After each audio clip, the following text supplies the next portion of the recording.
Good morning. Today is October 14th, 2025. I am Kathy Hopkins, District 5 Representative and Chair of the Board, and I can now call the October meeting of the Kansas State Board of Education to order. And yes, I like that. Welcome to those watching the live stream online and those in attendance. And I would like to welcome our Dighton Superintendent, Matt Hendricks, who is in the audience. Thank you for being here, sir. We have 9 members seated at the board table. Board member Betty Arnold will be with us via Zoom today. Commissioner Watson is on my immediate left with Vice Chair Danny Zeck next to him. Our board attorney Mark Ferguson is who is sitting on my right, and when she gets there, our board secretary will be on our far right. The mission statement for the Kansas State Board of Education is to prepare Kansas students for lifelong success through rigorous, quality academic instruction, career training, and character development according to each student's gifts and talents. Our vision is for Kansas to lead the world in the success of each student. At this time, we will pause for a moment of silent reflection or prayer.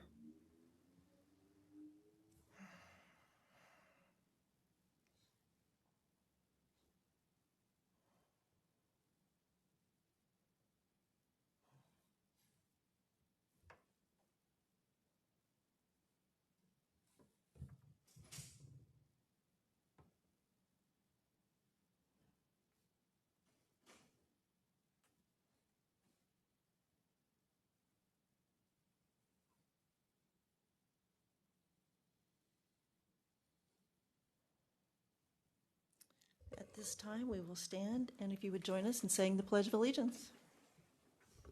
I pledge allegiance to the flag of the United States of America and to the republic for which it stands, one nation, under God, indivisible, with liberty and justice for all.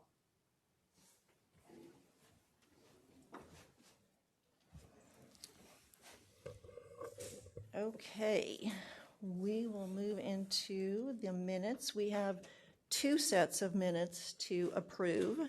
We have the special meeting from September 25th. I think we'll actually do the regular board meeting first, September 9th and 10th, for the minutes of that board meeting. And then we'll do the September 25th special meeting. So on the September 9th and 10th, there was... very late last night, I apologize to our secretary, but I did find that our executive session vote said 10-0, and it needed to say 9-0, and that Mrs. Arnold was absent at that moment. So that was just a little bit of a miss on that. So that on the summary as well as the minutes. So if there's any other changes or comments on the minutes for this normal meeting on the 9th and 10th, if not, I would take a motion to approve. And can we get Betty actually on the screen so I can see her? Thank you. Michelle, second. Jim? All in favor? Opposed? Present not voting. 901, and that passes. So next it will be the special meeting on September 25th. And I simply did let Deborah know, I did ask her to just make a note on there that Jim Porter was actually absent from that meeting. So that was the only thing that I saw. Was there any other comments? Okay. Motion. Melanie, second. Michelle, all in favor? 10-0 vote. Thank you. Okay. And on the agenda, I do not have anything going on for changes at the table. So the only thing I will do is point out we're having lunch early, 11:30 to 1. So we'll need to keep that in mind. Anything else? Anybody have anything else for the agenda or the consent? Okay. Melanie for a motion, a second. Jim, all in favor of the agenda? 10-0 vote, thank you. On the consent. Motion to approve. Michelle, second. Melanie, all in favor? Great. 10-0 vote. Thank you. Okay, next on the agenda is Citizens Open Forum. During the Citizens Open Forum, the State Board of Education provides an opportunity for citizens to share views about topics of interest or issues currently being considered by the State Board. I now declare the Citizens Open Forum of the State Board of Education meeting open at 10:04 by my clock. The State Board asks that speakers identify themselves by name, the name of the group they represent, if applicable. We also ask that each speaker focus their remarks on issues or topics and not on individual people. Each speaker shall be limited to 3 minutes. Any board questions will be for clarification only. Our first speaker today is Shane Kirchner. And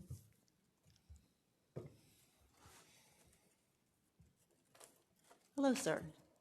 Good morning, board members. I'm Shane Kirchner. I'm chair of teacher ed at McPherson College, and I'm here representing the Kansas Association of Private Colleges of Teacher Education. So Ottawa's with me, KICA is here, Kansas Independent College Association is here, Bethel, Bethany, Tabor, Kansas Wesleyan. I can't name them all and get them all right, so I'll just stop there.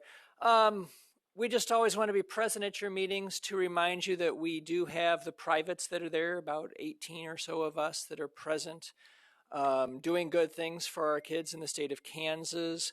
I know about 4 of us are actively participating in the dyslexia coursework and offering those to district employees and teachers in the state right now, so they can help add that seal of literacy to their license. So it's not just the larger schools doing that, but some of the smaller colleges are doing that as well. And also want to just let you know that we're having a conference the first Friday in November, just trying to get us together to share ideas. We're going to try to call what I'm calling, because I'm president and I can, calling it a Beehive concert, a hive mind conference. So we're not necessarily bringing in any major guest speakers, but we figure we have enough inherent wisdom in our mass. If we're all together, we can do what we need to do. So we're going to try to improve our profession just talking with each other, seeing where we can go from there the first week of November. I think we're going to try to invite board members if you're in the area, probably in the Kansas City area is where we're going to hold that, maybe to join us for part of the day if you'd be interested in doing that. So send a formal invitation here shortly to that. So that's all I have, just letting you know we exist. So Thank you. Yeah, and you we do bet. appreciate our private colleges. And Randy, congratulations on your announcement of retirement. See you in McPherson, I guess. So. All right. Thanks. Mr. Porter. I just want to follow up, Shane. Several years ago, several of us were invited to one of your Capco meetings, and I just wanted to follow up on your invitation and encourage us to actually participate, because I appreciated that opportunity that we had several years ago to get to know the people from the private colleges, and I think that would be a really good time spent for any of us that are able to do that. So I hope you do invite us, and I hope that some of us show up. Yeah. Our intention is to, we'll have a meeting of unit heads here in the building. Some will join us by Zoom later this morning, and we're going to try to finalize our agenda at that meeting today, and then hopefully get an invitation out after that. Okay. Perfect. Thank you. Thank you so much. Absolutely. Thank you. And next on my list is Debbie Potter.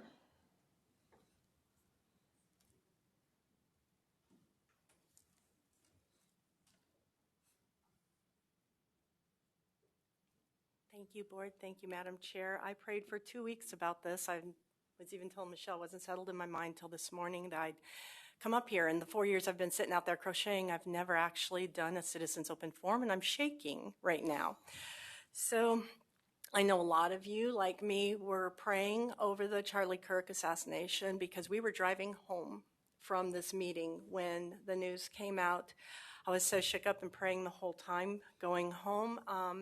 Because it shook a whole generation in this nation, and we know that because it's receiving national recognition as a day to remember him. And so in honor of Danny, looked up AI, a definition of a biblical prophet, because I kind of thought this was applicable. So the AI definition is a messenger. At its core, a prophet is a spokesman for God delivering his message to the people. As a moral and spiritual teacher, prophets were often tasked with calling people back to God's laws, which included denouncing injustice and calling for sincere worship over ritual alone. Political role. Prophets sometimes acted as a political force, offering counsel to rulers and serving as a conscience of the nation. Boy, am I shaking. Exponents of the law, they explained the law, restoring balance by emphasizing the inner meaning of duties rather than just the outer performance. And and then it goes into seers and stuff that were more biblical. But I just wanted to, my message to the generations that are coming up are the kids that we're teaching, and this is on my personal, I'm sorry, I'm Debbie Potter in my personal, I didn't even do that at the beginning, in my personal role, not representing the seat. My message to this generation would be that our Constitution is our social contract. It is our way of interacting with each other. We're all so different. We all have different ideas. We can all be frustrated by each other. We can also be angered by each other. It goes all ways. But that social contract has been written and has lasted us a good long time for being able to have those conversations. And then after all the turmoil of the conversations, we can walk away and still function. Not shoot each other, not hit each other, not force ourselves and our views on others and give them that freedom. And so I have 1 minute, but Dennis said he would join me, and I'm hoping some of you will join me just for a quick prayer. That Father, please bring our nation together. Please use this for good and not for evil. Please bring us into unity under this Constitution that you blessed us with. Amen. I would just, we have a few seconds left on her 3 minutes. Okay, 30 seconds.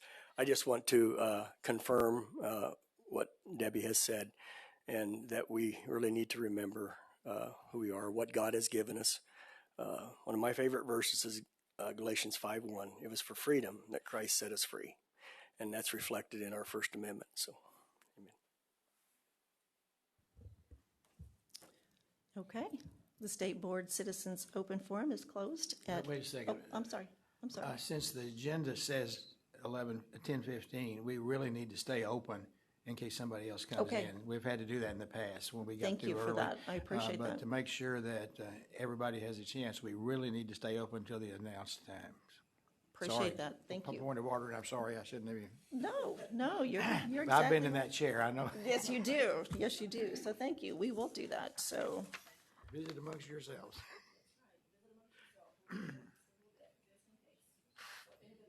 if anybody did come in while we were in process and want to speak, you absolutely can.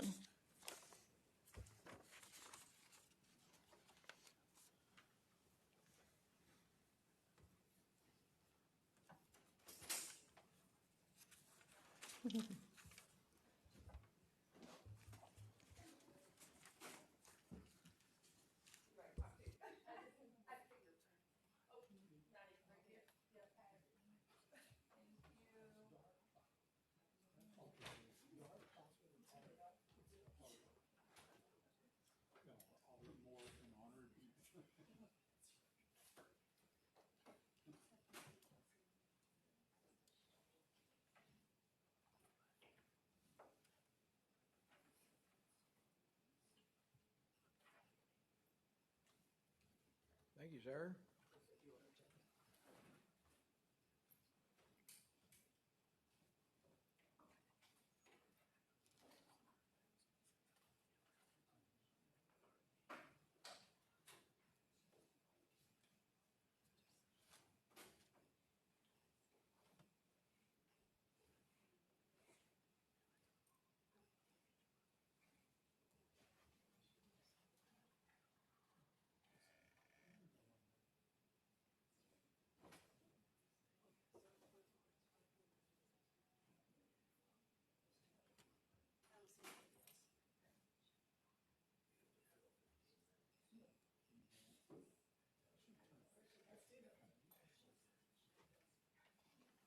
Yeah, you just have to stay open until the opening time.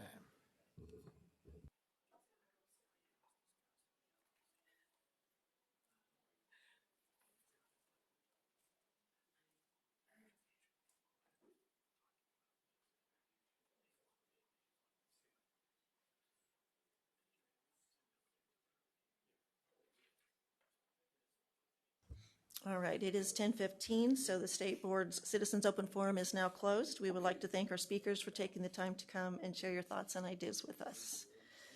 Okay, so next up will be Dr. Frank Harwood on the overview of the tax credit for low-income student scholarship program. Thank you, sir. Good morning. Madam Chair, members of the board, thank you for letting me be here bright and early today. We kind of put this together with the, every time we put something on the agenda about the tax credit scholarship program, I get questions from board members, and it finally dawned on me that this has been around since 2014, and most of you have not been paying attention to some of these things. And the state board doesn't have a lot of responsibility, but there is some. And so what I want to talk about today is just kind of an overview of the program, and then I'll kind of finish up with what KSDE and the state board's responsibilities are in the, I guess, the management and administration of the program. So,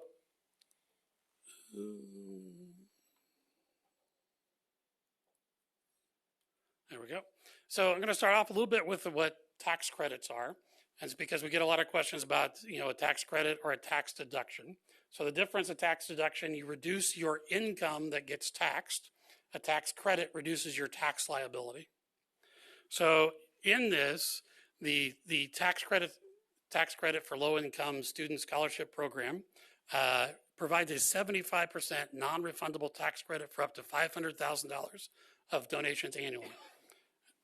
So the important part about non-refundable, if you have a refundable tax credit, if you don't have sufficient liability, you actually get a return, so they send you money back. If it's non-refundable, you have to have a liability. They won't ever send you money. It just decreases your tax liability. So it's for a maximum of $500,000 annually. So again, I just said that about the taxpayer liability. Because it's non-refundable, you have to have a liability. The only exception with this is that you can use it against a future liability. So if you don't have enough liability in 1 year, that can be carried forward. But again, it would never be a return on the taxes. So the way this works is that if you donate $100,000, your tax liability can be reduced by $75,000. And that just means you don't pay that tax, so that the state never recovers it or never receives it.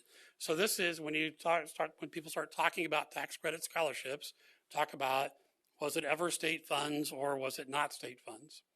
So I think technically they would never became state funds, but without the tax credit, they would have been state funds. So I think that's where you get into that argument about, are they state funds or not? They probably aren't, but they would have been. So that's how that comes up. So the state is saying, you don't have to pay us $75,000 because you gave somebody else $100,000. Now the taxpayer is actually going to have to pay $125,000 for that $100,000 donation, because they still have to pay $25,000 in tax.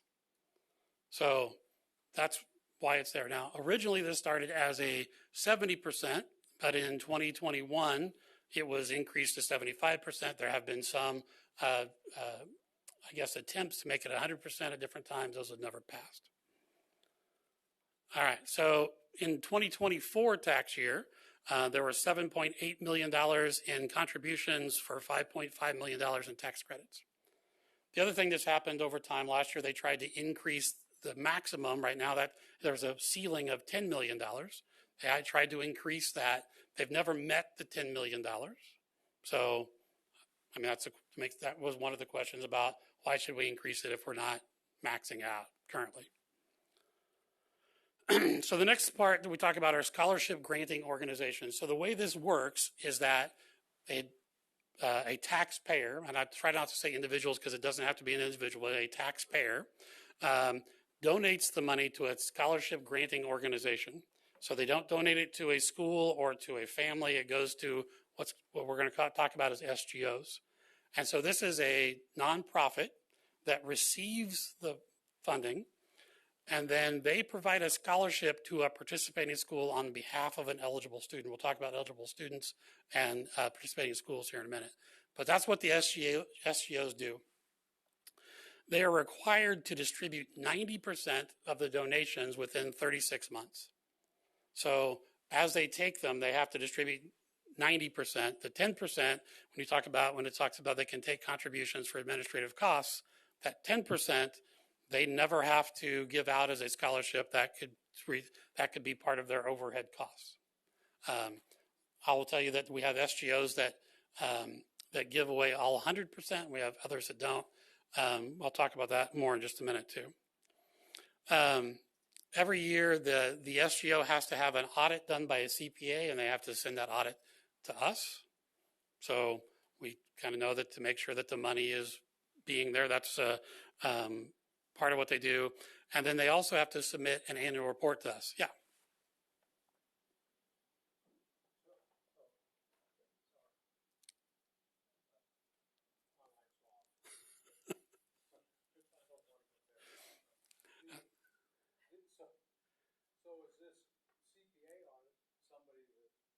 That organization hires, or is it an outside audit firm that they pay for?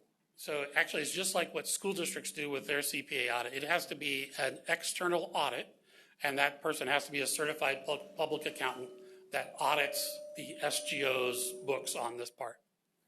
Yep. All right, other questions about scholarship granting organizations?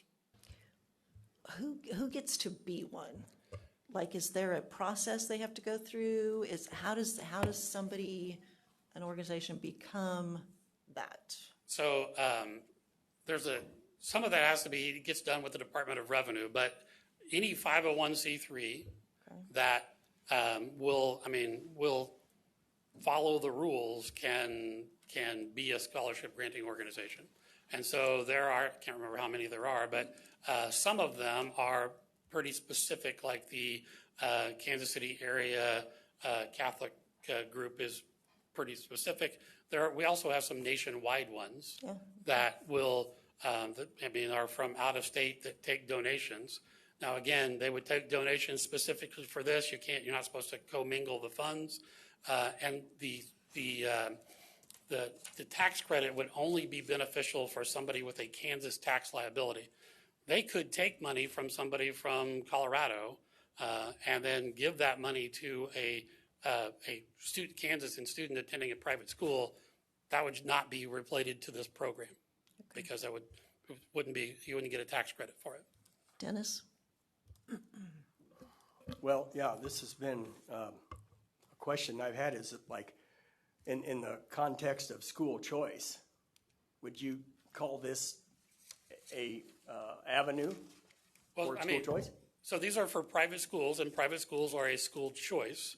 I think the question about, so clearly it's about trying to provide school choice for participating schools that are already there.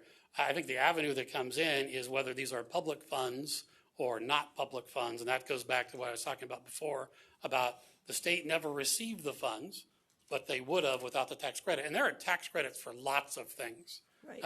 And so they get debated all the time. And basically what a tax credit is that the state is saying that if you'll give your money over here, we won't make you give us the money that you would otherwise owe us. I noticed on the ones that we looked at last month, the SGO is out of Virginia. Yep. Was that the school's choice to use them, or how was that decided? So an SGO can set itself up as an SGO and then find schools to participate with. They tell us what schools are going to participate with. It would only help them if they are going to be working with a Kansas qualified school, and I'll get to that in a second, and they're taking money from people that have a Kansas tax liability. Otherwise, there are organizations across the country that take donations to support people choosing to go, or parents choosing to send their students to private schools. Okay. Yep. And you're going to get into the qualifications. Yeah, I'll get to qualified schools in a minute. Yeah. And so I'm going to talk about this in kind of three separate chunks, is that the SGOs, the participating schools, and then the eligible students. Okay. Debbie? Yep. Thank you, Madam Chair. So where do you find a list of these SGOs? So we have that on our website. I think it's also available through the Department of Revenue, because we'll talk about in a minute that we have to certify to the Department of Revenue that meeting all the rules. And would it apply for, so one of the calls I often get are the kids who have been expelled. And I know of schools that those kids can go to, but the money doesn't follow the child. So then the organization that's educating the expelled kids are giving them the education, but they're not receiving the funds. It seems like this would be really good for those schools. Would that apply? So if a private school that is also considered a qualified school, I could get to that in a minute, would accept the student, they could see if they qualify for a tax credit scholarship. Now, I'll get to eligibility in a minute. Being expelled is not a qualifying criteria for the student. It actually has to do with other things besides that. But if all of the conditions were met, it could be that way. Michelle? It is working. I want to make sure. Oh. It's not showing my name's not showing up. So just to go back to talking about the donated, or I call it donation of money to a private school. If I'm just giving the school or a kid, I just want to give that organization or private school $25,000. Let's say I give them $25,000. I'm not expecting anything in return from that. That's a true private school with private donations going into it. And I'm not expecting anything back from that. If you're getting something back, whether it's the money, so much percentage back off your taxes or liability off your taxes that you don't have to pay, that's different. You're probably either expecting something back or you're expecting something out of that school if you're giving, some people are giving money, correct? I mean, a true donation and true private should be private funds and not getting a tax write-off or whatever it is, you're getting something back from the government, bottom line. So depending on what school you would make a private donation to, that might be considered a tax-deductible gift, which there are lots of ways you can donate to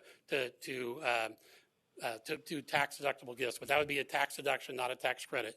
In this situation, you're giving the money to the SGO, and there are some rules in place about you can't say, I want to give $25,000 to this SGO in order to give a scholarship to this student.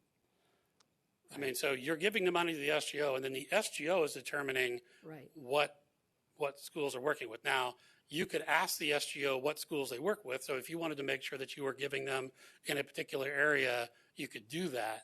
But it certainly would not be the same as just saying, I'm going to give this money to this school. The difference is a tax credit versus a tax deduction if you're looking for something, I guess, back from your gift. Right. Yeah. I just want to throw those things out there. Thank you. Did you have another question? Okay. Thank you, Madam Chair. And actually, Michelle and I have had so many great conversations on this kind of subject, public versus privately funded schools. But my mind went straight to you. We give money to our churches, and the government doesn't come in. So I think my mind was kind of going, I was trying to reassure you, I don't think that would be an issue here in my mind as I'm looking at this. So just in conversation, I love this to actually have a conversation with another board member, not just a speaker. So. Okay, All right. I think we're good. All right, so now we're going to talk about participating schools. And the participating schools have to be defined as a qualified school.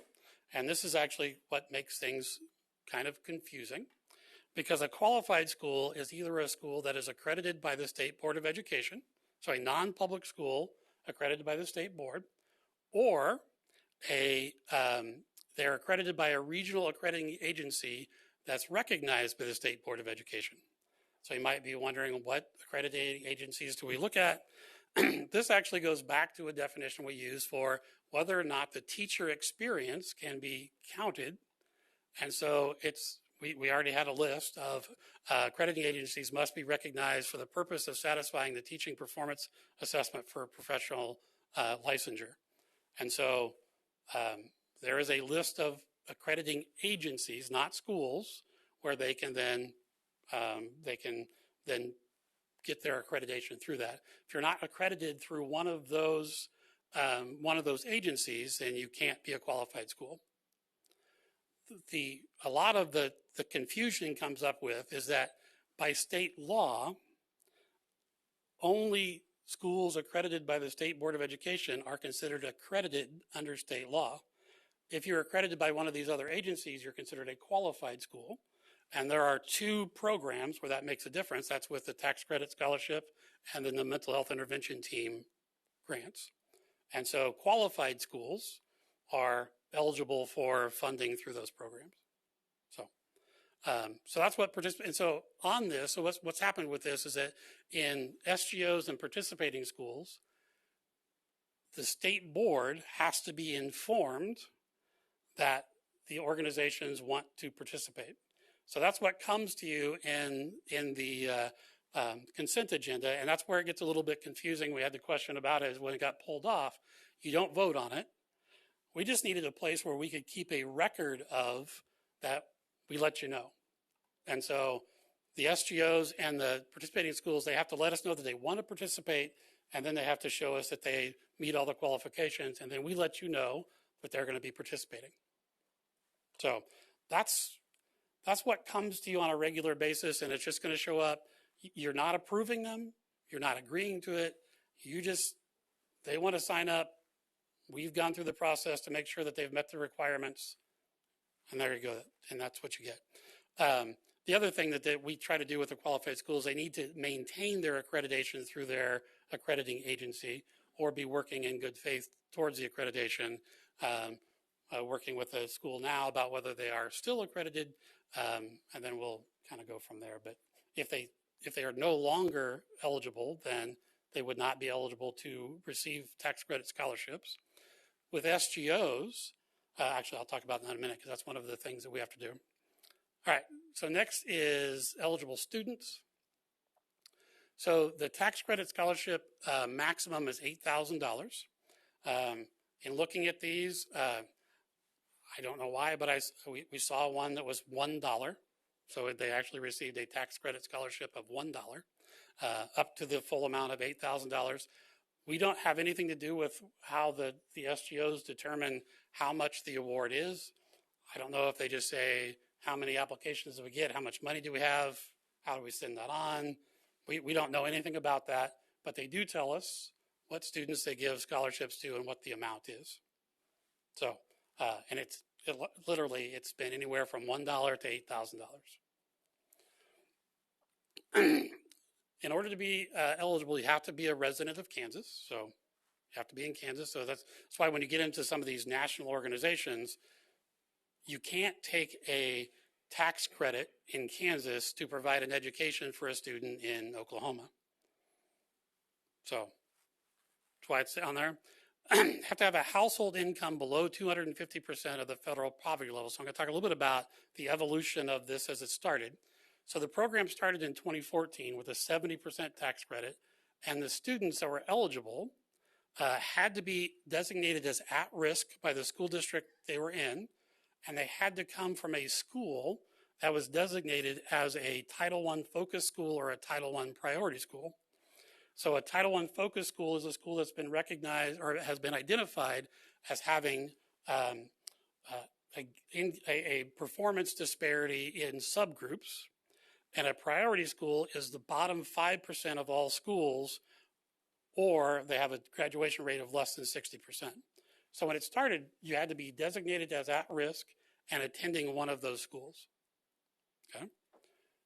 So then in 2021, they changed it to qualified if you were qualified for free or reduced price meals.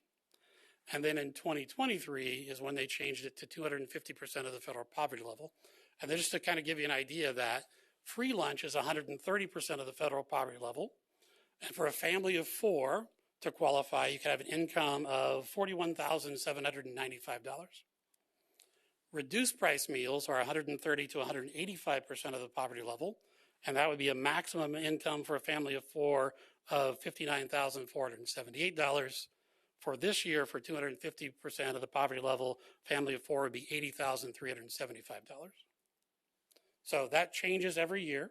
That is, the federal poverty level is set each year by the federal government, and then we just apply the 80%. And then it changes based on the number of people in the household. So the more people in the household, the higher the number is.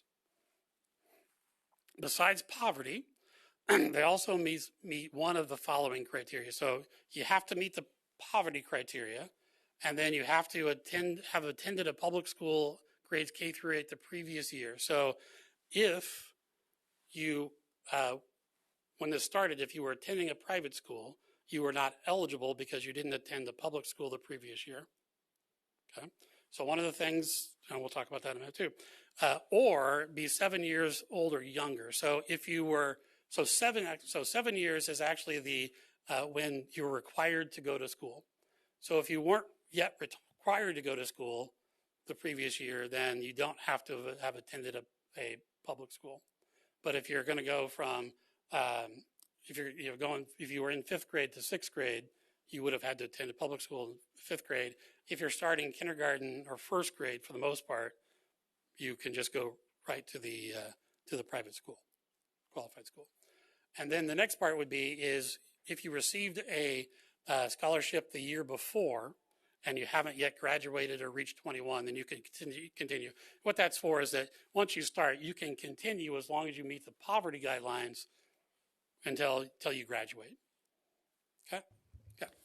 Danny? Thank you, Madam Chair. So who's responsible for auditing that family that's 250% below the level? I don't believe that is audited at all.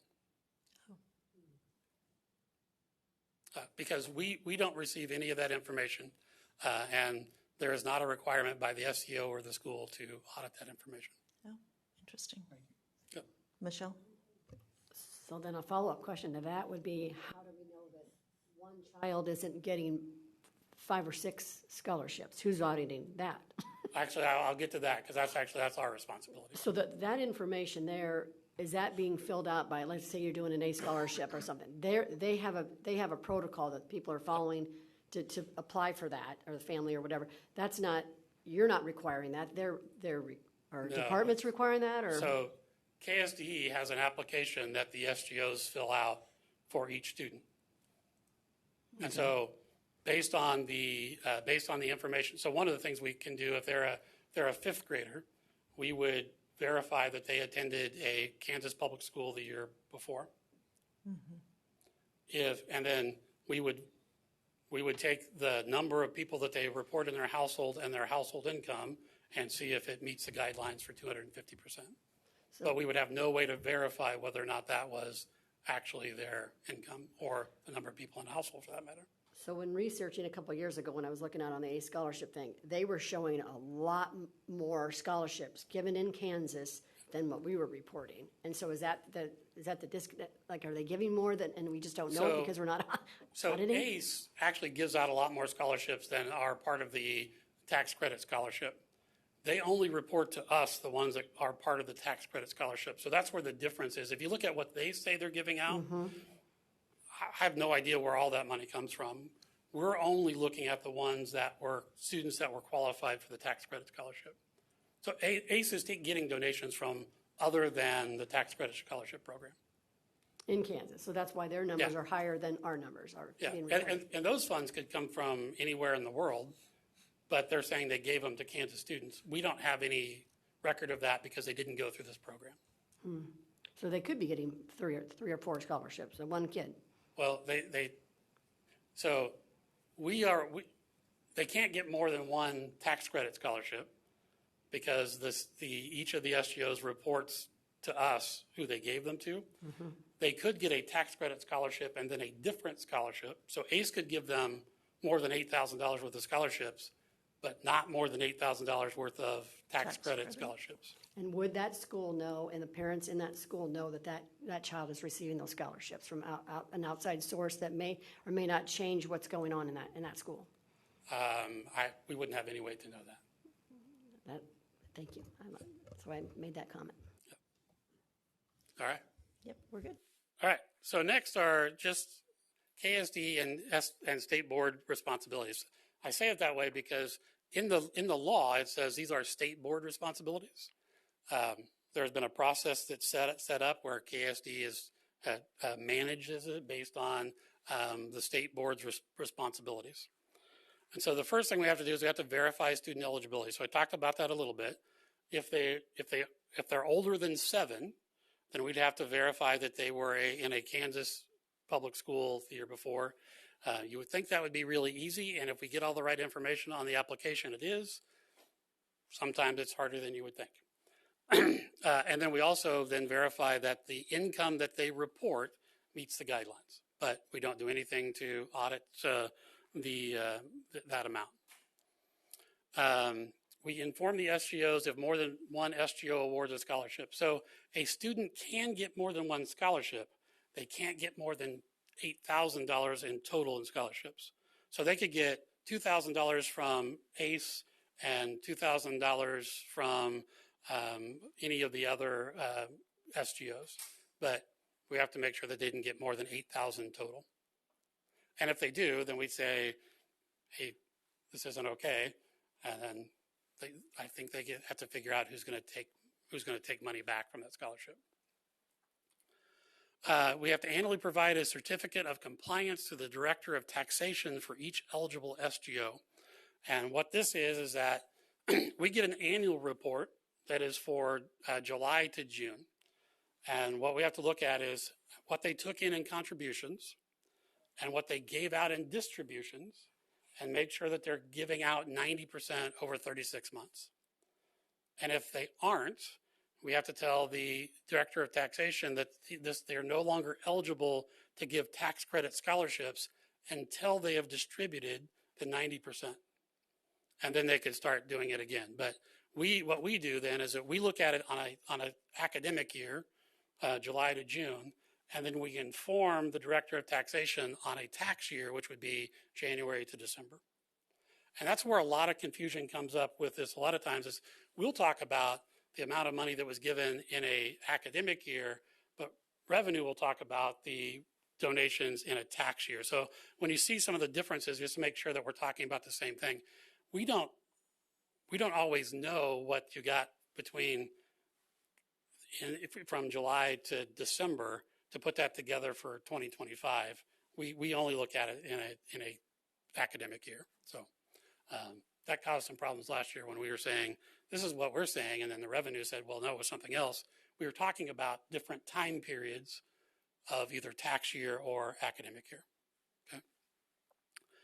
And then collect data from SGOs to provide a summary report to the legislature annually. So every year we put together a report that we give, and what we show then is how many scholarships were given out, how much money they took in, those kinds of things. We have to look at where the students came from, and then we list the districts that have the highest number of those, and then there's a whole bunch of districts that have just one or two where we don't list that. And then... Okay, you're at the end of the before you go Yeah. on. Danny. Thank you, Madam Chair. So back at the beginning, when you started with verified student eligibility, you made a little comment about it's kind of hard to do that. Well, so I would say that sometimes what so for example, we try to make it as foolproof as possible that they can pick a school, but we'll get folks that will pick a district because like they'll tell us, and then we don't know what school they attended, and then we can't verify that because all we have to go on are the name and the birth date. I will say that one of the ones we denied recently was for a student that said that they were born in 2029, and so you have to be 7, you have to be at least 5 to be eligible. So so it's just that there's bad data comes in. If the data is filled out all correctly, where they say this is all the right information, this is the school they're in, it's pretty easy for us to then say, hey, we can match this up with a SSID and then move forward. I will say that if you have ever had to collect data from just anybody that fills out a form, sometimes it's not as accurate as you would like. So that's the biggest problem. Thank you. Yep. Melanie. Thank you, Madam Chair. I have 2 questions, if that's okay. I'm going to jump back to the beginning. I don't think you need to go back, but you said that in 2024 there was $7.8 million in contributions. Do we know how many Kansans utilized that? Where did that $7.8 million come from? Was that from 10 people or was it from 1,000 people? Do we know what that number looks like? Gotcha. So we get their contributions on a monthly basis, not on a contribution basis. So A total number. yeah, so they have to they give us.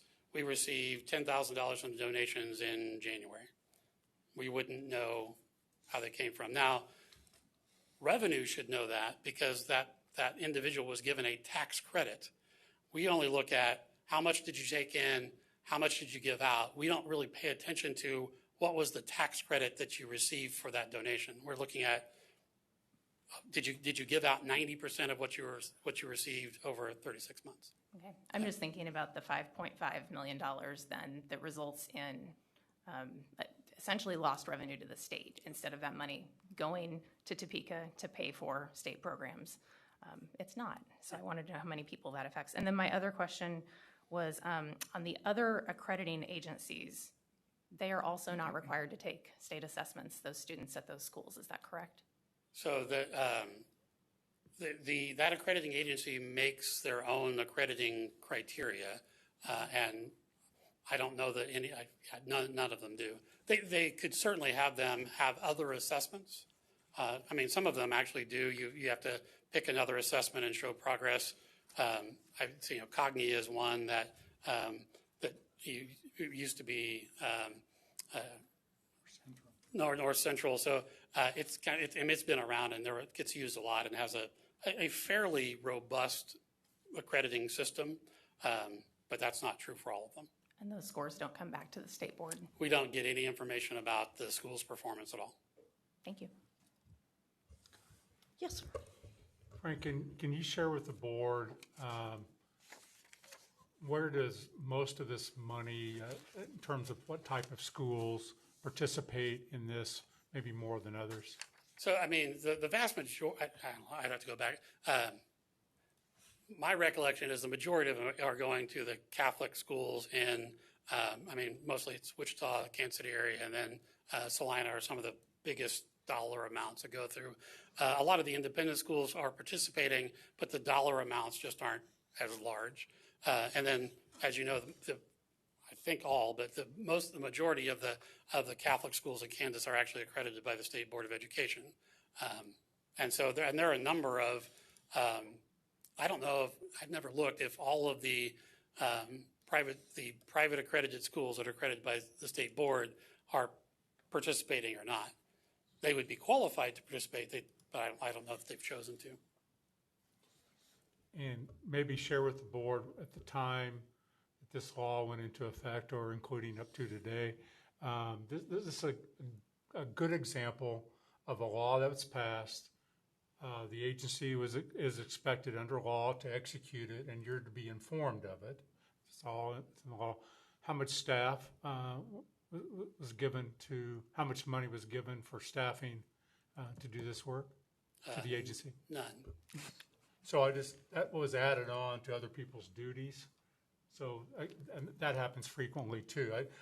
This is a good example of just a lot of things that happen in any legislative session that maybe impact you that I don't know much about this, and yet you're being informed, and then the agency oftentimes takes on duties and just has to absorb the cost. I will say that the more they change the criteria, the more work it becomes. So in the last session, there was a bill that would have extended the tax credit scholarship to any child of a first responder or a child of whose parent died on active duty in the military. We would have no way, I don't know how we would do anything with that. Now, that did not, in the end, pass, mostly because there were no income limits on those as well. And so if you're going to have a tax credit scholarship for low-income students, income, I think a lot of people thought, well, income should be part of that. Anytime that they try to change the law, and we usually say, hey, if we're going to do this, we need more people to do this if we're going to do it right.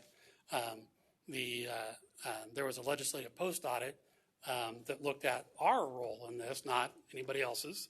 And they said we were not doing enough to make sure that the SGOs were in compliance. So we've had to take on additional, make sure that we are going through and doing an accounting of the donations in the 36 months. So, but they decided not to do it. Now, there was another legislative post audit that was requested this year, but it didn't get chosen. Debbie, did you have? Thank you, Madam Chair. I just wondered if you could tell me what statutes were at play so I don't have to Google search it later. Let's see. Oh, yeah. Was it on the? It's 7299 7299A. Yeah. And it's like 01 through 7. Thank you. Yeah, but that'll get you to the start. That's at the very end of chapter 72, that is.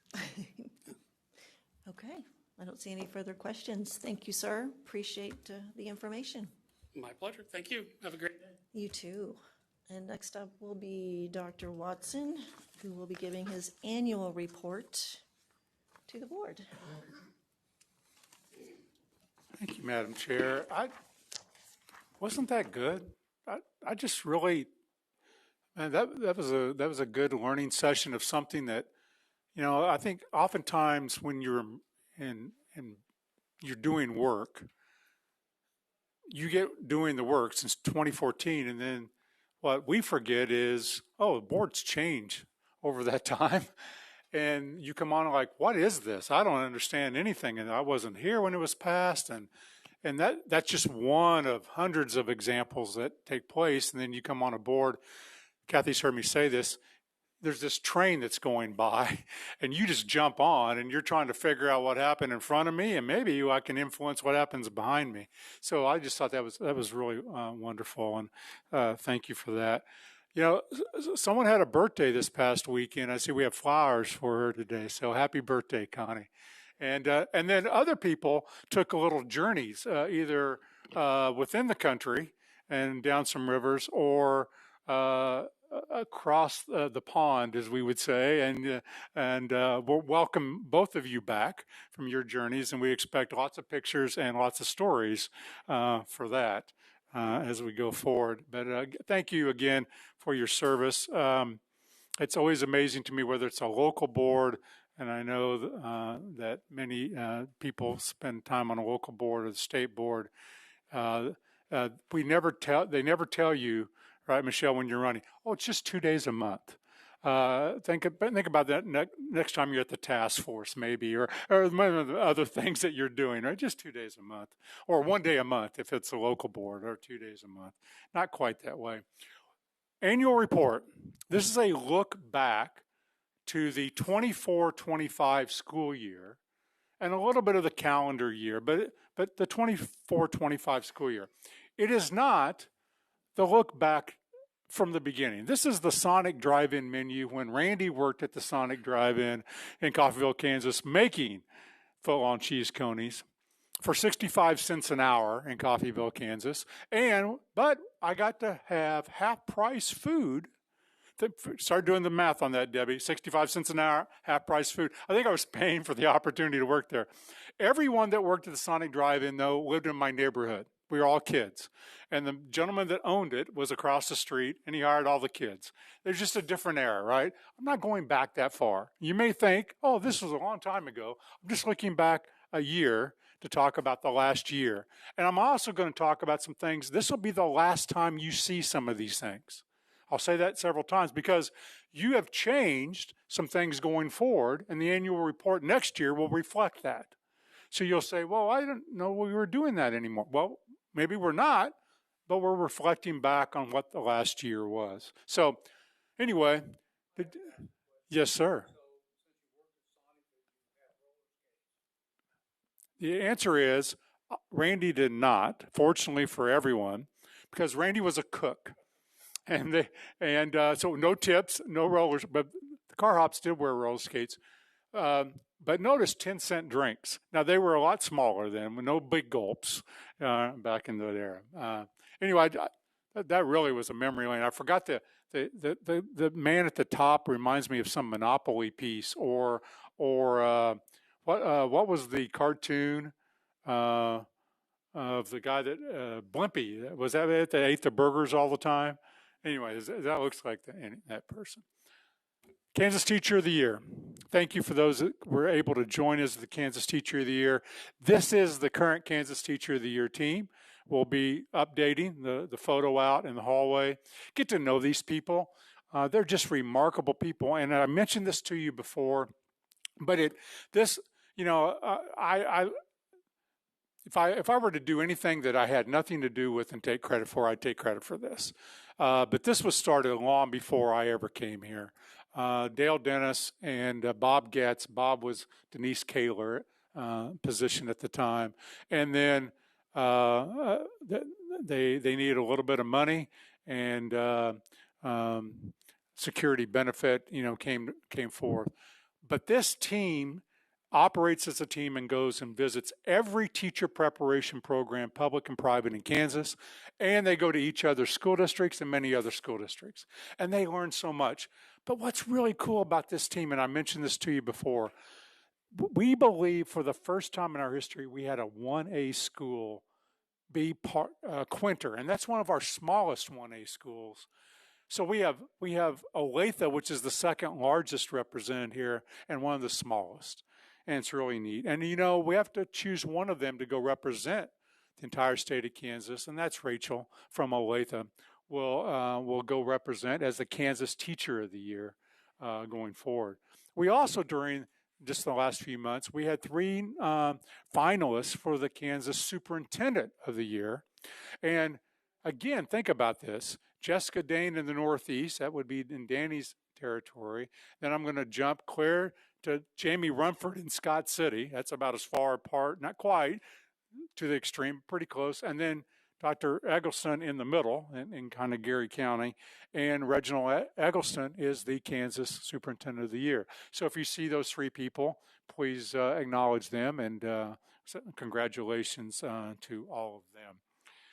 But we're really here, to talk about the look back about some kids. Only about 500,000. Did you ever think you'd represent 500,000 kids? Right? That's a huge responsibility, right? I mean, now Jim might say, hey, I just represent my district.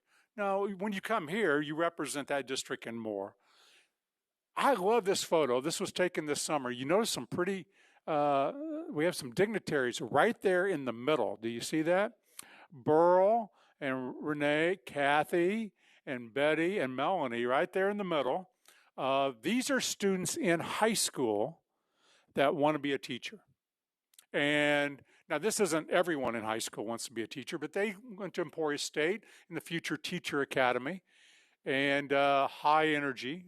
Encourage you to go. You will toe tap and dance and get to be engaged with these young people. But I thought not only speaks to, okay, we're trying to impact the education of these young people, but we're also trying to impact will they go into the profession. And if there's one thing that I think that we saw this past year that you should be so proud of, there's so many things, but I think this, so proud of it, the Registered Apprenticeship Program, where I can tell you, and we put it in your Friday notes, that if you go and you look at the teacher shortage right now, 2025, because we'll play this record and it's not true, 2025, we really don't have the teacher shortage that we've seen through the COVID era. Now, does that mean in Western Kansas not a teacher shortage? Yes, there always has been a teacher shortage in rural Kansas. Overall, when you talk to people out in schools, they'll say, yeah, we have things filled now. Now, we still need more, right? We'd like a little bit, better quality, more to select from.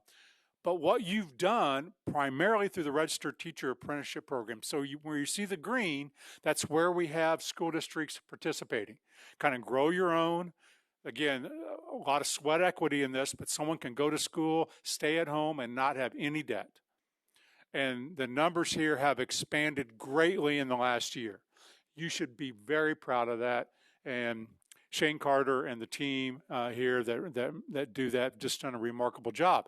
But the white areas aren't participating. That's fine.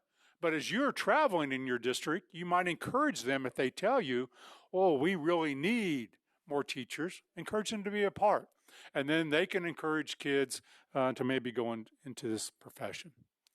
So we start the meeting, every meeting, by talking about our mission and our vision, the success of each student. I'm going to share with you some remarkable things later in the second half of this presentation of school districts in your districts that are doing remarkable things.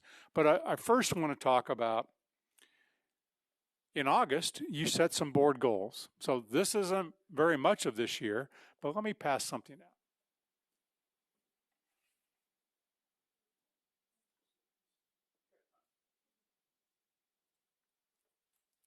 We have decided to kill a few trees today for you. You'll get all this electronically. This is an annual report that we produce. We give it to you, and we will send this at some point to the Kansas legislature as a look back to the last year. So it goes out to every elected person in our state. But I wanted to mention the board goals, and I want to dive into the board goals a little bit to say, what have we done since August? All right. Now, Dennis is going to say, man, was it just August? We only worked on these for 6 months, 7 months. All right. But there are 3 parts to this. Quality school improvement, which is the KSDE model. I'm going to go through that. Quality leadership development, primarily of principals and superintendents and special ed directors. I'm going to talk some about that. I'm going to talk less about the policy, regulation, alignment. And you know why? Because tomorrow that launches in earnest. All right. And then you're going to see every meeting, these are coming at you in chunks. Okay. But that, again, this is the look back. So let's start. What is quality school improvement? I'm reminding you of the 4 fundamentals. Okay. So when I'm coming back to this, when you see quality school improvement, that then moves to the entire KSDE chart. And here are the 4 fundamentals. Do you know? One of those is called structured literacy. And do you know, Mr. Porter, you've spent a little bit of your time on the board trying to advocate for that. I was recently out, because I'm out and about, and someone said to me, I think someone said something similar to you, when are we going to start teaching phonics? That hurts my soul. Like, or someone will say, when did we get rid of cursive? We never got rid of cursive. It's in your standards. Phonics are in your standards. Structured literacy is one of the 4 fundamentals. We have a reading corner every meeting. You'll have one this time. So we will provide literacy instruction aligned to the science of reading, done by this board. And the only money allocated for that, other than Dyslexia Task Force, was through the ESSER funds, the federal money that we'll talk about making use of. Standards alignment, that align lessons to the standards that you set. Balanced assessment, that you'll use a variety of assessments to look at students' data. I'll share some of that with you. And then quality instruction. You've heard me say, we have to ask students to do high-level work every day. High-level work, not low-level work, high-level work. That's the KSDE process, okay? That's in your board goals, all right? So let's talk a little bit more about reading.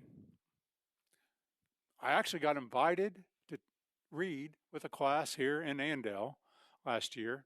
I know that, Melanie's looking, the one kid's trying to get out of there, Randy. I can see that right there. Had enough of Randy reading. I got to go.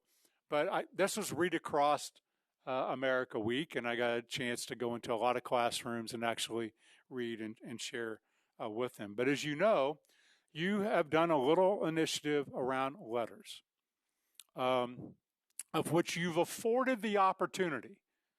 That's really what it is. You've afforded the opportunity to train educators in Kansas in really the gold standard of professional development around structured literacy.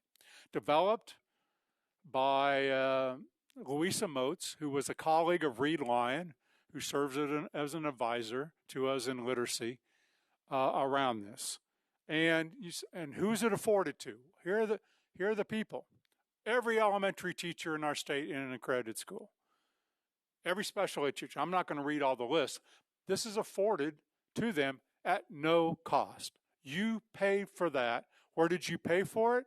From the federal ESSER funds that came.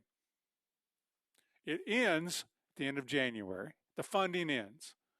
All right. The training will continue because it's a 2-year training. We'll buy those slots and people will start in January and then finish 2 years from now. Teachers don't have to do it. You've afforded other opportunities, but you've paid for this opportunity. And here are the results. On the left is every educator that's finished. 7,200 educators have finished. They've finished the course, they've taken the test, they've passed the test. You can see how it breaks down. This is just letters. This isn't the other ways you can do it.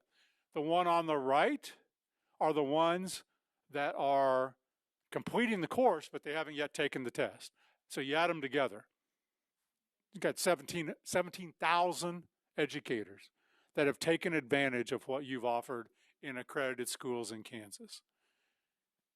But guess what, Mr. Porter? That's just the beginning of getting literacy in our classrooms, right? That's just the floor. That's just having the knowledge of what I need to do.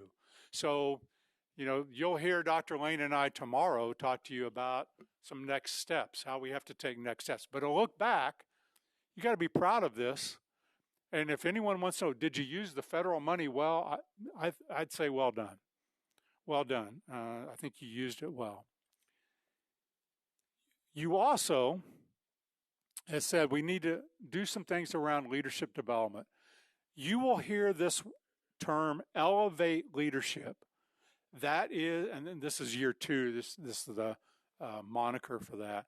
There's 3 years of this. You can be in level year 1, year 2, year 3, 4 principals in Kansas. This is the training for them. I've already got my license to be a principal. I'm already a principal in Spring Hill, and I want to get better. This is the training for that. All right? And I'll show you the outcomes of that. And then we have one for superintendents. Aspiring, I want to be a superintendent. I'm in the beginning stages of that. In fact, we thought we'd have some of those here today. Emerging, I'm in kind of the middle of my career. And then the executive. Dr. Eggleston's a part of the executive group. I'll give you an example. In fact, so is Jamie Rumford, so is Jessica Dane. They're part of our executive group right now. And so just to give you an idea on that level, aspiring are those that 1 or 2 years from now I plan to be a superintendent. We need to get them prepared for that. Superintendents in the first year or 2, they go through what we call the Kelly program. All right, and they're assigned mentors and they're assigned coaches. And then the emerging level, people can be in for many, many years. You're just honing your skills. And the executive level, I put 3 or 4 or 5 years, but this isn't about how many years I'm in the seat. This is about the skill set that I have. And so here's the domains of leadership they go through, whether it's the principal or the superintendent. And I want to tie this together because this is something else that you've done. This will be the new framework by which we're looking at aspiring principals and superintendents and special ed directors in the future as they get together and bring you next fall what pre-service through the colleges and universities are going to be doing so that we're tightly aligned to that. We have people prepared right now coming out of school that if you look at the standards are not being prepared for structured literacy. Just aren't. I'm talking about the leadership part, not the teaching part. We've solved the teaching part. That's just one example as we think about doing this work. Okay? So that's a short look to your board goals. Melanie's, come on, I want to talk more about the board goals. We just did it in August. Okay, it's October, but look at what we've done, right, already. And tomorrow you're going to hear about the policy development. And so I want you to know that we're working really hard on your goals. And I want you to be aware of that. Now let's take a look at kind of the last year from STAT. Here's who we are. Here's who walks through today in October.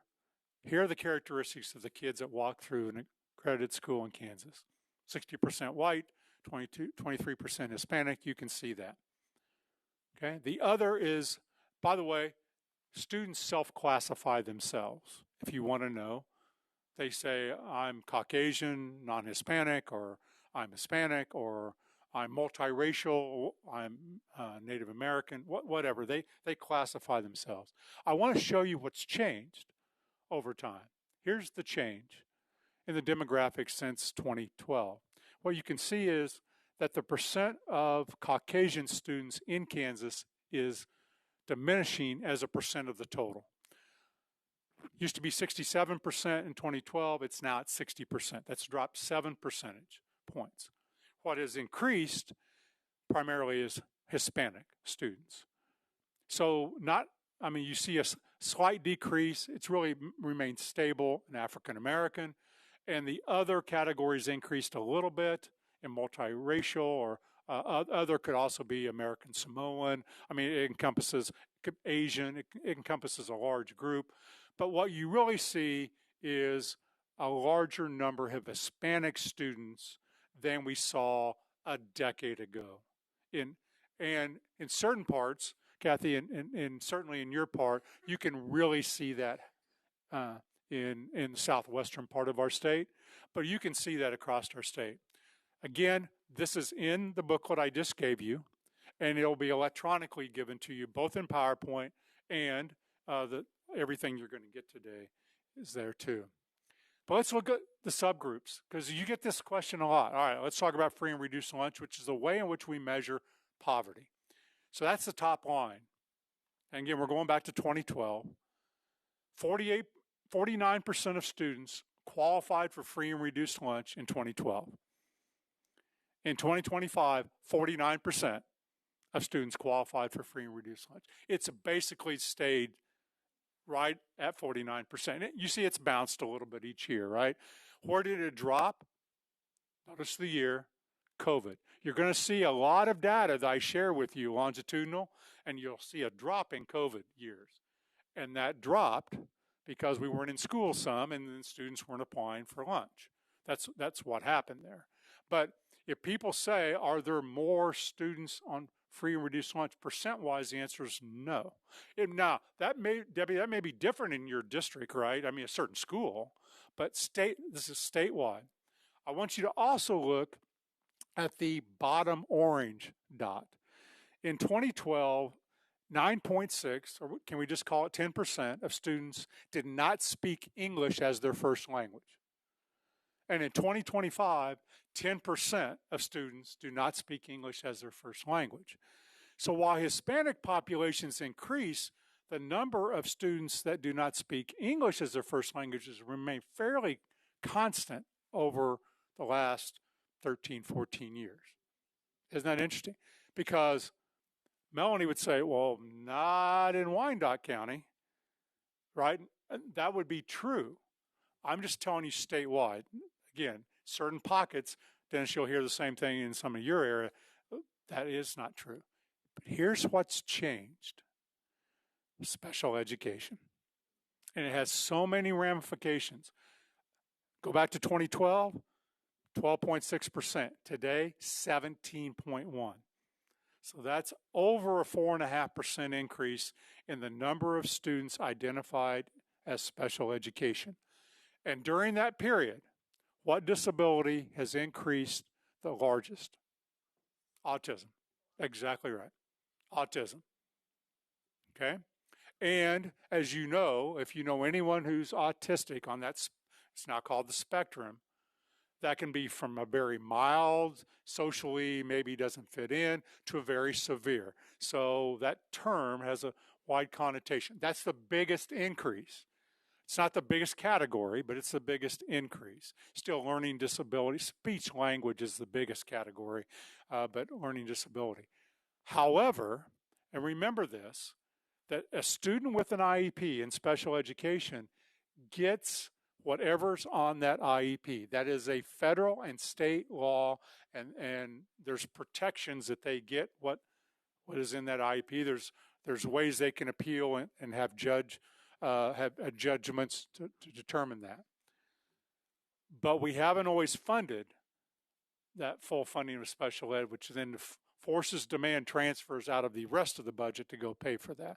I only say that because when you're out in schools, you're hearing, wow, we're transferring a lot of money to special ed. The increased numbers and the lowering of how much we're funding at the state level and the federal level. Shouldn't get with the federal, because that's been fairly constant. So I want to stop there just on the demographics so you understand who's in our schools and that look over time, and a look back to last year and see if you have any questions. Okay. Danny? I don't think that was me. No? He doesn't want to talk to me right now. Michelle? So just to clarify, the 43.2% that dipped down, that everyone qualified for free and reduced. They didn't have to fill out the paper. They didn't have to. Everyone did. They didn't have to fill out anything. Yeah, you didn't have to fill anything out. Yeah. So that's why that, I Sure. mean, that was skewed a little bit. Yeah. And then as far as, I think I brought this up the last time we discussed this, as far as the demographics and how you self-identify what you are, we don't have the data and of all those kids in Kansas that are homeschooling or going to an unaccredited school. So we have we don't have any idea to compare that. We were only comparing who is in the school right now. Thank you for that. We're only comparing if you're in an accredited school. Okay. Yeah. Accredited. So, because that's all that you have jurisdiction over. Okay. So when I'm giving you data, I'm giving you data relative to the jurisdiction that you have. So they could have left, they're still in Kansas, but they're just doing a different way for school. That's correct. Okay, thank you. Okay. I'm going to continue to go because you have lunch ahead of you. Oh, I'm sorry, Debbie. Debbie? Well, thank you, Madam Chair. You just said the only jurisdiction is over public education, but then, and I have to give a nod to you, Michelle, because you called it, I was wrong. We just talked about SGOs and private entities that are now basically going to be considered public education because we're having jurisdiction over accrediting them. And that mixing. Yep. So a little bit of clarification there. Okay. So there's a difference between qualified and accredited. And this is an important definition. So qualified means they're accredited by another agency that you don't oversee. You oversee the accreditation of private schools, some private schools, and some public schools. So the tax credit scholarship bill, you really have no oversight of, but you are informed of what happens during it. You do have, like if you pass different standards or you do something there, you would not impact those kids that are in the tax credit scholarship schools unless they're in an accredited school, and many of them are, because the Catholic diocese of both Kansas City, Salina and Wichita participate in that scholarship program.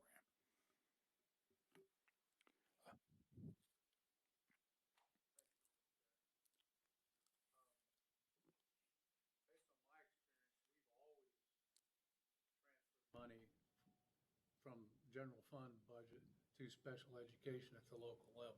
Yes, and the laws always wanted that to occur. The percent has just gone up, Danny. Thank you for that clarification. Okay, I'm going to jump now into a little bit of discussion about some other data. So I want to share with you some census data around income in Kansas and poverty. And because I think it's instructive when we then talk about some of the data we're going to see. So this is 2023, which is the last census data. I think there'll be some in 2025, even though the census is done every 10 years, they update this every couple of years. So Kansas data only, not Missouri data, not Oklahoma data. If I do not graduate with high school diploma and I'm living in Kansas, the average salary I'm making is $34,000. Doesn't tell me how big my family is, doesn't tell me the range. Someone's making $1 million, someone's making $1 million, kind of like Frank did. That's the average salary. Okay. If I graduate high school, you see my earning power in Kansas has gone up. This is going to be important, I think, when we talk about high school graduation. If I go and attend some college to an associate degree, again, I think what you can be very happy about is that and I still see this sometimes on social media, we should celebrate kids that don't go to 4 years of college but go to technical schools. You've been doing that. And indeed, the plumbers, electricians, and the HVAC, all of those are in that category. And you can see the earning power there. And you've celebrated that. Baccalaureate degree, again, these are averages, so please know there's a big range. And then advanced. I have a law degree, I'm a doctor, or a PhD, master's degree. That's the average earning salaries of Kansans in 2023 living in a state. Look what happens to poverty. I want you to, so 21% of those that living in our state that did not graduate high school live in poverty.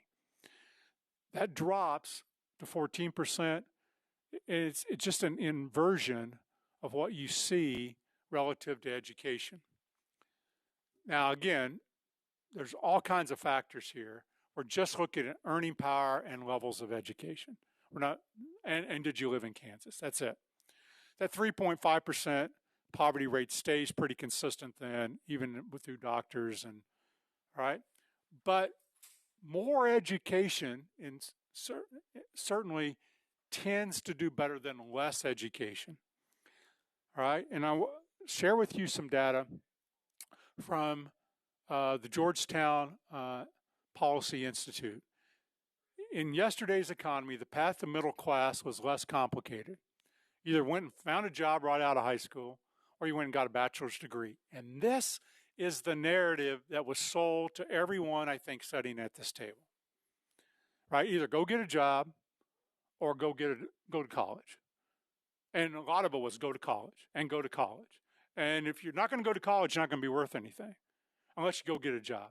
But those are the two paths. My dad's a classic example.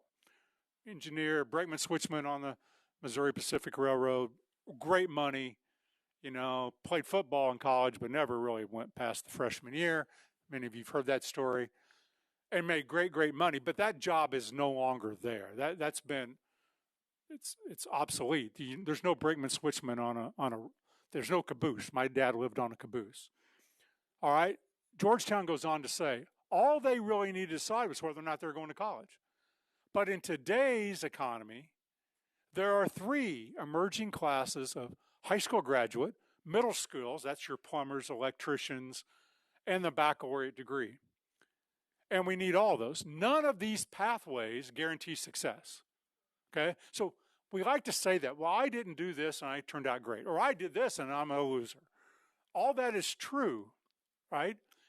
But each offers different odds of success because good jobs for workers with a high school diploma continue to decrease while the middle skills and the baccalaureate pathways are more likely to lead to jobs that continue to pay the best in our economy. Panasonic is a classic example of that's taking place. So, this is just a job projections presented to KBOR in 2023. You can see they anticipate that 36% of all new jobs added between 2020 and 2030 in Kansas are going to go to baccalaureate degree. That's not making a judgment, but you can see the second is the post-secondary, which is plumbers, electricians. So again, Kansas looks like you're going to need more education to continue to have great paying jobs. So high school graduation matters. It matters. And I think there are some that say, it doesn't matter. We shouldn't be counting that data. We should be counting that data. And so again, our goal is 95%. We'd like every student to graduate from high school. Just like my grandparents wanted to graduate from 8th grade. That was their goal. I go to a lot of schools and they still have 8th grade recognition and graduation. But most kids don't go, I'm done. Like there's just an assumption I'm going to go to high school. And look what you've done in the last 9 years. You've increased graduation by 3.4 percentage points. And even more, I think, important, and you've increased students that don't speak English by 6.2 percentage points, kids in poverty by 6.9 percentage points, and students with disabilities by 6.7 percentage points. All of those in 2024, because you know this, right? When's the graduation rate for 2025? It's happening right now because you had all that time to finish. So we're looking back. But you know, all these rates are the highest in the history of our state. They're not the good old days. Happy days were the good old days for me. You know, you watched Happy Days and they were supposed to be the good old days. More kids are graduating from a Kansas high school than ever before in our history. That's a good thing. Now they need to have skill. And so if I were to ask the question, you know, how are they doing? Then we're going to take a look at, again, some research from Georgetown real quick. 73% of the workers in Kansas need a high school diploma and something else. You'll hear me refer to that as the 2 pieces of paper. All right? Now, this is the key. Not everyone needs to go to baccalaureate, master's, PhD. Half of that group needs to go. We need engineers. Do you know we need teachers? We need teachers. But we also need skilled workforce that doesn't require a baccalaureate degree. Does not. So that's why you've been valuing all those paths together. This just shows you Caney Valley, number of graduates, and then how many go on afterwards.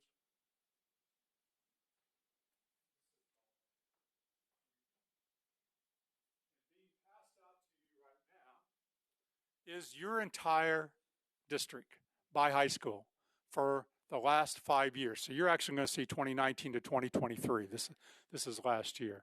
So Deborah's trying to match the region right now to you. Okay, you'll get this electronically also. And Connie, if you want to see the whole state, we can get that to you too.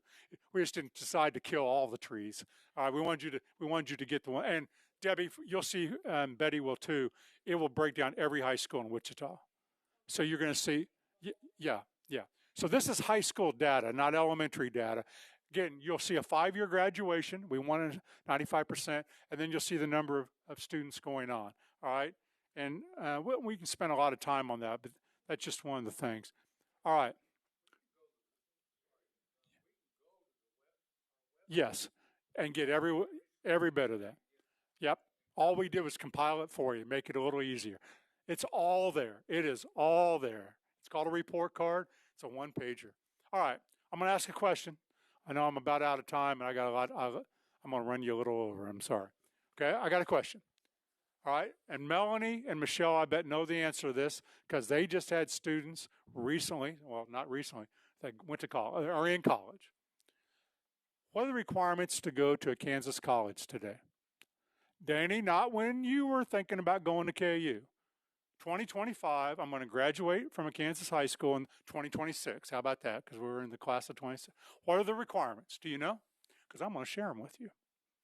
Because part of our job, it's not the only job, but I would guess, Michelle, when your 2 sons were looking to go to college, you were thinking, is my son prepared? What kind of scholarships they're going to get? You know, where they want to go based on their academic. Same thing, right? You were just telling me your daughter's found a good match where she's at. She's very happy, but she had to get in. She had to be admitted into that college. So what is the admission criteria? Because if a student says in Hayes, Kathy, I want to go to Fort Hayes, then we better be helping that family hit that target. Come from an accredited high school. Okay? Freshmen under the age of 21 who graduate from an accredited high school have to meet these criteria.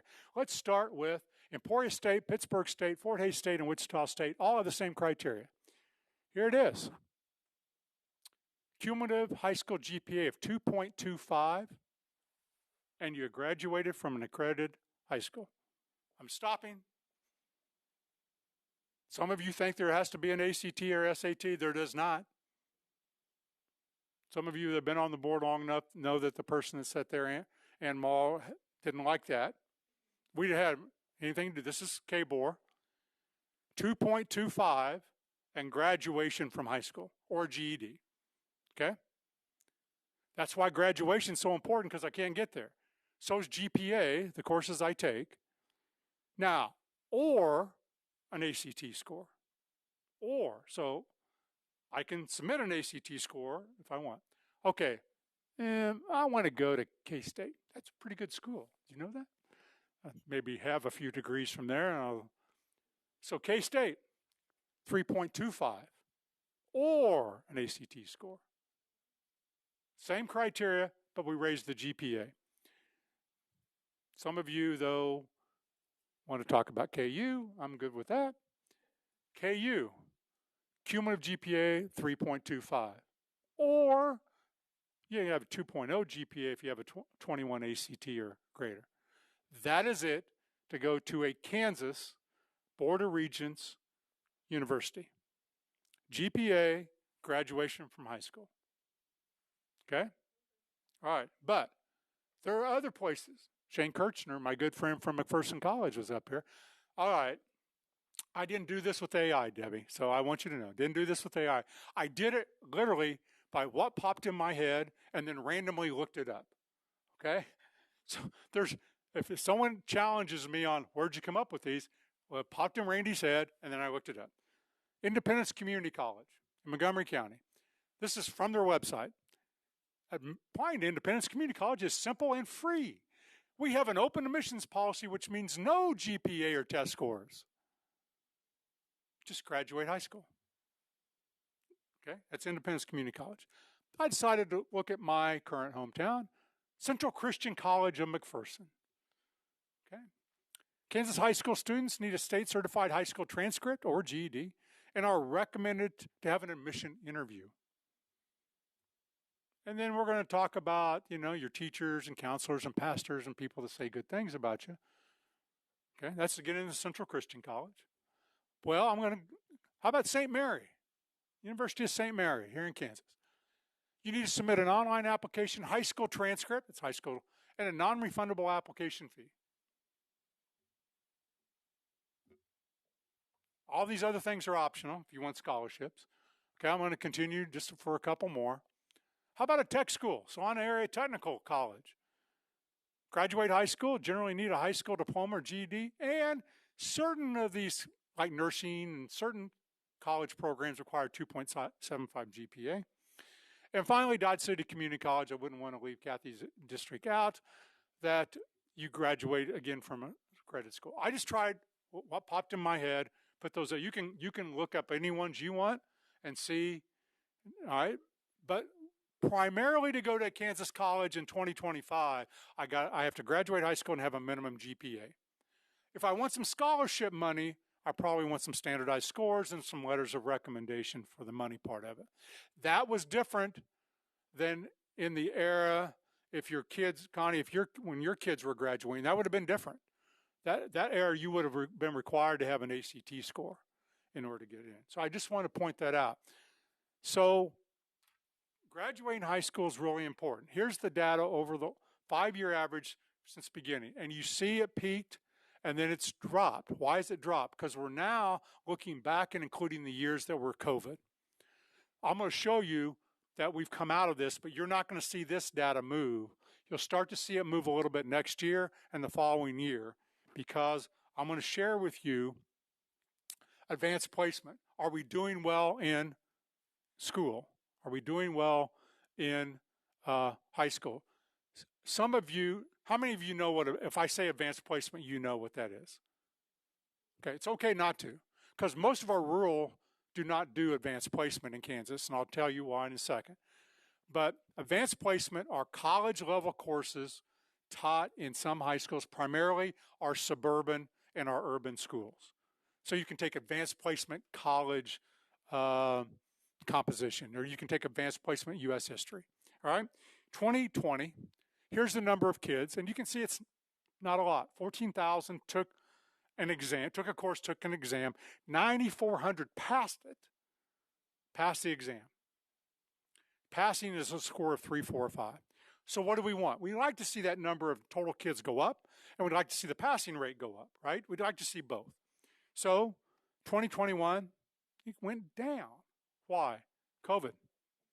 Okay, COVID. Doggone it. Not as many kids took it and it went down. And are you seeing this data in COVID? It all drops, right?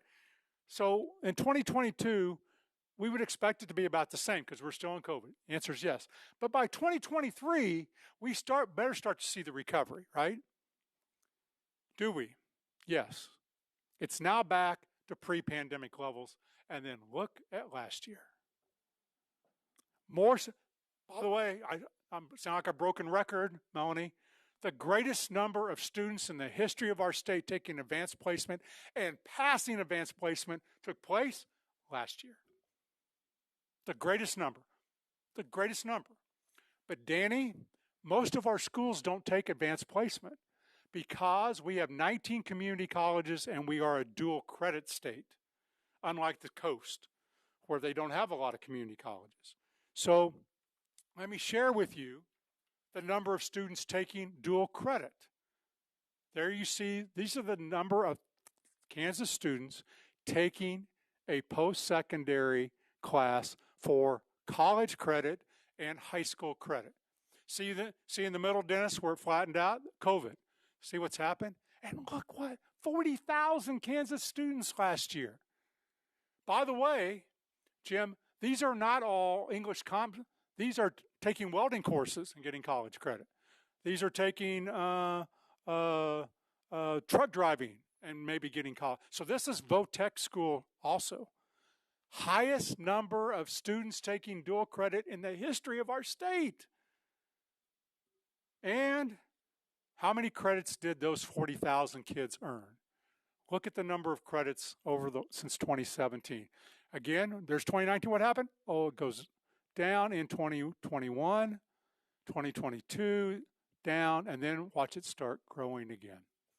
And last year, 366,000 credits were earned by Kansas students in an accredited school. Now, going back, we don't measure homeschool. We don't measure, these are accredited schools through KBOR.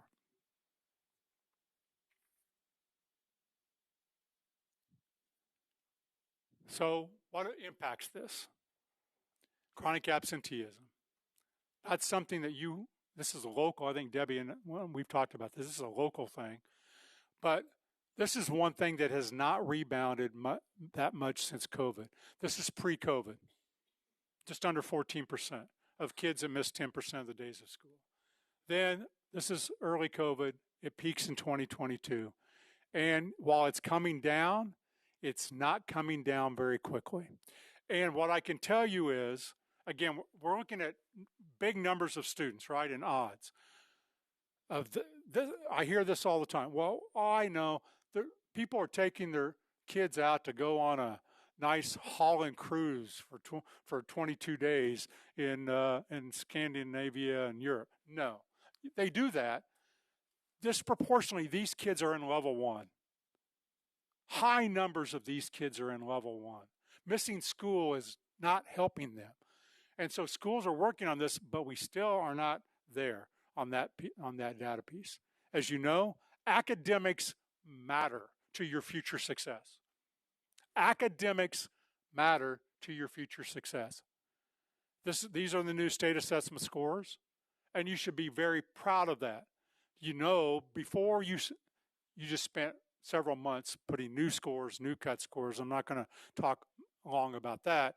But you do know, even prior to that, you'd seen an increase in student performance over the last 3 years. But there's too many kids in level 1 and 2. So our hair's still on fire, Kathy. Our hair's still on fire because academics matter. And they really matter pre-high school. High school, you start to transition. I know, Dennis, you've been mentoring a young man, upper middle school and high school age, I believe. But once you get into high school, you start thinking about what's the next step for me. You've got to have the skill set ready to go. But there's mathematics going forward. And then the other set of skills are the Kansas CAN competencies. They're maybe what the Marines used to say, we're looking for a few good men, and then we're going to train these skills. But they're the skills, the interpersonal and interpersonal that we have. That's what make up success. Now, very quickly before I get you to lunch. Now, we have some school districts that are knocking it out of the park. And 4 of those are calculations we make, and 4 of those are things that they can apply for.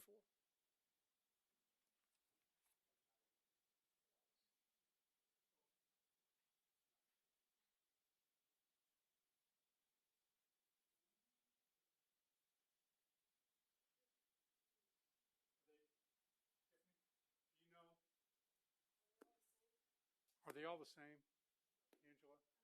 Are they all the same, the star recognition, or are they by district?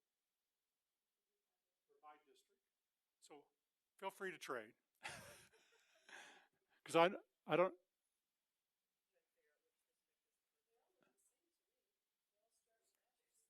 Okay, we'll pass them out and then we'll correct it. This is also online. I'm just trying to make it easier for you.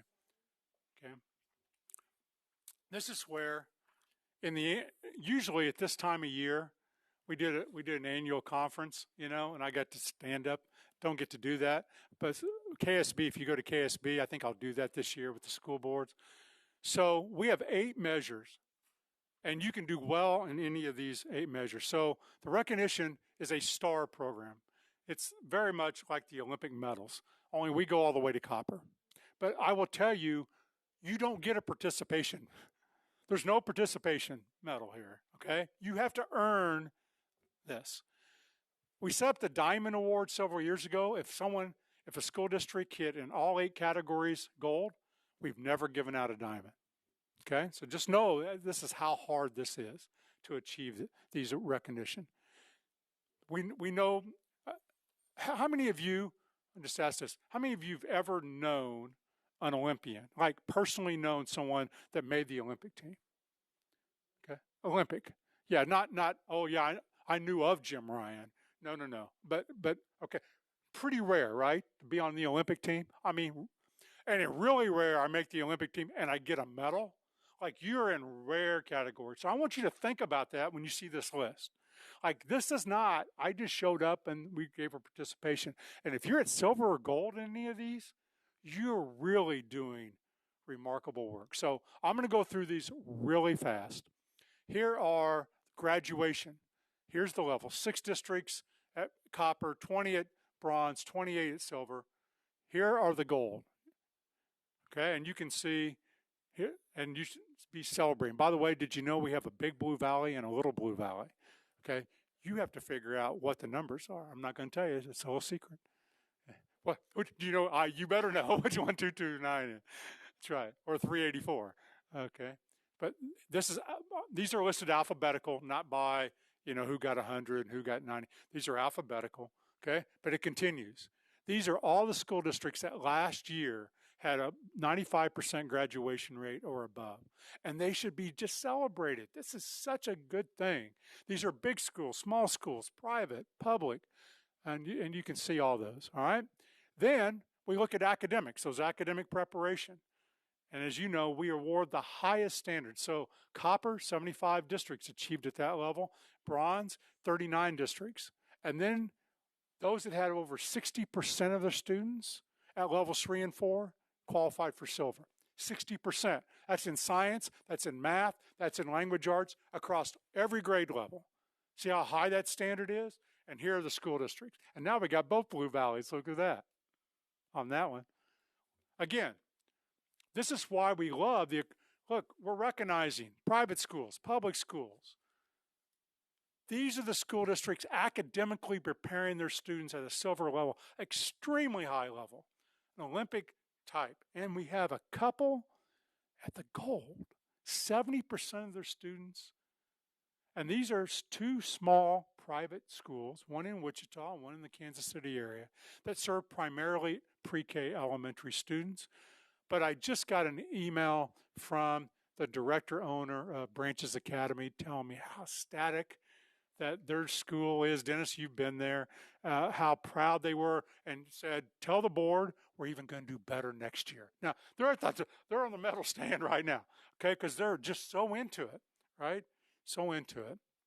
Post-secondary effectiveness, 53 districts at the copper level, 42 at the bronze, 36 at the silver, all right? And here are the gold, meaning 70% of their students graduate high school and go on to earn something beyond high school. These are the school districts doing that. I hope you're surprised by some of these. Like, did you know Clifton Clyde's not very big? They're not. Okay, again, public, private. Let's give a shout out to our good friend Ben down in Heston. All right, now I'm going to share with you something really hard to explain, but this is one I travel to go recognize, because this is the one we should have the parade down Main Street. This is the Commissioner's Award. If we were going to give any exam of which you haven't studied for, or let's just say we're going to go out and we're going to run around the block. Okay, this the city block right here. Going to run around it. How many of you are faking an injury already? You don't want to do it. You have a bad attitude. Okay, I thought so. See, I thought so. And some of you would say, I'm not running. I'm going to walk. Some of you are like, bring it on. I'm going to win this sucker. That's right. I got the shoes already. And that's what's called the normal bell distribution. Most of us are going to be right there in that white spot. We're going to finish about the same. And someone, Dennis, you're going to be like the outlier that's really good on the end because you're like a marathoner and you just can't wait to go beat everyone else, right? So we do a commissioner's award where we look at every school district and their risk factors. So, what's their poverty level? How much mobility? How many special ed kids? And we look at that and we say, we think you should be in that white. Here are some districts that are doing better than that.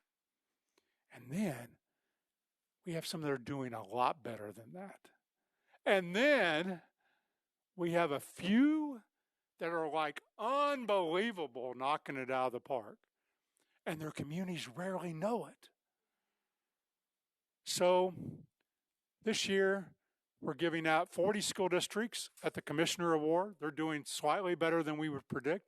42 that are doing remarkably better than we would predict. And those rare few, here they are. And there are 4 this year. There are 4. That surprise you? 4.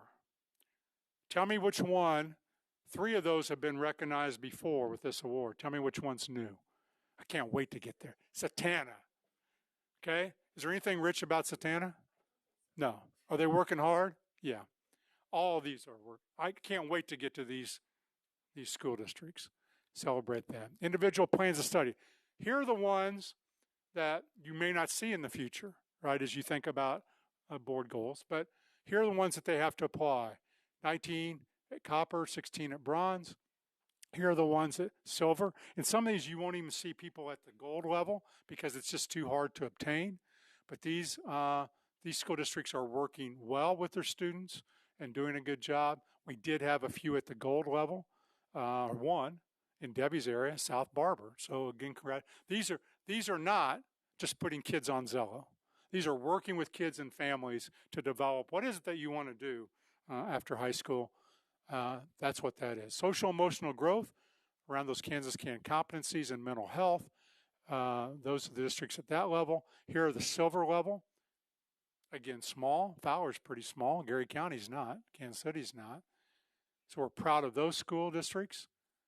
And then kindergarten readiness, those districts that are really doing a good job of getting their communities ready for kids to enter kindergarten.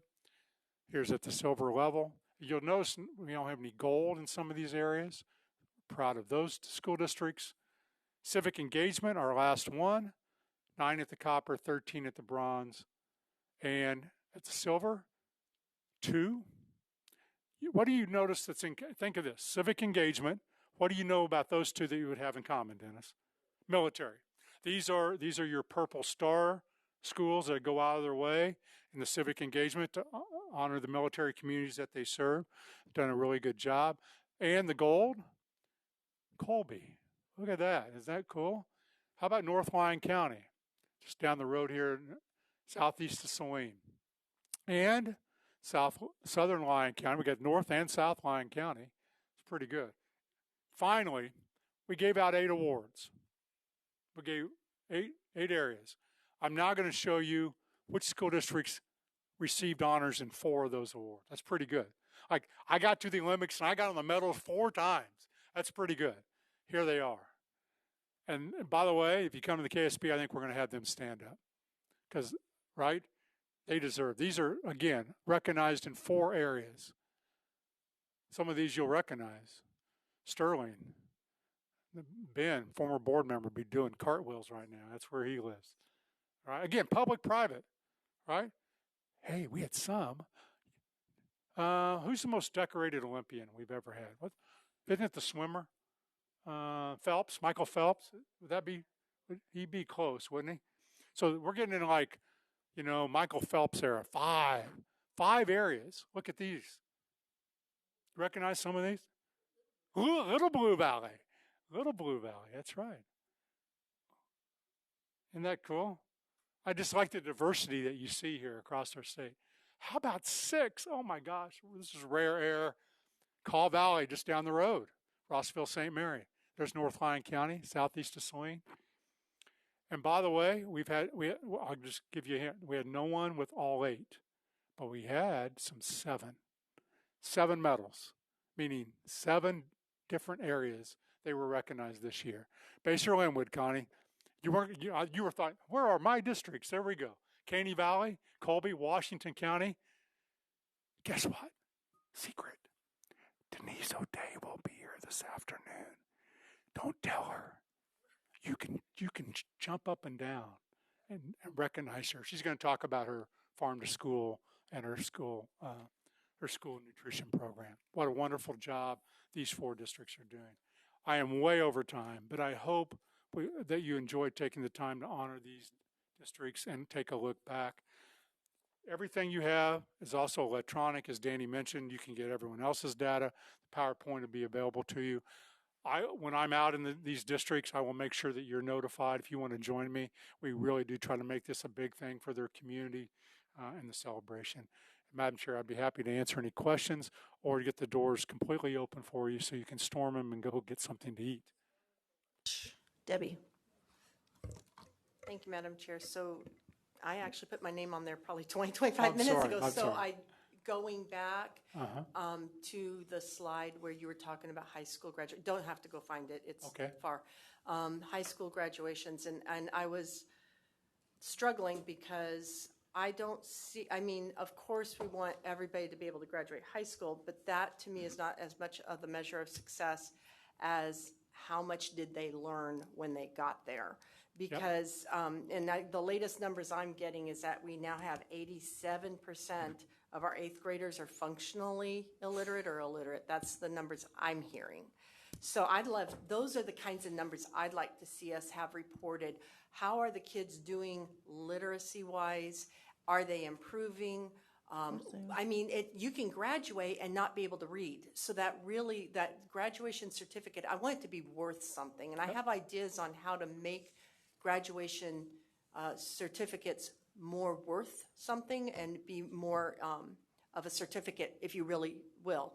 And I'd love to be able to have an opportunity to share those thoughts and ideas on how I would like to see schools and classrooms restructured so that, yes, we have to advance children with their age groups, but there are certain things that I do not think children should be advancing until they have mastery of skills or some expectation of what their level of mastery of skills would be if they can't stick with the normative masteries of skills. I'd like to see more mastery of skills rather than graduation rates, I guess is what comes down. And I hope that we share both with you, right? Because I think I don't think it's an either or. Again, if I look, and KU says graduate high school with a 3.25 GPA. So KU's admitting people under that criteria. I don't disagree with you. And tomorrow, Cindy Lane and I are going to talk nothing except literacy around those things. Mm-hmm. Yep. Danny? He wants to be erased out of there. He does not want to lunch. He wants to go to lunch. Don't tell Diane. Okay. Dennis? I'm going to Okay. ask also, I can ask Okay. Dr. Amy personally. Okay. The one thing really quick that I just want to hone in on a little bit, and we talked about this, was when you talk about the things that won't be there going forward because board goals have changed. Yes. So the social emotional learning. Board goals and KISA Right. used to be intertwined. Right. And that's what you're seeing recognized some here. Those have been decoupled. Right. That doesn't mean that school districts may or may not do some of these. Right. We may be taking a look at, are we mandating them? Right. And so the board goals are no longer now being required at a school district level, with the exception of the KISA process. Correct. And that is a because change. KISA has changed, board goals have changed, so that has a different look to it Next going- year, yeah. the annual report will look much different looking back than it does this year. Right, so I just wanted, we were talking about that, and I just want to make sure that that's understood. So there's a lot that has changed in the midst of the new KISA process with the new board and the new board goals. So things have changed in that arena, so, okay? Final comment, Yes, as you go to lunch. Be proud of those districts that we just showed you today, okay? I will tell you when I'm out, and you know this because you joined me. Unfortunately, I don't get to see Melanie and Michelle as much because we just don't have as many school districts. But when I'm doing back to school, and I ask staff, tell me what the good news is you hear about your schools, and it's crickets. Like, we don't hear anything good. And we can help that. All right, not in an unbiased way. If it's not warranted, not deserved, we're not going to do it, right? This isn't participation. But when it's deserved, we should really say, good job, good job. Thank you for getting up every day and doing this work. So enjoy lunch. thank you. Everybody, we will be back at 1 o'clock.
Okay, we are back after lunch, and to kick us off, we are going to have some interesting and lovely things from FFA, and I will let Natalie Clark start us off. Thank you. Chair Hopkins, Commissioner Watson, members of the State Board of Education, it is my privilege to introduce our state FFA advisor, Anthony Mills, and he is going to introduce for you our guests here today. Welcome, sir. Yeah, thank you all so much for having us here. My name is Anthony Mills. So actually I work here in the agency and do a dual role. So I serve as our agricultural education program consultant and also serve in the capacity of the Kansas FFA advisor. So with us also here today, we have our wonderful state officers who will get to introduce themselves after a brief sharing of some state fair experiences of our students. But also with us is our executive director, Mary Kane, who's over here in the back. So we cannot do what happens with Kansas FFA across the state without Mary's leadership and her support of our young people. So she coaches and supports our state officers. In addition, she is the longest serving executive director in the nation right now. So over 30 years, correct me if how many years exactly? 30 is fine. Perfect. But exceptional. I had the pleasure of being with her as a state officer myself. So Ms. Kane is a tremendous mentor for our young people. So really teeing up, the first segment that we have is showcasing state fair exhibits. So one of the pieces, we had over 800 exhibits at State Fair that our Kansas FFA members got to showcase all the learning that was happening in their school-based agricultural education programs. So also as a piece of our legacy, this first state FFA gathering happened at State Fair back in September of 1928. So it's a huge part of our legacy, a huge part of our tradition. So if you ever get the chance next September to go to the showcase buildings, that is where our student exhibits are showcased there in Hutchinson every year. So, but in the presentation today is just a slight showcase of about 20 or 30 different photography exhibits that our students took. And the theme this year was showcasing their supervised agricultural experience and work-based learning. So we'll let that show now.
And again, that was just a small showcase of everything that we have there available at the State Fair. So again, just wanted to kind of give a plug for our young people, and I'm going to try to find the right presentation. Oh, perfect. I'm going to let it go. Thank you. Awesome. I'm going to introduce our state FFA president, Lillian Holz from Minneapolis. Well, thank you again, and we were so grateful for this opportunity to present about impactful experiences within Kansas agriculture education and Kansas FFA. We're going to start with just introducing each of us as state officers. Again, I'm Lillian Holst. My original chapter is the Minneapolis FFA chapter at Minneapolis High School, and a very impactful experience I had in FFA was my supervised agricultural experience, which was a placement in ag communications where I wrote for and continue to write for the Grass and Grain, an ag newspaper out of Manhattan. And each of us are actually students at Kansas State University this year, so you'll be able to hear a little bit about our experiences there as well today. Hello, good afternoon. My name is Dustin Denton. I'm from Blue Rapids, Kansas, and I am serving as this year's Vice President for the Kansas State FFA officers. Something that really stuck out from my time in FFA is my experiences in my beef cow herd and how that's really played a strong role in my future decision of going to Kansas State, majoring in animal sciences and industry, and then also being pre-vet and early admit at Kansas State University due to that involvement with my beef herd through FFA. Hi everyone, I'm Marissa Wassinger and I'm originally from Hayes, where I attended Hayes High School, and I'm serving this year as the Kansas FFA State Secretary. And my experiences there at Hayes High School and in FFA kind of led me to my current career path, majoring in agriculture education at K-State with future aspirations of being an ag teacher, and FFA had a really big impact on leading me that direction. Hi, my name is Maggie Chandler. I'm from Neodesha, and I'm currently serving as this year's state treasurer. And one of my biggest experiences in FFA was before I was even in the Blue Corduroy, when my parents chose to send me to Neodesha to go to school rather than another close town because Neodesha had an FFA chapter and an agriculture education program. Hello everyone, my name is Bryson Benishek and I'm from Concordia, Kansas, where I attended that FFA chapter, and I now serve as the state reporter. One thing that I got to accomplish throughout my years in FFA was the entomology career development event. Throughout my time I served in that role, or through that contest, I got to compete in the district and the state levels. I liked that competition so much that I decided to dual major in environmental engineering and entomology at Kansas State University. Hello everyone, my name is Allison Rechek. I am from Eudora, which before then I attended Gardner Edgerton High School and transferred my freshman year to attend Eudora for the FFA chapter and the agriculture education program specifically. My supervised agriculture experience was sheep production, and specifically that led me to find a passion for livestock nutrition, and currently I'm studying feed and pet food science and aspiring to be a livestock nutritionist in my future.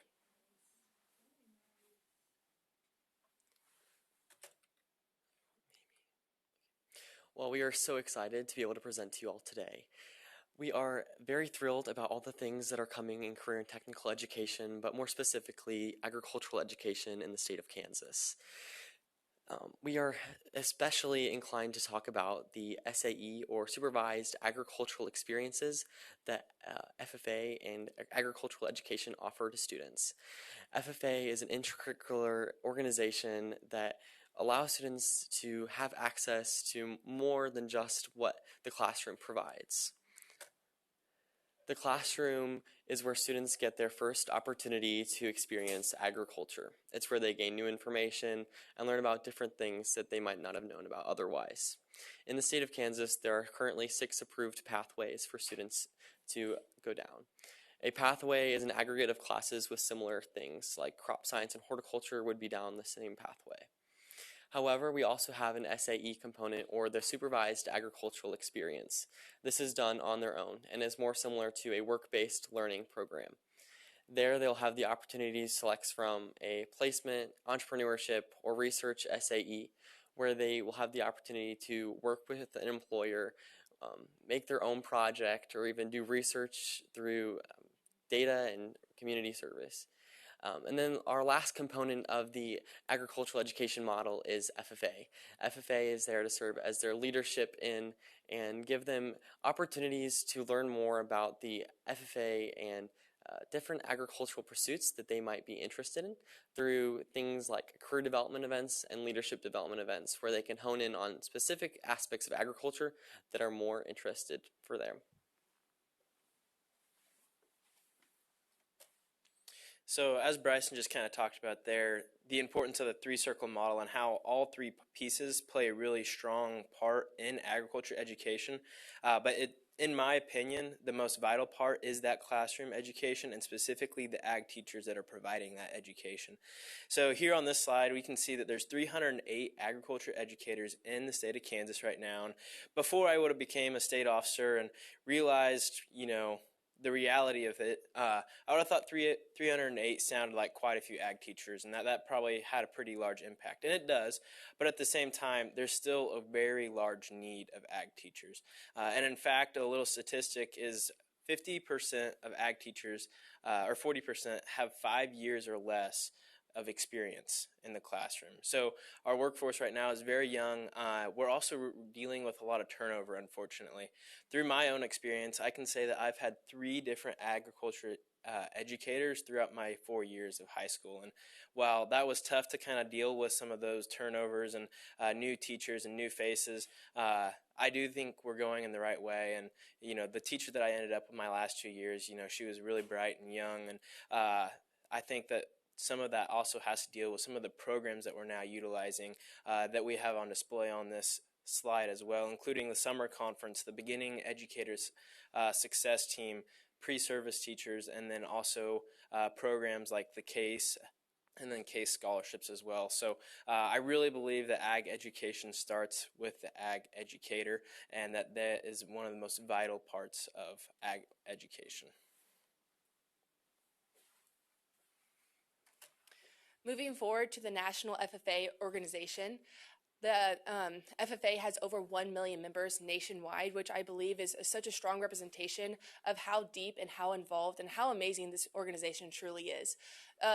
In the next 2 weeks, we get to compete, or we get to go down to the National FFA Expo and see all 70,000 plus members that go there annually.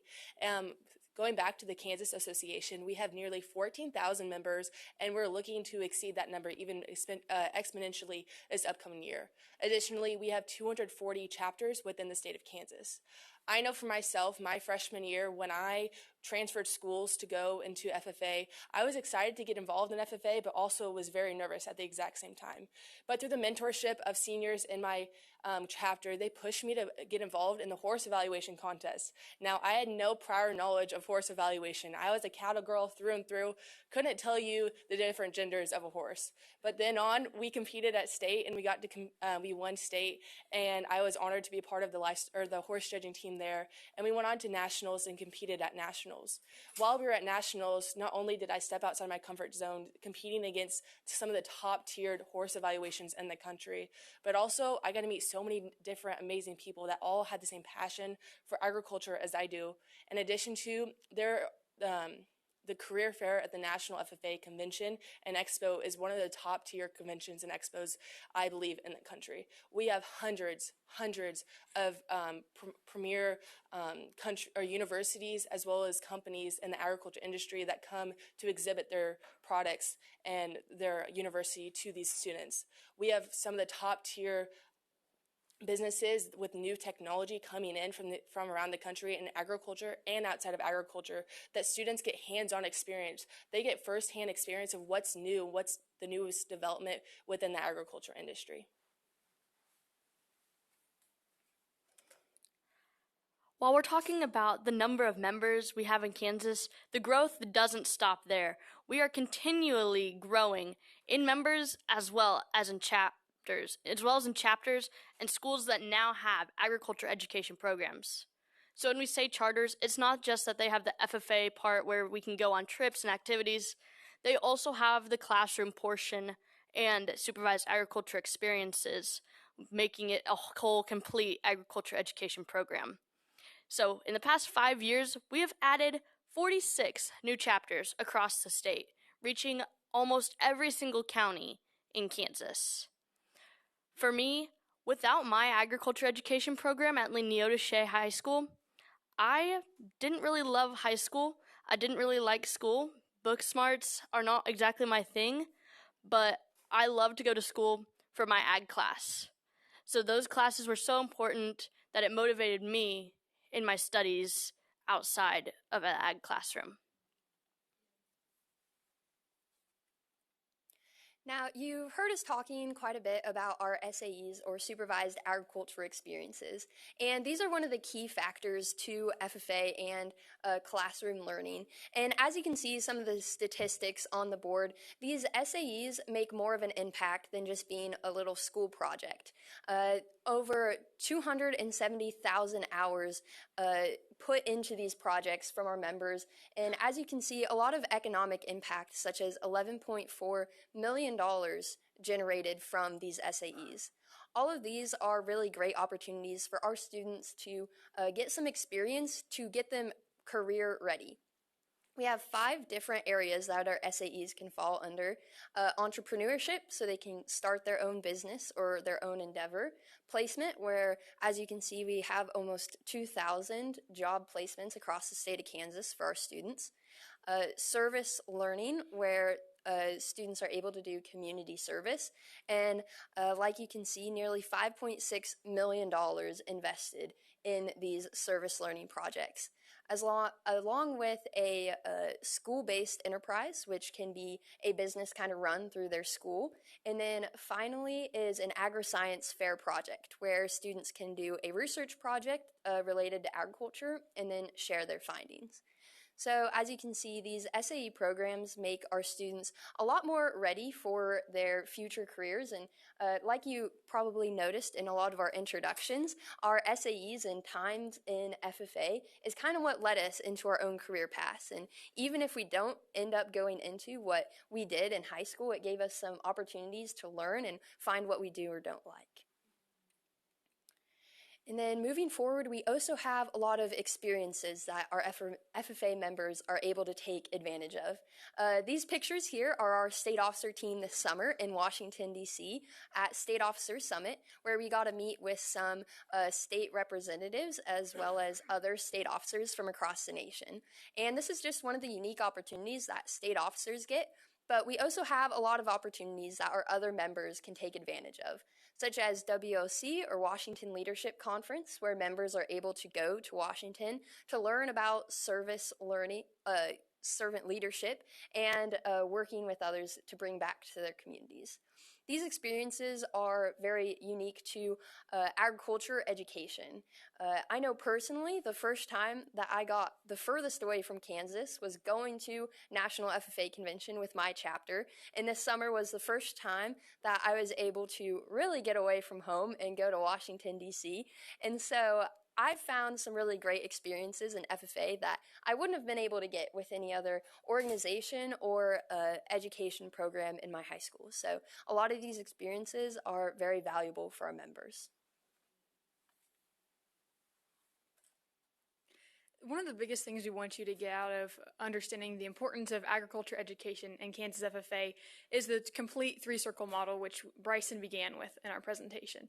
For me, it truly was my first day stepping in as an 8th grader to an ag classroom and realizing that I really love advocating for agriculture and everything to do with agriculture. But then when I had my first ag communications career development event and realized I could combine my impact, or what I really love about advocating for agriculture, but then also writing in ag communications. And then I could start in my supervised agriculture experience of ag communications. And I said in the beginning that now I write for the Grass and Grain as my SAE, but now I do it as a part-time job as I go through college. So FFA and agriculture education really gives students the opportunity to really find their place with career development in their future careers, and then also learn leadership through FFA. And then, of course, we're the future agriculturalists that will be our food, create our food, fuel, and fiber for the future. Right. And we spoke a little bit about National Convention so far, but we will in just 2 weeks be at National Convention and be able to celebrate a lot of our members that come across the state.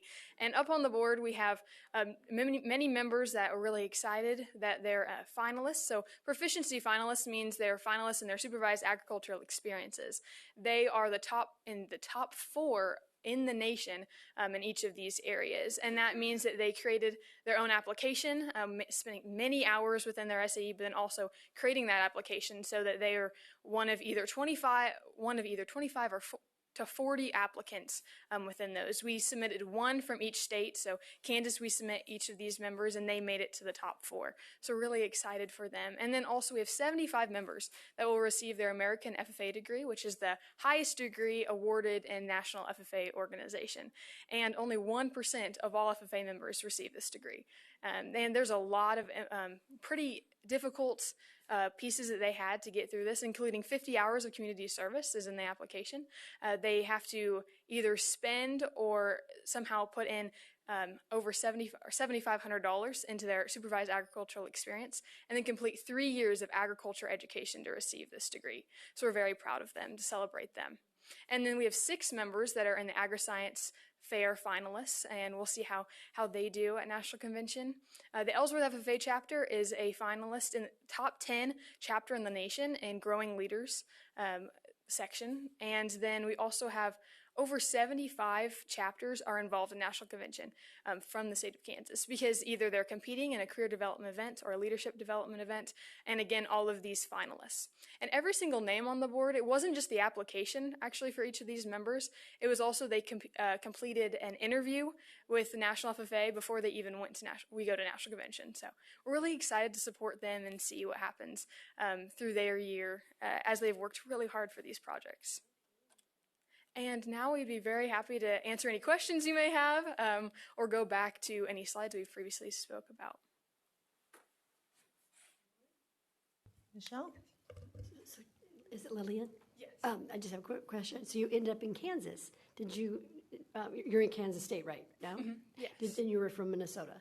No, I'm actually from Minneapolis, Kansas. Oh, but I yes. thought you said someone's in Minnesota. I was like, too, when she said Minneapolis, yeah, Minnesota. And I was like, oh, wait. I thought someone said Minnesota, and I was like, okay. It's north of Salina. So I was like, it's a little smaller than I Minneapolis, thought somebody Minnesota, said Minnesota, so I was like, how did you end up in Kansas? Yeah.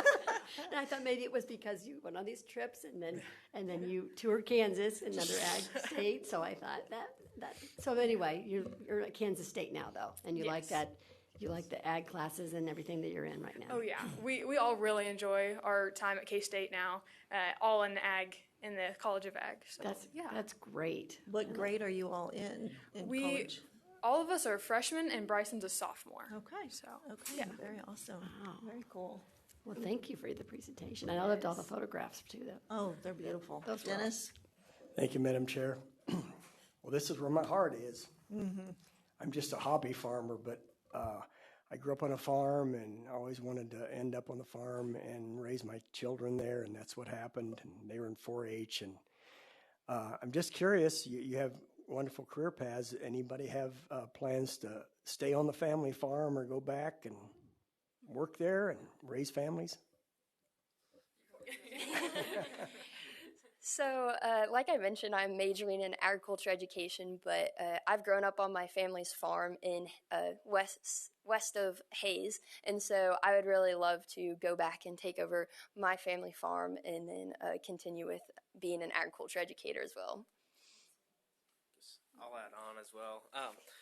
I'm studying animal sciences and industry with a pre-vet focus in hopes to go to vet school someday, but yeah, I would like to use that to my own benefit on my operation, my family's operation, once I complete schooling, and hopefully move back somewhere in rural Kansas or close to my hometown so I can continue developing our herd.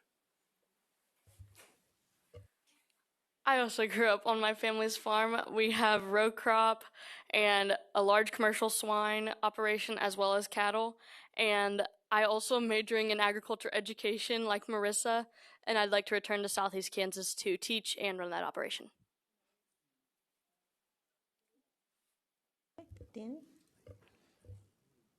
Thank you, Madam Chair. Doesn't work. I wanted to thank you all for looking me in the eye and the way you shake hands. And one other thing, rock chalk.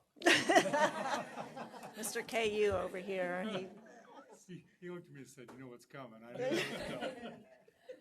Melanie. Thank you, Madam Chair. Thank you all for being here today. I love how you present the rigor of this program. I mean, you guys you're working hard. A couple of years ago, the state board undertook a project to work on graduation requirements. And as part of that, we did a little survey and got a bunch of students to participate in our survey.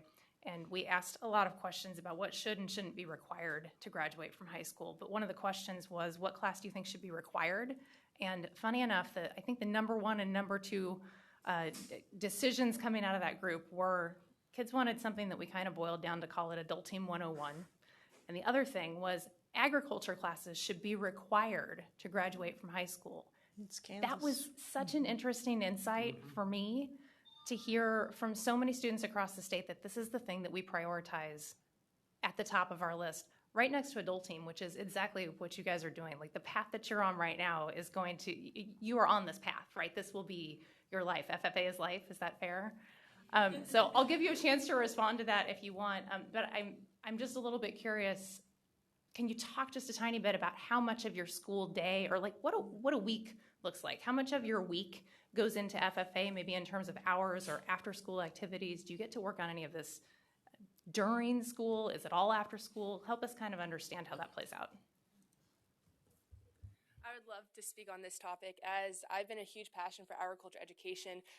Addition to, I did multiple sports throughout my high school career, and all of us did sports, as well as we were involved in numerous other clubs such as Stuco, our student government, National Honor Society. So these are probably some of your 6 busiest people up here. And we take passion, we thrive off being busy. But in addition to that, it taught us so many skills of balancing time management and responsibility. And a typical week, to answer your question, it varied from week to week, as many of us also showed livestock on a pretty competitive level.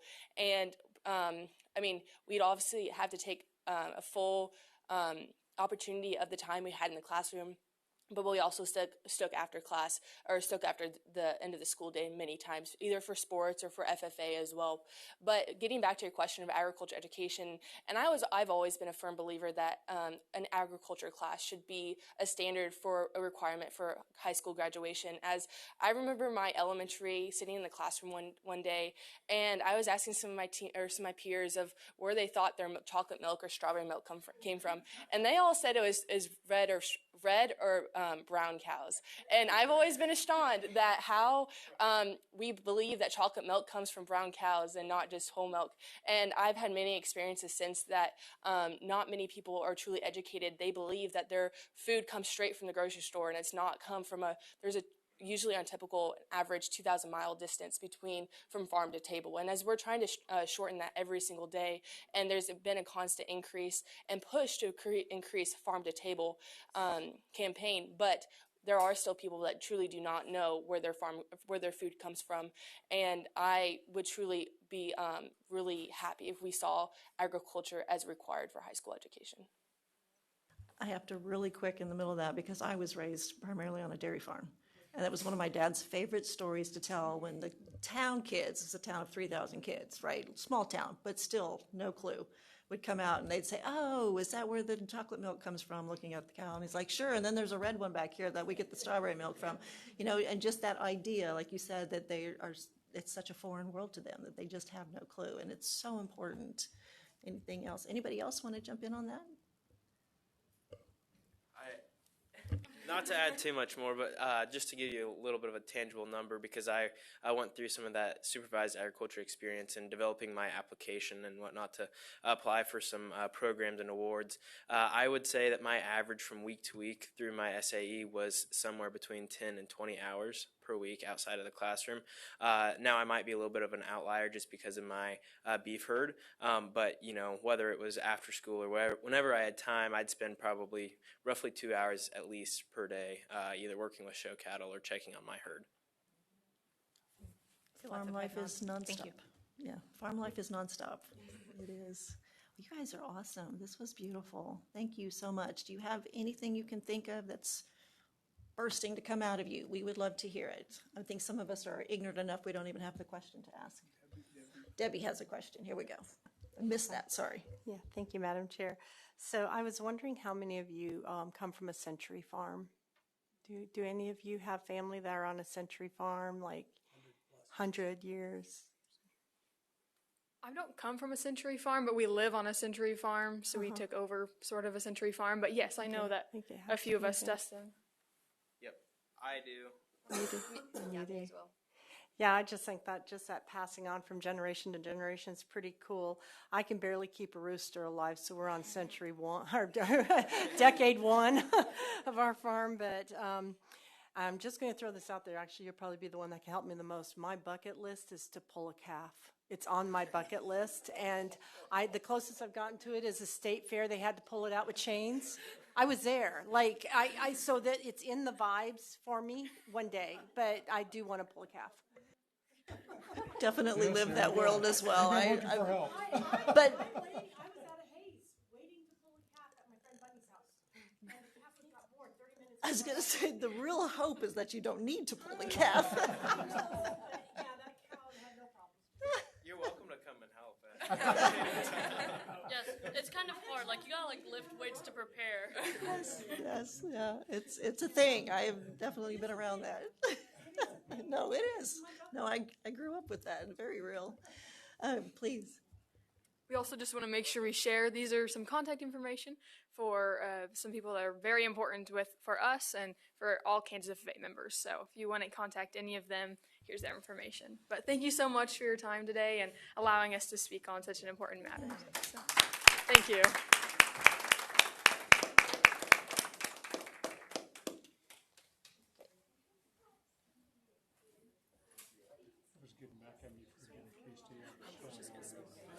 Thank you so much.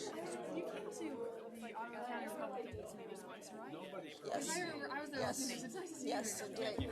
We knew exactly where Minneapolis was. We weren't going to claim Minnesota I am at from all. Hayes. I live in Hayes. Not originally, but I live in Hayes now. Good to meet you.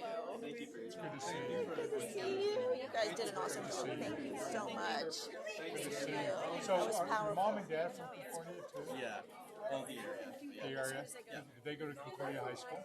So my dad went to Republic County, and then my mom went to Concordia. Okay. The reason I asked, I was principal there a long time ago. Oh, I thought yeah. maybe I would have known your family. Yeah, we're the area. Yeah. Well, I agree that ag should be taught in every single school. We need to keep Kansas agriculture alive. We've got to have it. So impressed with you guys. Thank you. And well, it's my heartbeat too. And I love little schools. I love little schools. So thank you so much. It's like Connie's holding up the line. I did both. See, I told you. This is probably better.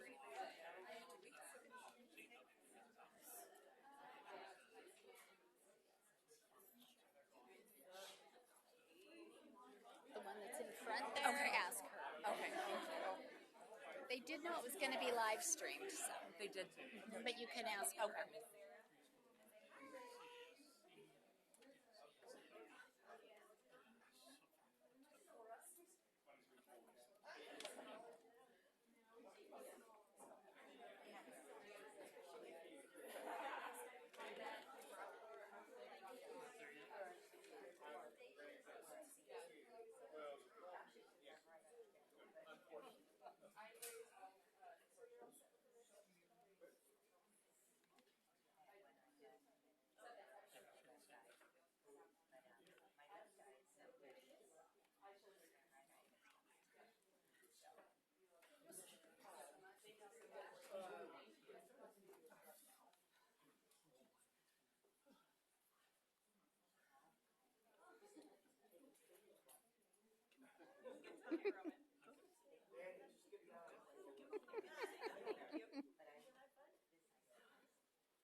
So let's go back here. How about? Nope. Nope.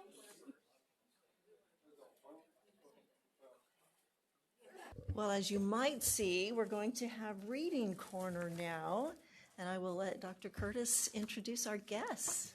Welcome.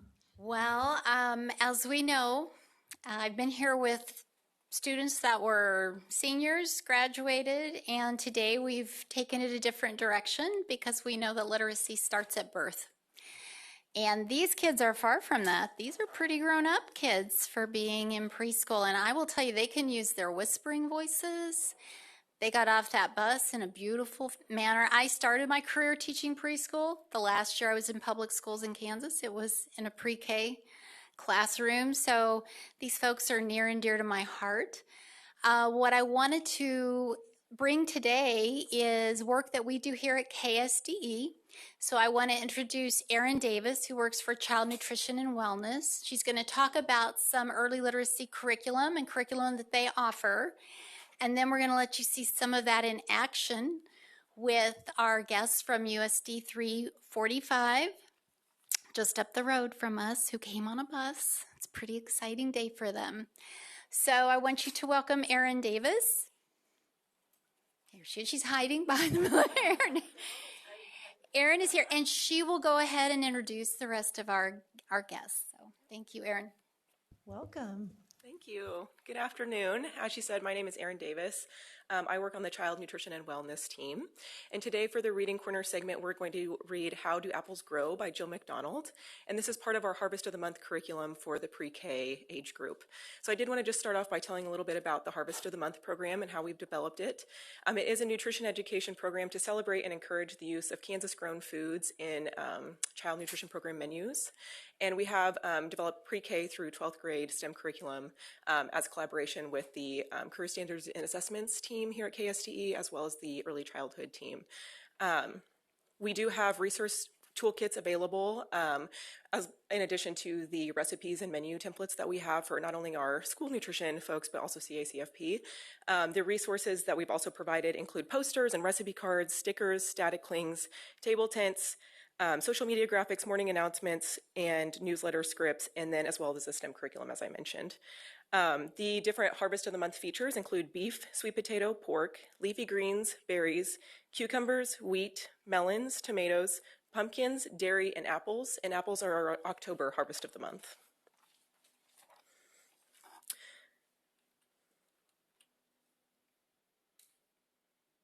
The Preschool Harvest of the Month curriculum addresses 3- and 4-year-old standards in all 8 of the Kansas Early Learning Standards content areas, and at least half of the standards are met in most of these content areas for the curriculum that we've developed. We also have K through 12 lessons, which were developed to address 1 or more science standards to engage with students with relevant text and support literacy. And in each lesson, you'll find students explore a phenomena related to Harvest of the Month food that's featured that month, use 3 dimensions of standards, science and engineering practices, cross-cutting concepts, and disciplinary core ideas. And for most lessons, the science ideas focus on the life science domain. So we really wanted to collaborate with the classroom in addition to our child nutrition programs to make this possible. And it's available to everyone participating in our programs across the state. So any school nutrition program, child and adult care food program, and then we have summer materials too for summer food service program. So now I will turn it over to our friends with the Mathis Early Learning Center. And we have Sarah Cruz, who's the principal, and Josie Deese, the teacher, who will be presenting the book for the Reading Corner of the Month. Up to you. Thank you so much for inviting us to come with you. This is probably most of their first field trip ever riding a bus, so it was really, I wish you could have been there. A new experience in looking out the window, just really, really sweet. They have prepared a book reading for you, so please enjoy. I'm going to pass this off to their teacher, Miss Josie. Are we ready, friends? Okay, here's that 3. Go with me. Eyes are watching, ears are listening, voices quiet, bodies calm. This is how we listen. This is how we listen at group time. At group time. All right, my friends, we are going to read a book that we have read many times before. It's called How Do Apples Grow? We know how apples grow, right? Yeah, we do. So we've learned all about that. We did lots of things with apples a couple weeks ago. So we're going to read this book again, and we're going to see if we can learn even more things about how apples grow. Are we ready? Yeah. Okay, here we go. Everyone loves to eat apples. But do you know how apples grow? On trees. That's right. There are more than 7,000 kinds of apples.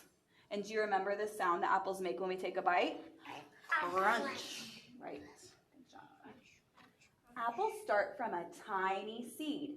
If you cut an apple open, you can see the seeds inside. An apple can have up to 10 seeds. That's right. Let's count the seeds on this page. Ready? 1, 2, 3, 4, 5, 6, 7, 8, 9, 10. Good job, friends. These are the parts of the apple. Do you remember what this brown part is called? The stem. The stem. And this green part is that's right. The outside part, this apple's red, so the red part's called the skin. These two things right here are seeds. And then this is the hard one. The middle part of the apple that we don't eat. Do you remember what that one's called? It starts with You were right. Oh, the cardinal starts with the right sound, but the middle of the apple is called the core. What is it called? Core. The core, that's right, my friends. Apple seeds start to grow when they are planted in soil and given sunlight, water, and fresh air. Plants use water, light, and air to make their own food. What are these friends doing? Watering seeds. Yeah, they're watering the seeds. The seed grows roots which reach down into the soil. This young plant is called a seedling. A green sprout with tiny leaves shoots up from the ground. I still want to squish it. No, you have to use watching eyes and make sure you don't step on it. That's right. When the seedling starts to grow bigger and stronger, it becomes a sapling. That's right. A sapling is a baby tree. A baby tree. It takes 2 or 3 years for a seed to become a sapling. 16 years. Remember, in 16 years, it'll be a big apple tree. But in 2 or 3 years, it becomes a sapling. Right. The sapling grows taller and becomes a tree. In spring, buds on its branches open into pink and white flowers. Each flower will become an apple. That's right. Inside the flower are the parts that make the apple grow. These are the hard parts of the flower, right? They have the stamen and the pistil, the petals, which are the fancy part, the colorful, pretty part, and then the ovules, which turn into the seeds. They kind of look like seeds, don't they? And they kind of look like eyes. Yeah, they do kind of look like eyes. There are 2 of them, right? The stamens are covered in yellow pollen. The pistil has a small sticky tube. Bees fly from flower to flower, spreading pollen from stamen to pistil. It's called pollination. When the flower petals fall, an apple starts to grow. All right, remember these? The petals do what? They're on and then they all fall off. And then it starts to form a bulb, and then it gets bigger, and then it becomes an apple. That's right. And do you remember how many days it takes to become an apple? 3 or 2 or 16. Those are such good guesses. It takes a whole summer. A whole summer, so it's almost 100 days. Yeah. I know. It takes so long. Or 16 years. Remember, that's how long it takes to become a big apple tree. Autumn is here. Time for apple picking. Apples can be red, green, or yellow. Apples are picked, packed, and shipped from the orchard to grocery stores and farmers market. Do you remember what they make from the apples that fall off the tree at some orchards? Apple cider. Apple cider, that's right. The apples that fall off the tree at orchards, sometimes they take those and turn them into apple cider. That's right. And they sometimes make that into applesauce. Yeah, there's so many ways. That's the next page, Gideon, you know. Apples are delicious, and knowing more about them makes them even sweeter. Apples are full of vitamins to help us grow. That's right. And this page, it has so many different things with apples. Do you want to tell them what we made in our class? Apple pie. We made apple pie out of apples. We tried red, green, and yellow apples. Raise your hand if your favorite kind of apple was a red apple. I liked all of them. I know. Raise your hand if your favorite apple was a green apple. Raise your hand if you thought the yellow apple was the yummiest. Well, I didn't know I liked all of them. Raise your hand if you liked all of them. And we do have a couple friends that did not like apples very much, right? Who didn't like apples very much? Kyson. Yeah, that's right. All right, my friends. Did we learn so much about apples while we were doing our Apple Week? Yeah. We did. Yeah, all right. That's what we got for you. Thank you.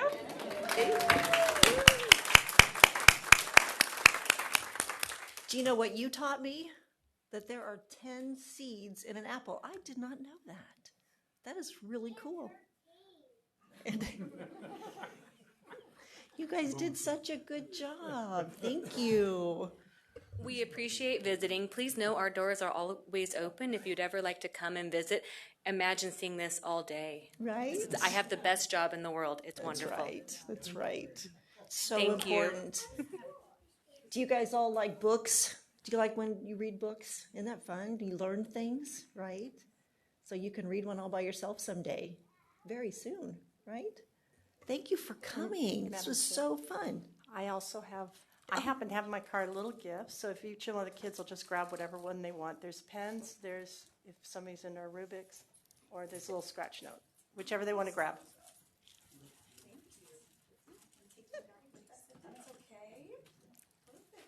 Oh, we're going to do pictures?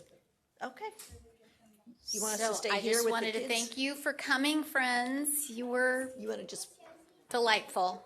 Are you wanting us out, or are you just going to bring the kids up? They want to take our picture, friends, so come up against the Or wood. you can stay there. In your line. I don't think so. I don't think so. Okay, just grab that for me.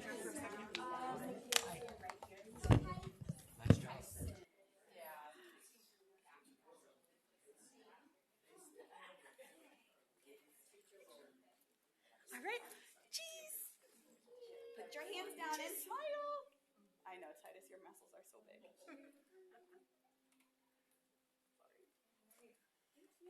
Hey, friends, can I take one more? I'm so sorry. Take my single back by Elizabeth. Thank you. Say apples. Apples. I hate it when I do stuff and they copy me. Yeah, it's all in. We are gonna stay in our line. We're gonna follow Kyson because he's our lucky duck. We're gonna walk this way. You say bye, everybody. Peace out. Peace out.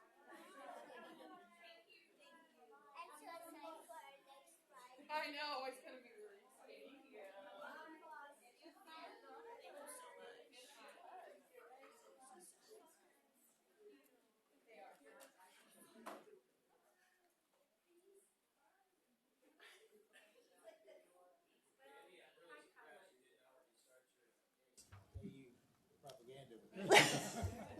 No rock chalk for the little ones? I struggle.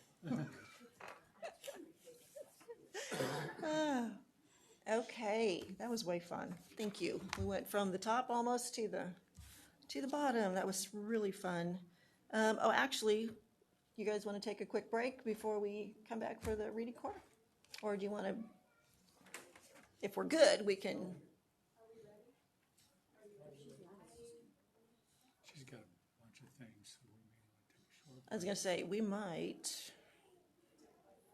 because, yeah, let's take a quick one. Let her get all situated anyway, and we'll take a quick break and be back and keep moving. Thank you.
Okay, here we are back.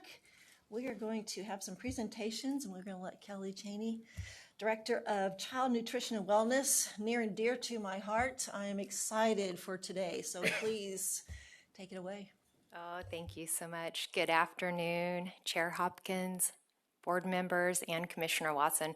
We're so excited to be able to be here with you today and share all of the great work that our program operators are doing. So you're going to get an afternoon full of child nutrition and wellness and farm to plate, and we're so excited to be able to share that with you. But we'll first start off with the 2024-25 Kansas Can Best Practice Awards. And these awards recognize outstanding practices in child nutrition and wellness programs that support the Kansas Can vision. And so I'm very pleased to be able to recognize 5 of our recipients today. Our first recipient of the Kansas Can Award is USD 258 Humboldt, and joining us today is Tara Stewart and Amber Wheeler, Superintendent, and they are being recognized for providing outstanding customer service. USD 258 began participating in the community eligibility provision in January of 2024. And through the community eligibility provision, or CEP, we love acronyms, schools serve meals at no cost to all students. Now, prior to USD 258's participation in CEP, there were several households in the district that had accrued unpaid meal charge debt. And the district staff got creative and came up with the idea to sell heart-shaped cookies for Valentine's Day and use the funds raised to pay off all the student lunch debt. Now, in addition to paying off the meal debt, the following year, the funds were used to send home a small meal to needy students on snow days when school was not in session so that they could have access to nutritious meals. And when asked to share a bit of information about the fundraising efforts, Tara shared with me, she said, we raised over $3,000 to pay off lunch debt. We asked that each household pay $20 towards the bill, if possible, and then the funds raised paid the remaining balance. My staff and I worked hard at taking orders, baking, writing the messages on the cookies, and delivering to all the buildings. Now, was this all in one day? I didn't ask you that. It was all in one day, so that is amazing. So thank you so much to Tara and your staff, and Amber for your support.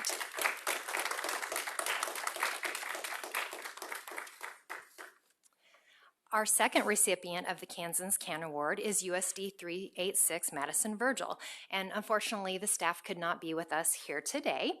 USD 386 was nominated by the Child Nutrition and Wellness team after making a notable impression during their school year 24-25 wellness coach visit. USD 386 has implemented many has implemented many wellness initiatives in the areas of nutrition, physical activity, staff wellness, integrated wellness, and community.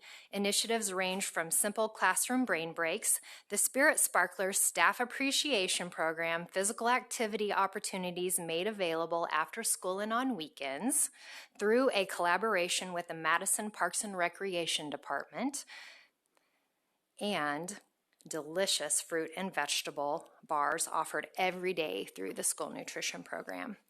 And although Farm to Plate is not actually a category of the Kansas School Wellness Policy Guidelines, we did want to recognize them for their farm to school efforts, since October is Farm to Plate Month.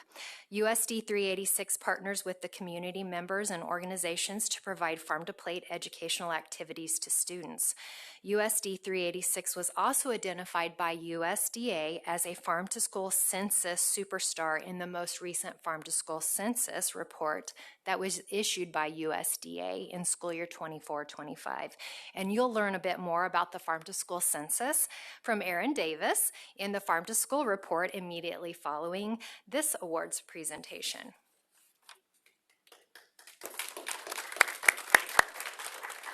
Okay. Our next three Kansans Can Award recipients are being recognized in the category of Kansans Can Serve Local Foods. The first of the three recipients, or these superstars, is USD 445 Coffeeville. And joining us today from USD 445 is Casey Warden, Food Service Director, and Cookie Riley and Lindy Shearhart.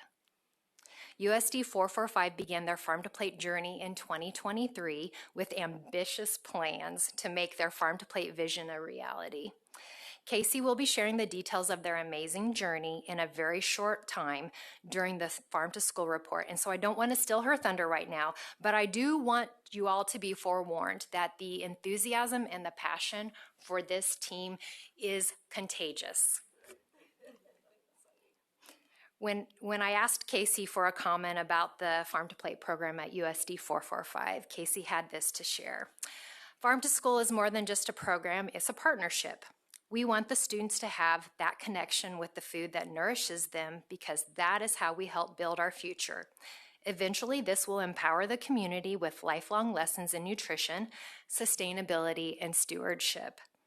That's what these kids will learn, life skills. I'm fortunate to have people on my team that have drive, passion, and a commitment for the same.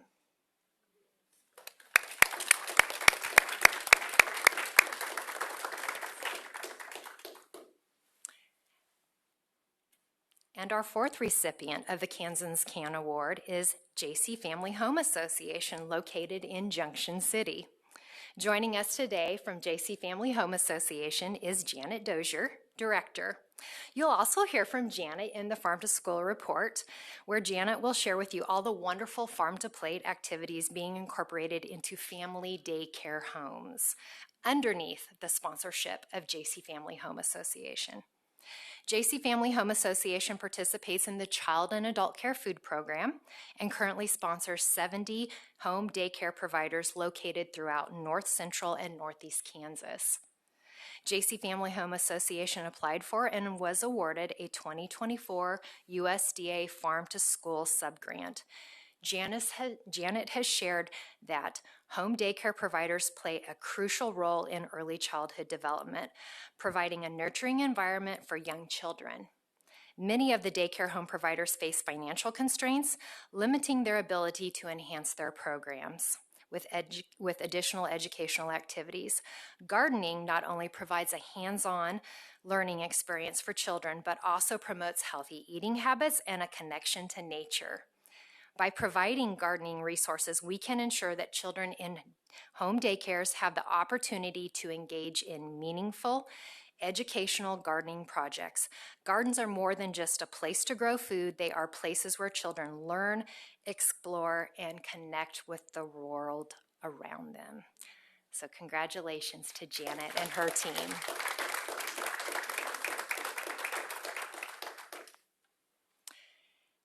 And our fifth and final recipient of the Kansas Can Award is Lake Mary Center of Paola.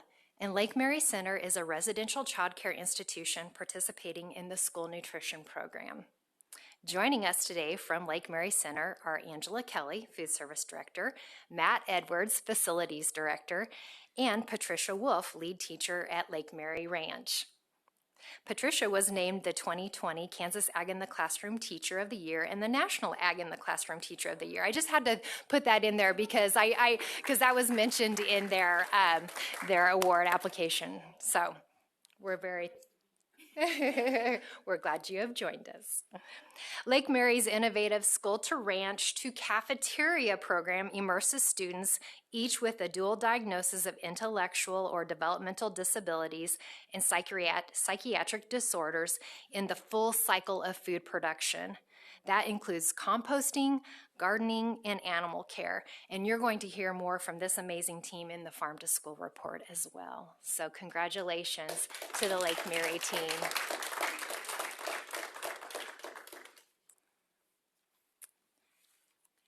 And those are our 5 recipients of the 2024 Kansas Can Best Practice Awards.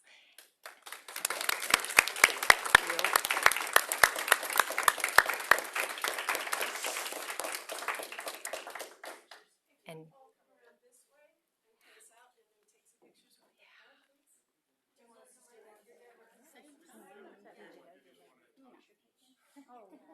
I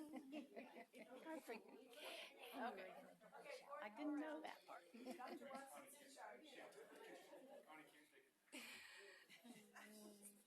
he wants to do it like with the board members from that area. Okay, perfect. Okay. Why don't you bring up a group and then those. Okay, let's go with USD 258 Humboldt since they were first. Do you want me to take pictures, Amber, with your phone, or are you gonna? You're gonna. Are you? I was gonna say.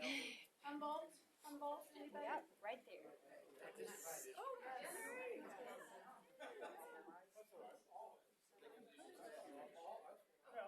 No, you can be on it.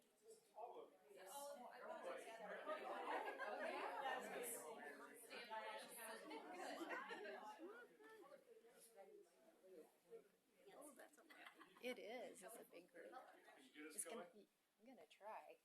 This is with Amber's phone, so I don't know.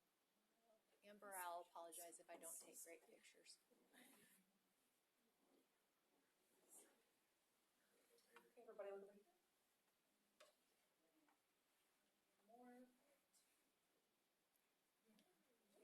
Congratulations.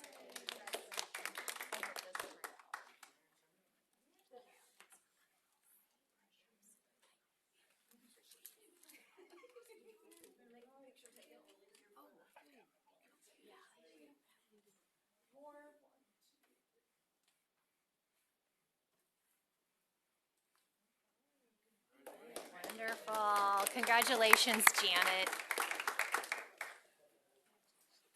Okay, and then we have Coffeeville. This is going to be an even bigger group.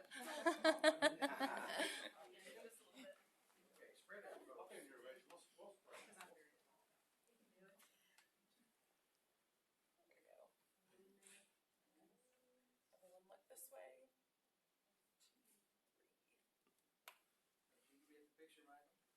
No, I'm good. I'm good. Thank you.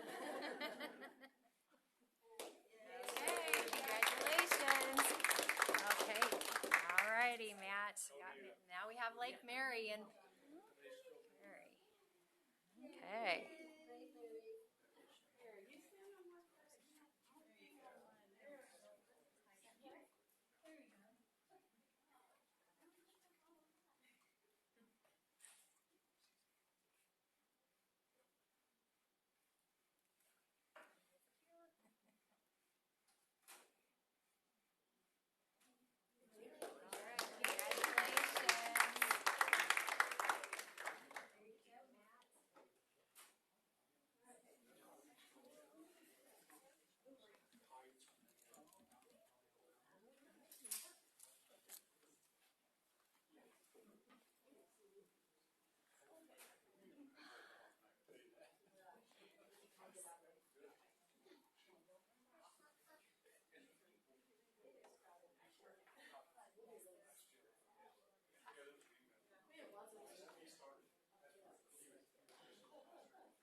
Okay, and then we're going to keep moving into farm to school report. Yes, that was a great segue, right?